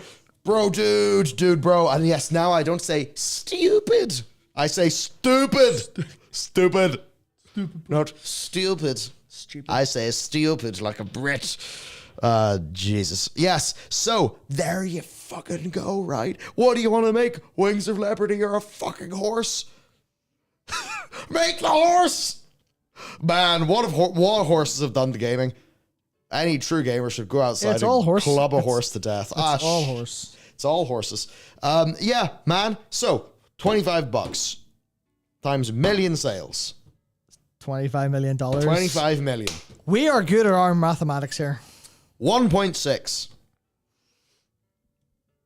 times Yes. $60. $40, I'm sure.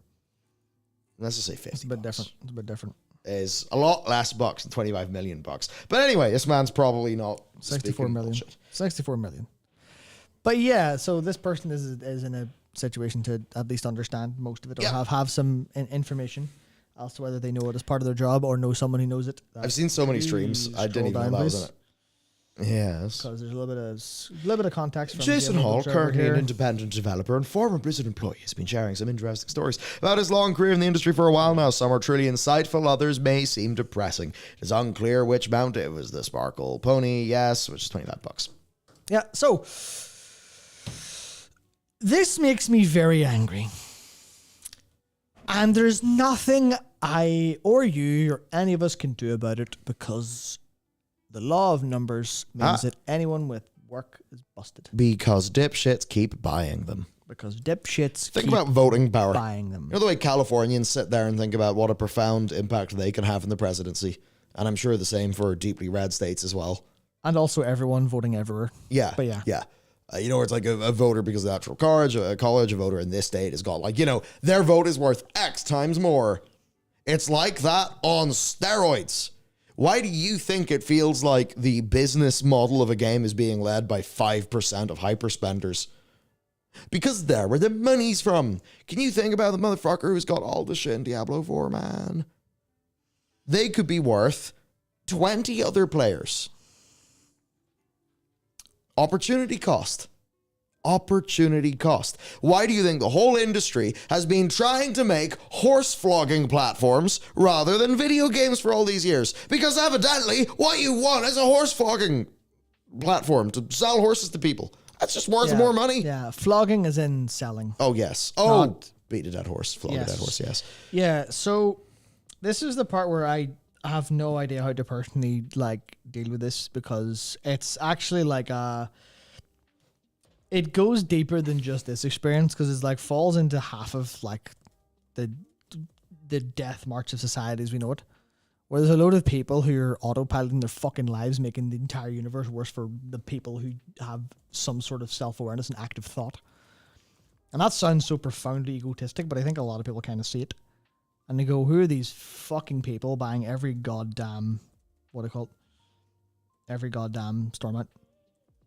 Who are they and why Johnny are they mounts? why are they doing it and why do they not understand the value of their money in some capacity? Because here's what I realized, kind of profoundly. I was talking to a friend that I made in Los Estados Unidos.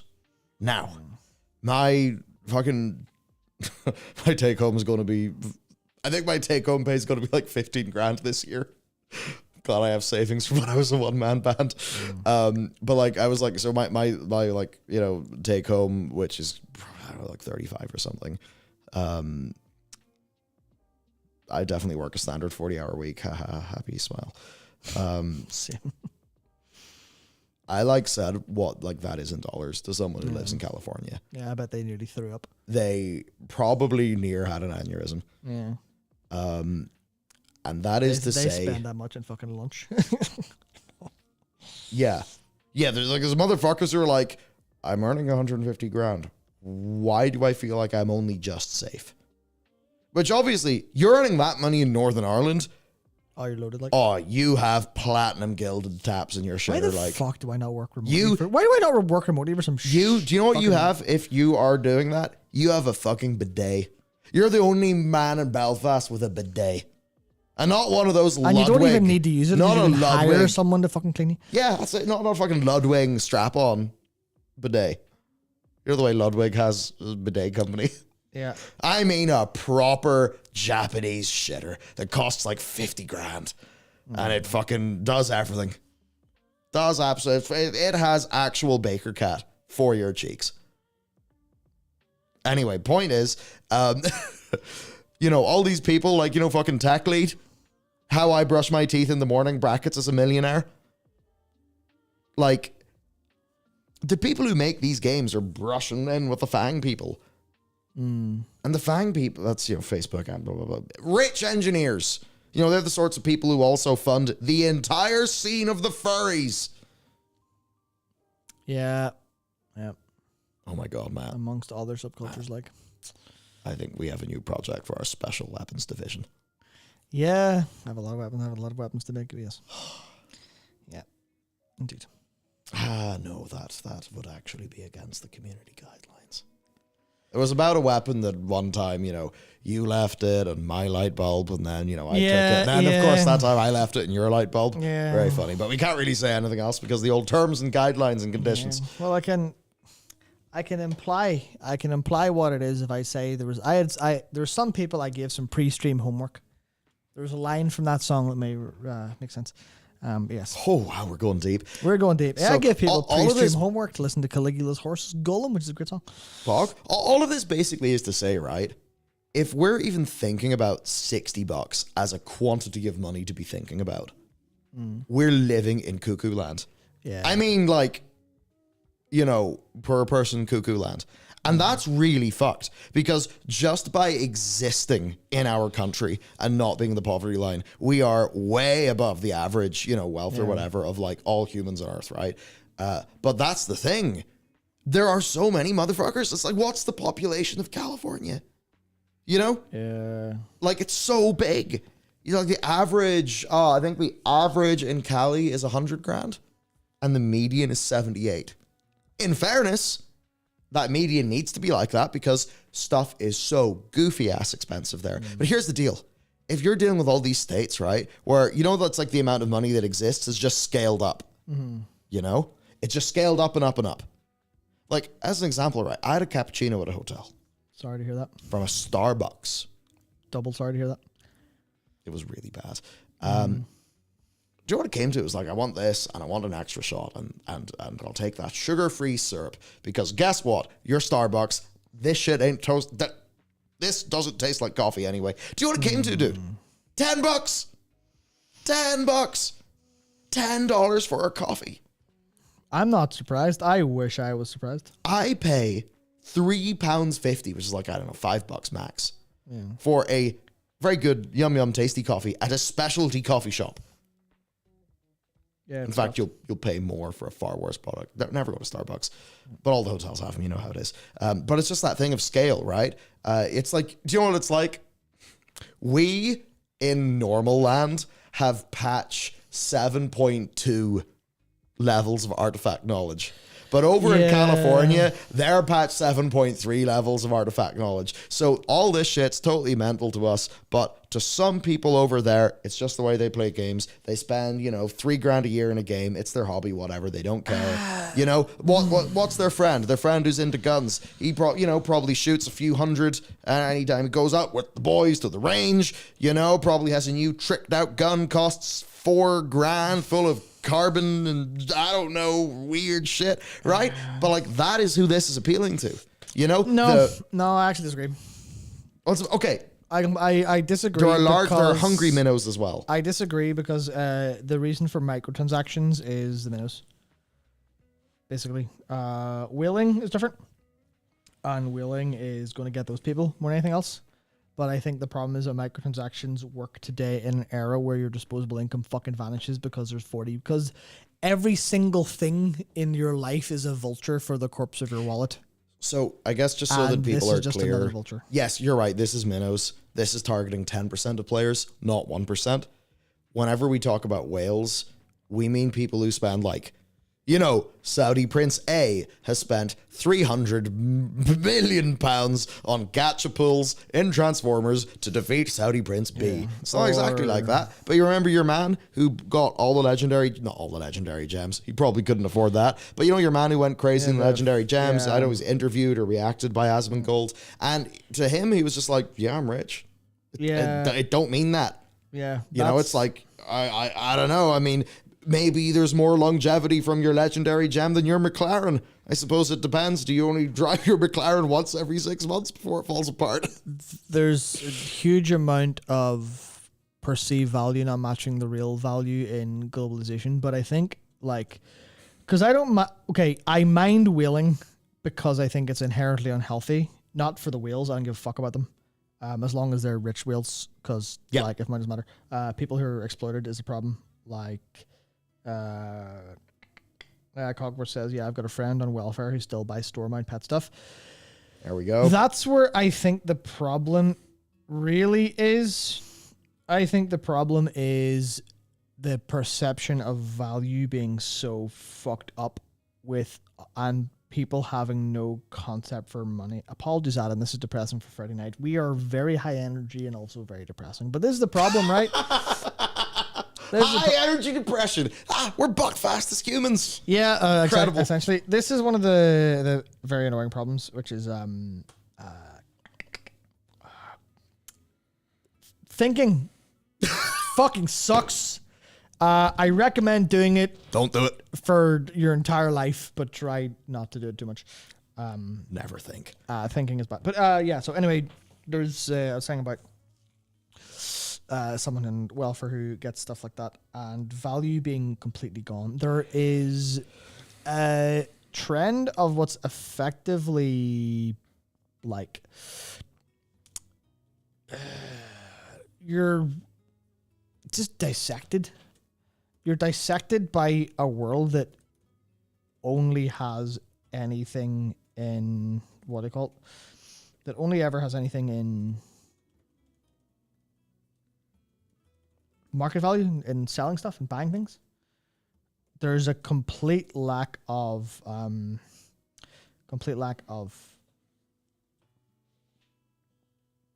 don't know how to put this.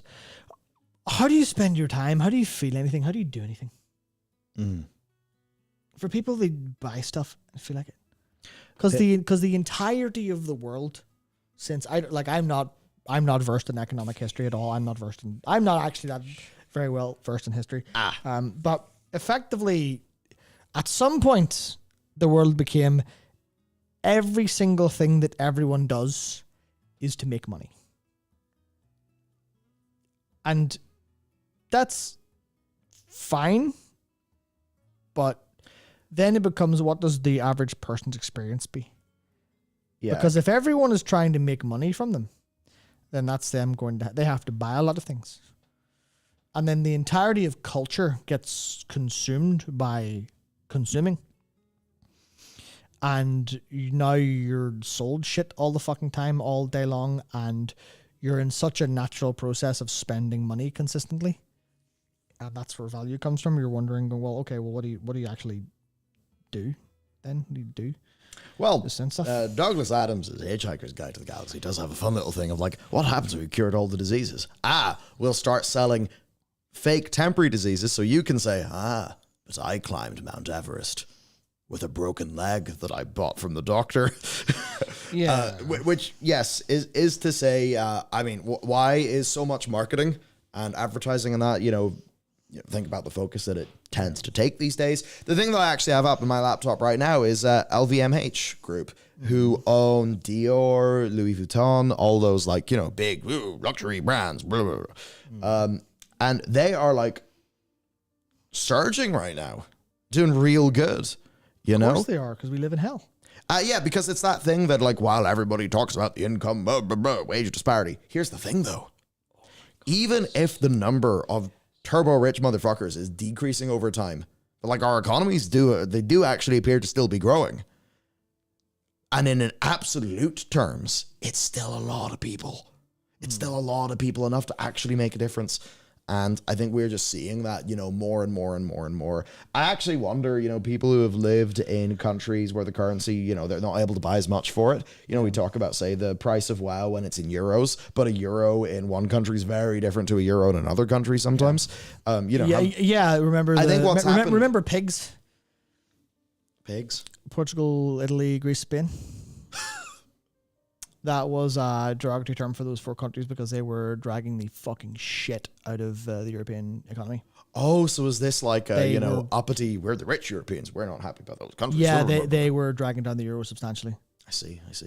That's just, it's interesting, like what a euro gets you in different countries. Yeah. So some of those countries where a euro didn't get you as much, what's happening now is the level at which you feel like they felt is just increasing and increasing and increasing as all the prices are increasing, as cost of living is hitting a lot of our lives a lot more profoundly, and as there are still enough people to buy full RRP and above GTX 4090s. Because turns out it makes sense to do that, raw financially. But then, I do remember there's a funny quote from an Economics Explained video recently. It's like, but, the pure evil economist could, you could have issues such as the solution to the trolley problem is to run that person over, reverse, and run over those people because they're not economically productive anymore. Because in doing so, you've just paid the trolley driver more money.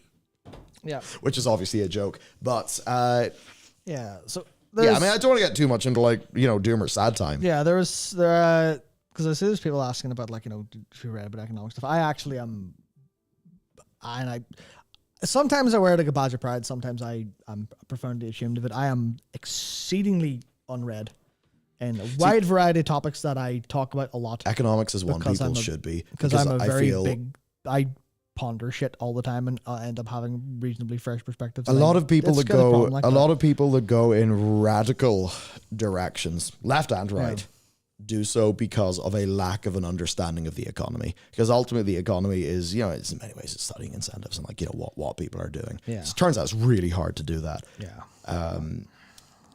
But yeah, I generally, whenever people like don't understand a system and get, I see a lot of people not understanding systems and getting very angry about them. And it's like, think about how much more dangerous you would be if you really understood the system and you were then angry about it.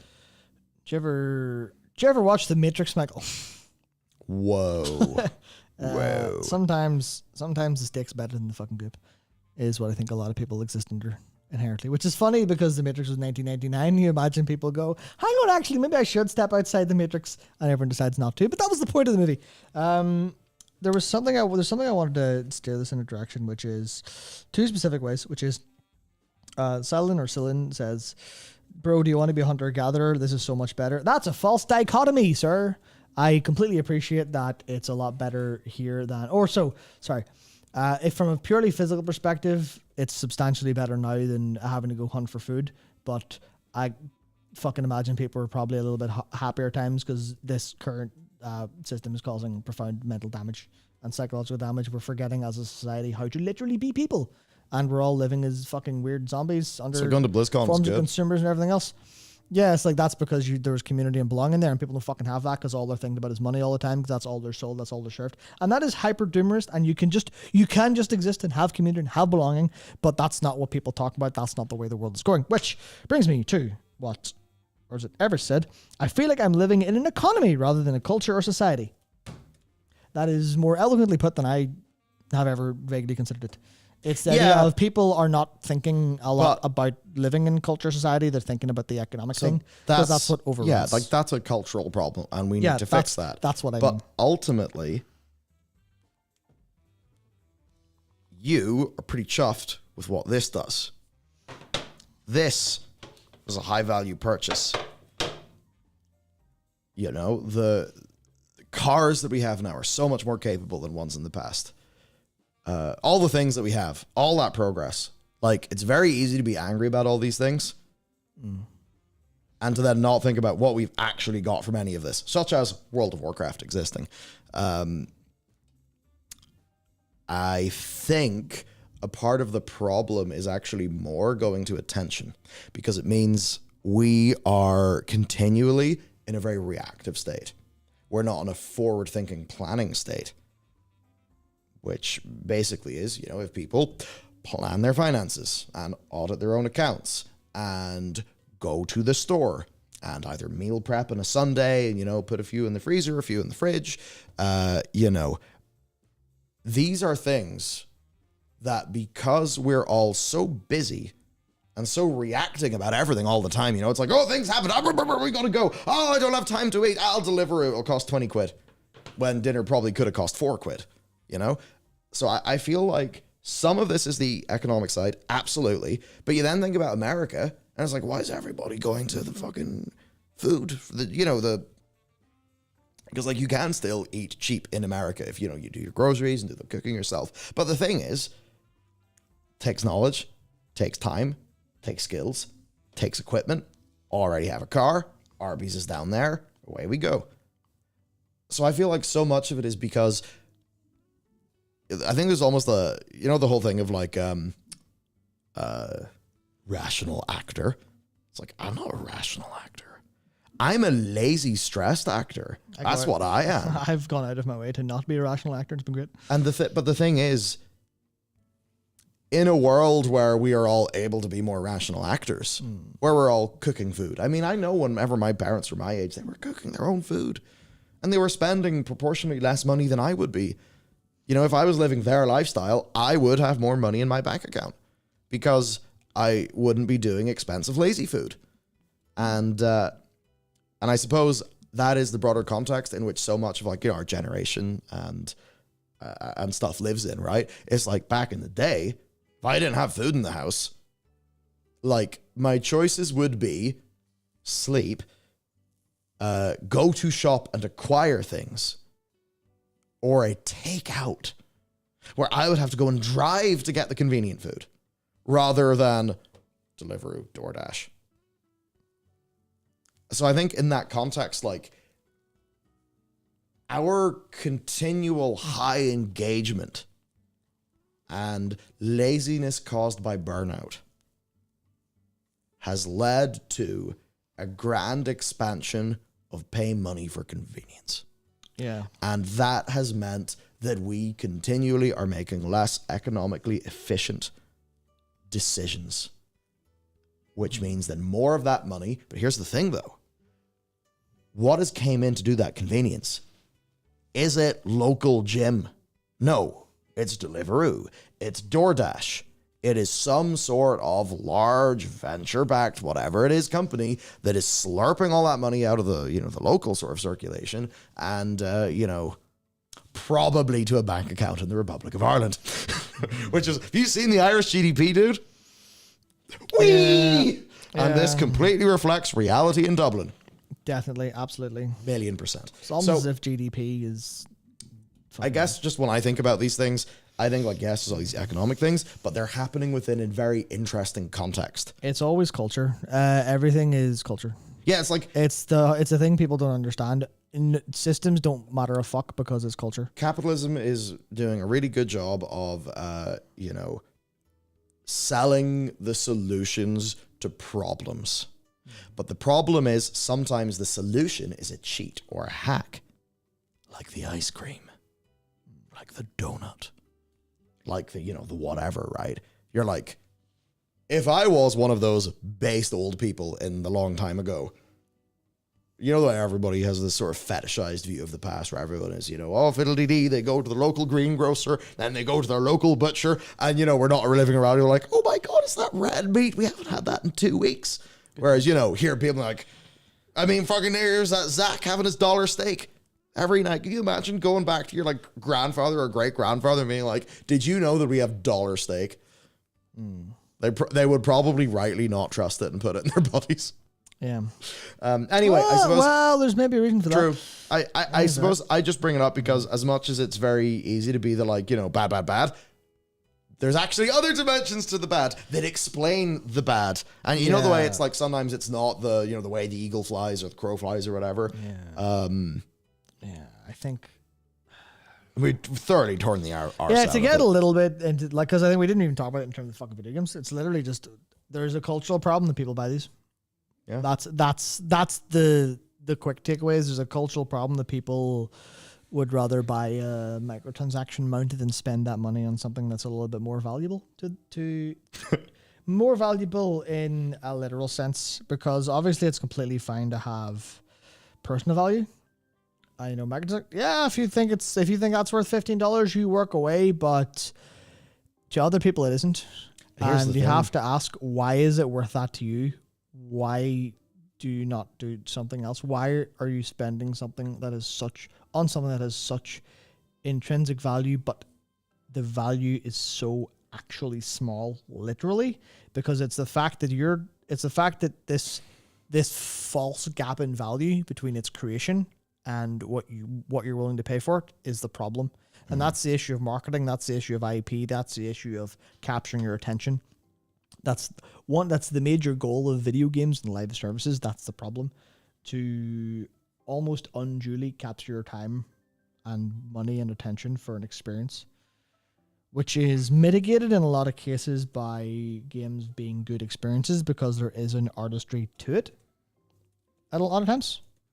And that's fine too. And yeah, Adam, the whole point of marketing is to blind you to the real value and make you get it in the moment. You'd probably trade that store mount for a burger a week later if you're hungry. And that's, value is a perception, and that's a problem where now that we move into digital goods and marketing and the abuse and misuse of human psychology, we do have that horrible problem of value no longer has any actual meaning. I know part of a joke here is Michael goes to America, sees an advert for Ozempic and has a big laugh. But Ozempic's a really good example of this. Is there a large cohort of people for whom, and obviously this is not a health advice show, don't listen to us on any of that shit. Look, it is undeniable though that there is a large cohort of people in the same way, gastric band or whatever, it makes very rational sense for them to have that thing. Right? Makes a lot of sense. But why, right now, back in the day, it would be, hey, Michael, stop eating snacks, you fucking dickhead. Or, somehow convince a surgeon to give you a gastric band. Like how earlier I was talking about how Deliverooing a takeaway or DoorDash for the States or Postmates or whatever. That just wasn't an option, so you couldn't do it. So you'd be like, oh, fine, I'll rustle something up with leftovers. Or, that just big bag of peas that's been sitting in your freezer. But now... Frozen Iceland chicken. In the past, what was it? It was a gastric band. What is it right now? Fill in a virtual survey to a telehealth company and pay £300 a month. Insane. And ultimately, with Ozempic, number one, potential downsides. Number two, long-term studies, not great. Like with many of the quick hacks that are available in the world right now. And number three, it's no substitute for doing the real work, which is to lose it the old-fashioned way. It's hard. Which is really hard. And that's kind of evidenced by whenever people stop Ozempic. It's actually very easy. On average, whenever people stop Ozempic, the weight comes back on. So this is obviously awesome for the drug company. You're like, You're telling me I can just sell you a monthly gastric band, or sell you like the monthly thing, which I suppose is to say this is just a great example of like, is Ozempic in many ways wonderful drug with pretty amazing outcomes actually for a cohort of people who like really do need that. But then how many people just hear, oh, Elon Musk and a bunch of celebrities use Ozempic, and then it turns into marketing and a product, versus a medical tool, the way it's like here, a lot of drugs and like medicine things we just treat as being like, oh no, this is like the smart people do these because it's probably good if we're not, hyper marketing them. Whereas, in some other places, it ain't like that. I suppose it's just, negative externalities, et cetera, et cetera.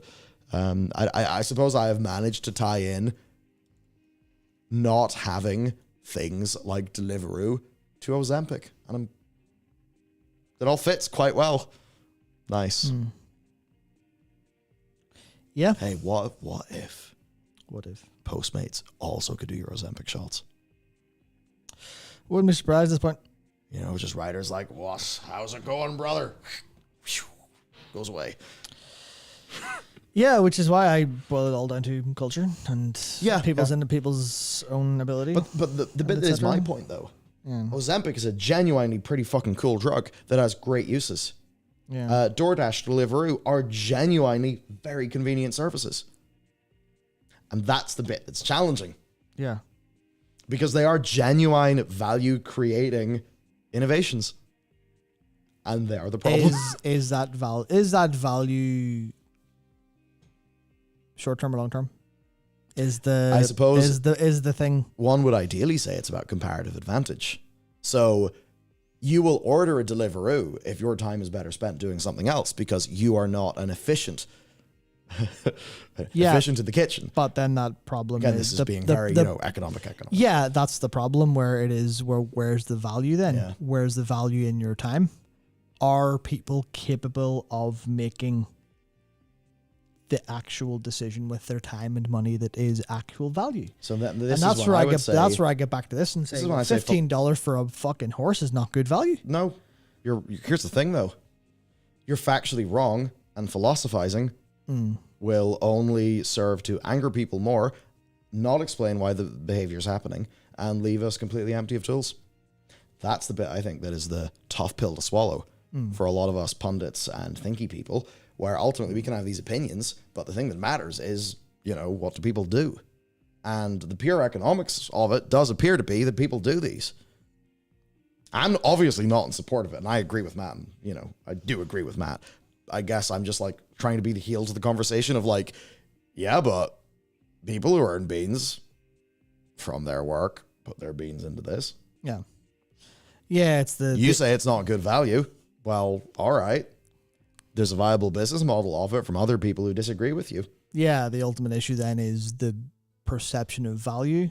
That's the problem. From the perspective that I'm coming from, the perception of value that they have is in some capacity wrong. And that comes from Korean MMOs. That comes from a cultural angle. So how does one, in the grand scheme of things, resolve that and change what people think about value? This is where I'd say, think about how the Korean MMO culture is utterly screwed. Mm-hmm. Like Korean MMO culture is disgusting. It is full on swipe. And it's culturally like okay to swipe. They're like, oh, you did the swipe, great. Look at you and your. Is it any wonder that's the culture that also produced Squid Game? Big thinks there, right? But no, you're like it is. The cultural side. I suppose I just think from the economic perspective, it's like, well, people keep on doing this. That's interesting. Yeah, It's one of those things where it's like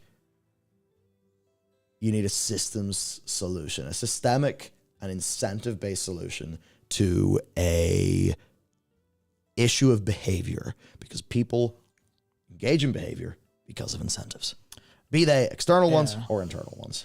Yeah. Those incentives, those are the levers that we can play around with. And you could certainly say in a world where there's a big dearth of meaning, what are people going to get meaning from? They're going to be like, well, how do I gain more?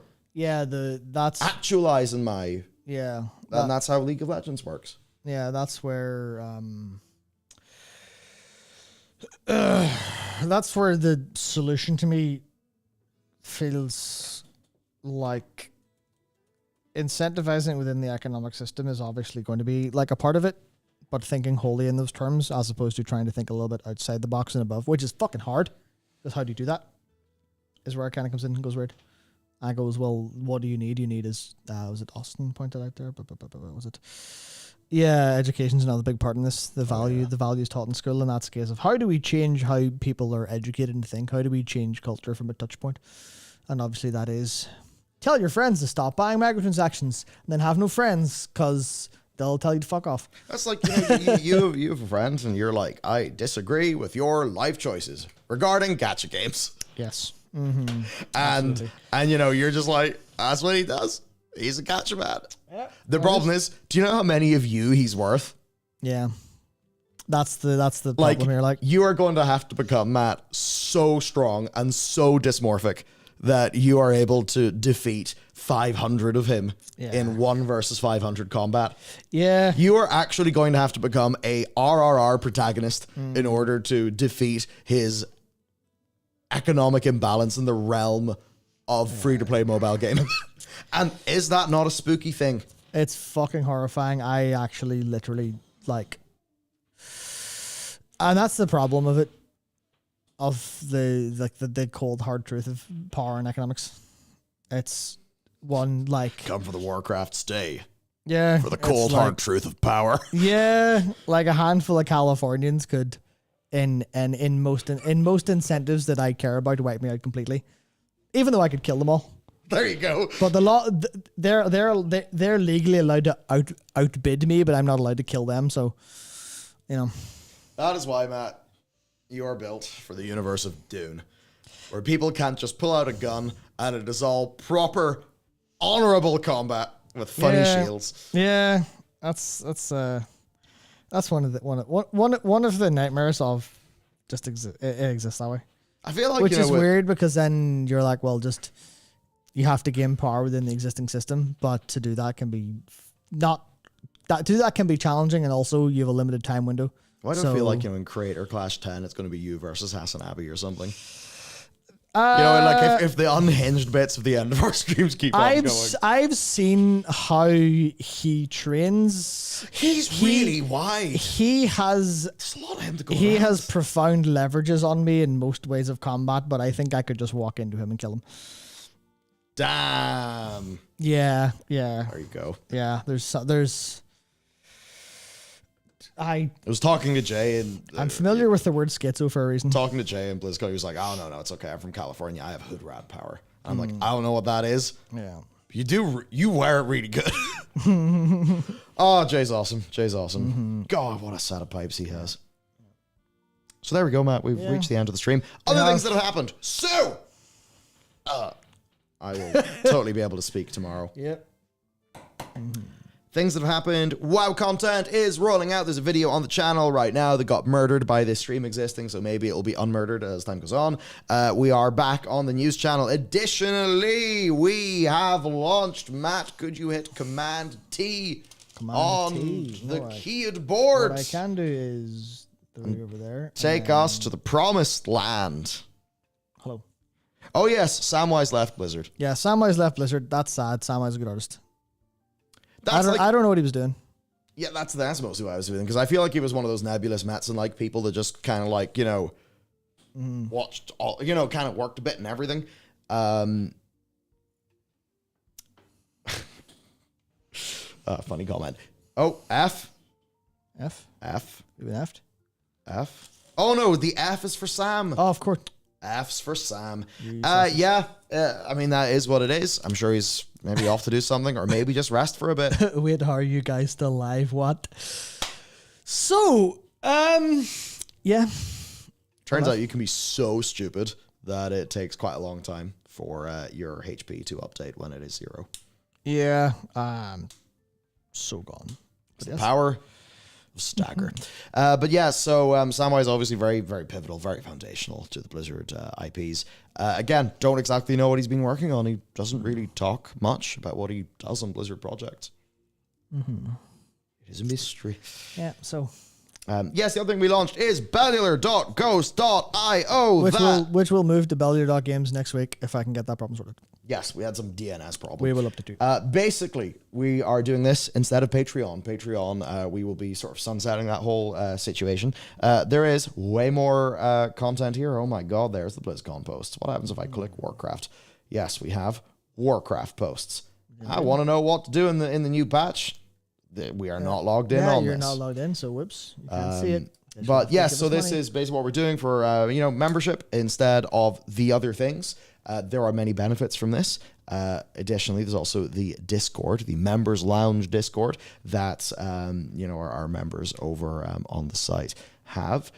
We've got there our 5-day a week. Pending staff availability. So like if Connor's off for a week, it's not like we're just going to be like, you other person, here's the whip, whoosh, do the thing. Hi, I'm the recipient of the whip.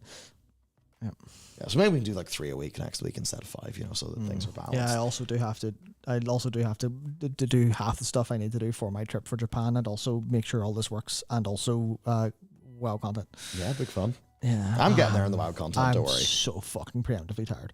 I've got 2 more videos done, ready to go, so we're good. And also Dax and we'll have his research up soon. Yes, he's got the numbers video. Actually, you guys know we do the numbers videos. Numbers have gone up, not up, but basically the key takeaway is positive for Aberrus, which is really nice. So that's pretty cool. Anyway, yes, if you go to the site, you can join the site. That will also take you to the fine place that is our members' Discord. I believe you guys, you got your 2-part in the Nine Elves. You recorded yesterday the big BlizzCon lore podcast. There's Shaman yet to be edited, and there's a BlizzCon lore, which is going a bit deep into the lore of the World Soul Saga, which is way deeper than we did today. Yeah, look, how many class specials? Don't know, but there's a lot. Oh, it's over 30 hours. I actually counted. Yeah, so we have a lot when it comes to the Lore Walking podcast. We've got Loading Screen, which is our gaming. Clicking there's today's edition. Yep. Warner Brothers wants more money. Valve improving the Steam. Yeah, OLED Steam Deck looking pretty sweet. Yes, so that's the crack. Early access to videos, which we'll be, of course. We'll need to start doing that once we have videos done yet. Yeah. Videos aren't done yet. Yeah, and I will, if I can, I will try to go back and throw up as many videos as we have. Mostly plan is going forward stuff, but if there's any old early accesses that are ad free, I will throw them up. Yeah, and then of course, I will. Content will go up here, ad free and so on and so forth. So that is the crack. Overall, this is the reality we're dealing with. On our news channel, CPMs have dropped by 40%. They're really bad. I am having to go real fucking hard on sponsors and stuff like that in order to pay the bills, and ultimately we think about where do we want to be in 5 years, and ultimately we do not want to be playing the games of sponsor, and views, because ultimately we would rather do really cool lore videos that we really enjoy and all that stuff, and that is why we are building and will be growing our own platform so that as time goes on, we have better job security for everybody so that we don't have crazy monthly fluctuations and so that overall things are good, long-term and sustainable, which then means we do not have to fall to the ruinous powers of short-termism because, look, you do have to fall to a little bit of short-termism if you need to literally pay bills in a few months. So the more, safe and, good we are, then the more we can be working on longer term projects. Donuts and any YouTube members, if you DM me on Discord or on Twitter, I will, I need your email address to give you comp sub, basically. Yeah. So send me that and I'll throw you in. We have to do in the back end's the only thing. So that is basically the crack. I'm working on integrations for stuff like that, but for YouTube, I don't have your email address, so I can do nothing, basically. So Bellular Pony when? Okay, you know what? Maybe at some point we will do instead of just donate to PayPal. We'll be like, hey, if you subscribe, we will send you a PNG of a horse. Perfect, Matt. We got to go to the country, find a horse. No. Anyway, so that is the crack. Jesse Cox had this recently. Yeah, it's the way it is. I would think that quality over quantity is better. And certainly, doing BlizzCon and stuff, my level of ambition and stuff has certainly went up. I would like to do a convention at some point, or at the very least, in lieu of a convention, find a bar and say, hello, everybody, and we'll probably do this, I don't know, in England or so. Well, we'll do an Irish one too, why not? Just be like, hello, everybody, we're going to go to the bar together.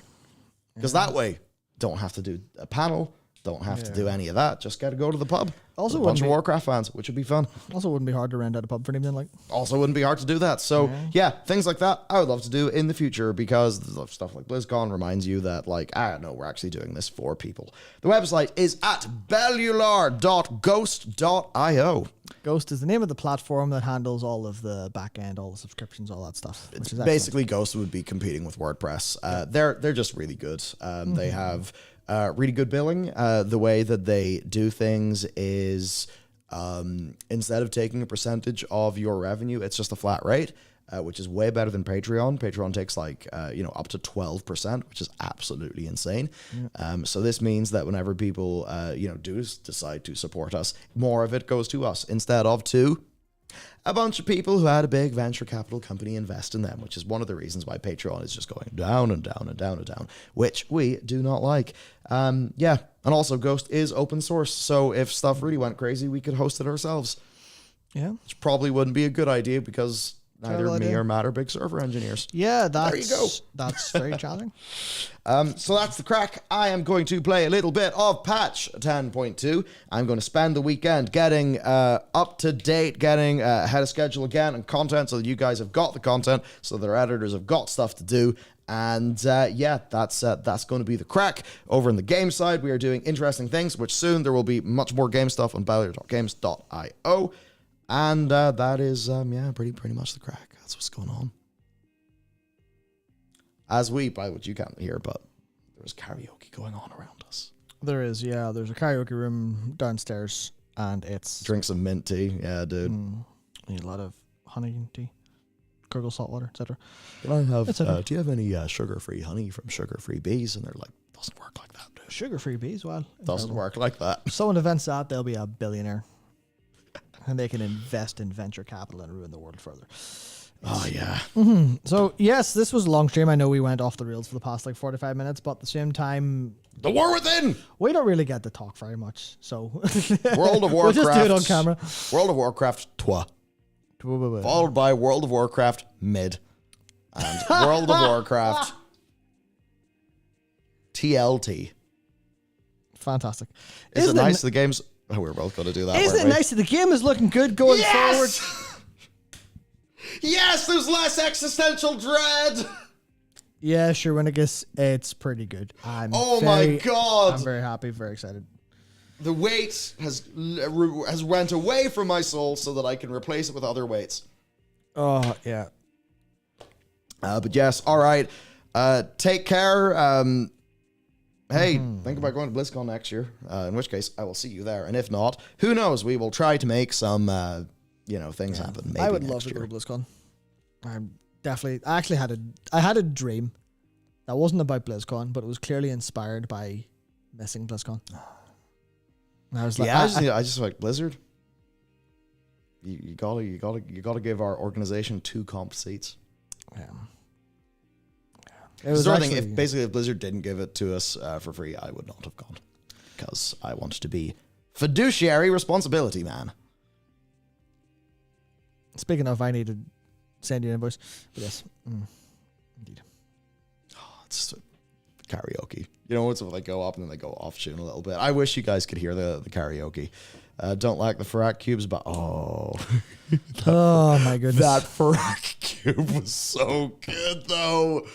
Oh, hey, I enjoyed that cinematic 100% just for the Farrak cube. Can you imagine if Sylvanas turned into a cube and flew away? Oh my God, that's the Tic Tacs. That's the UAPs. Farrak's the UAP. Okay, have a great time, everybody. Thank you for hanging out. And as many people sort of came up to being said at BlizzCon, I mean, I'm glad we, silenced the chaos with our own chaos for a few hours and help you out. That is actually the bit that's meaningful. Sure is. So, farewell, have a good day, and we will. Give me the mouse. Oh yes, there's the mouse. So I can't end the stream if I don't have controls. I'll drop this with a final. Oh my goodness. Peepo Chubb. I don't know why. A Peepo Chubb for World of Warcraft's future.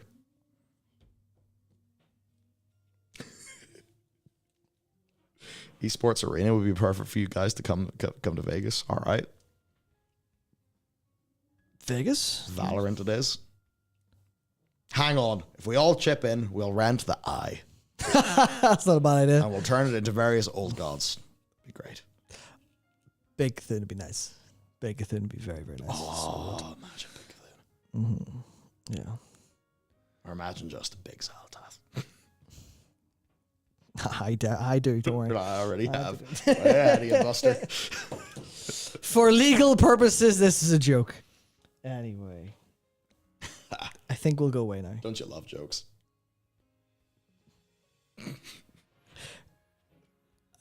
Not enough that I can think of one apparently, so that's good. Yeah. That's well, good. that's fine. This is the bit of the stream that the lawyers will clip for future use. Yeah, absolutely. Also, Ice Tea Aesthetics, please sponsor me. Your shirts are great. Thank you. Sponsor us! All right. All right. Goodbye. Good night.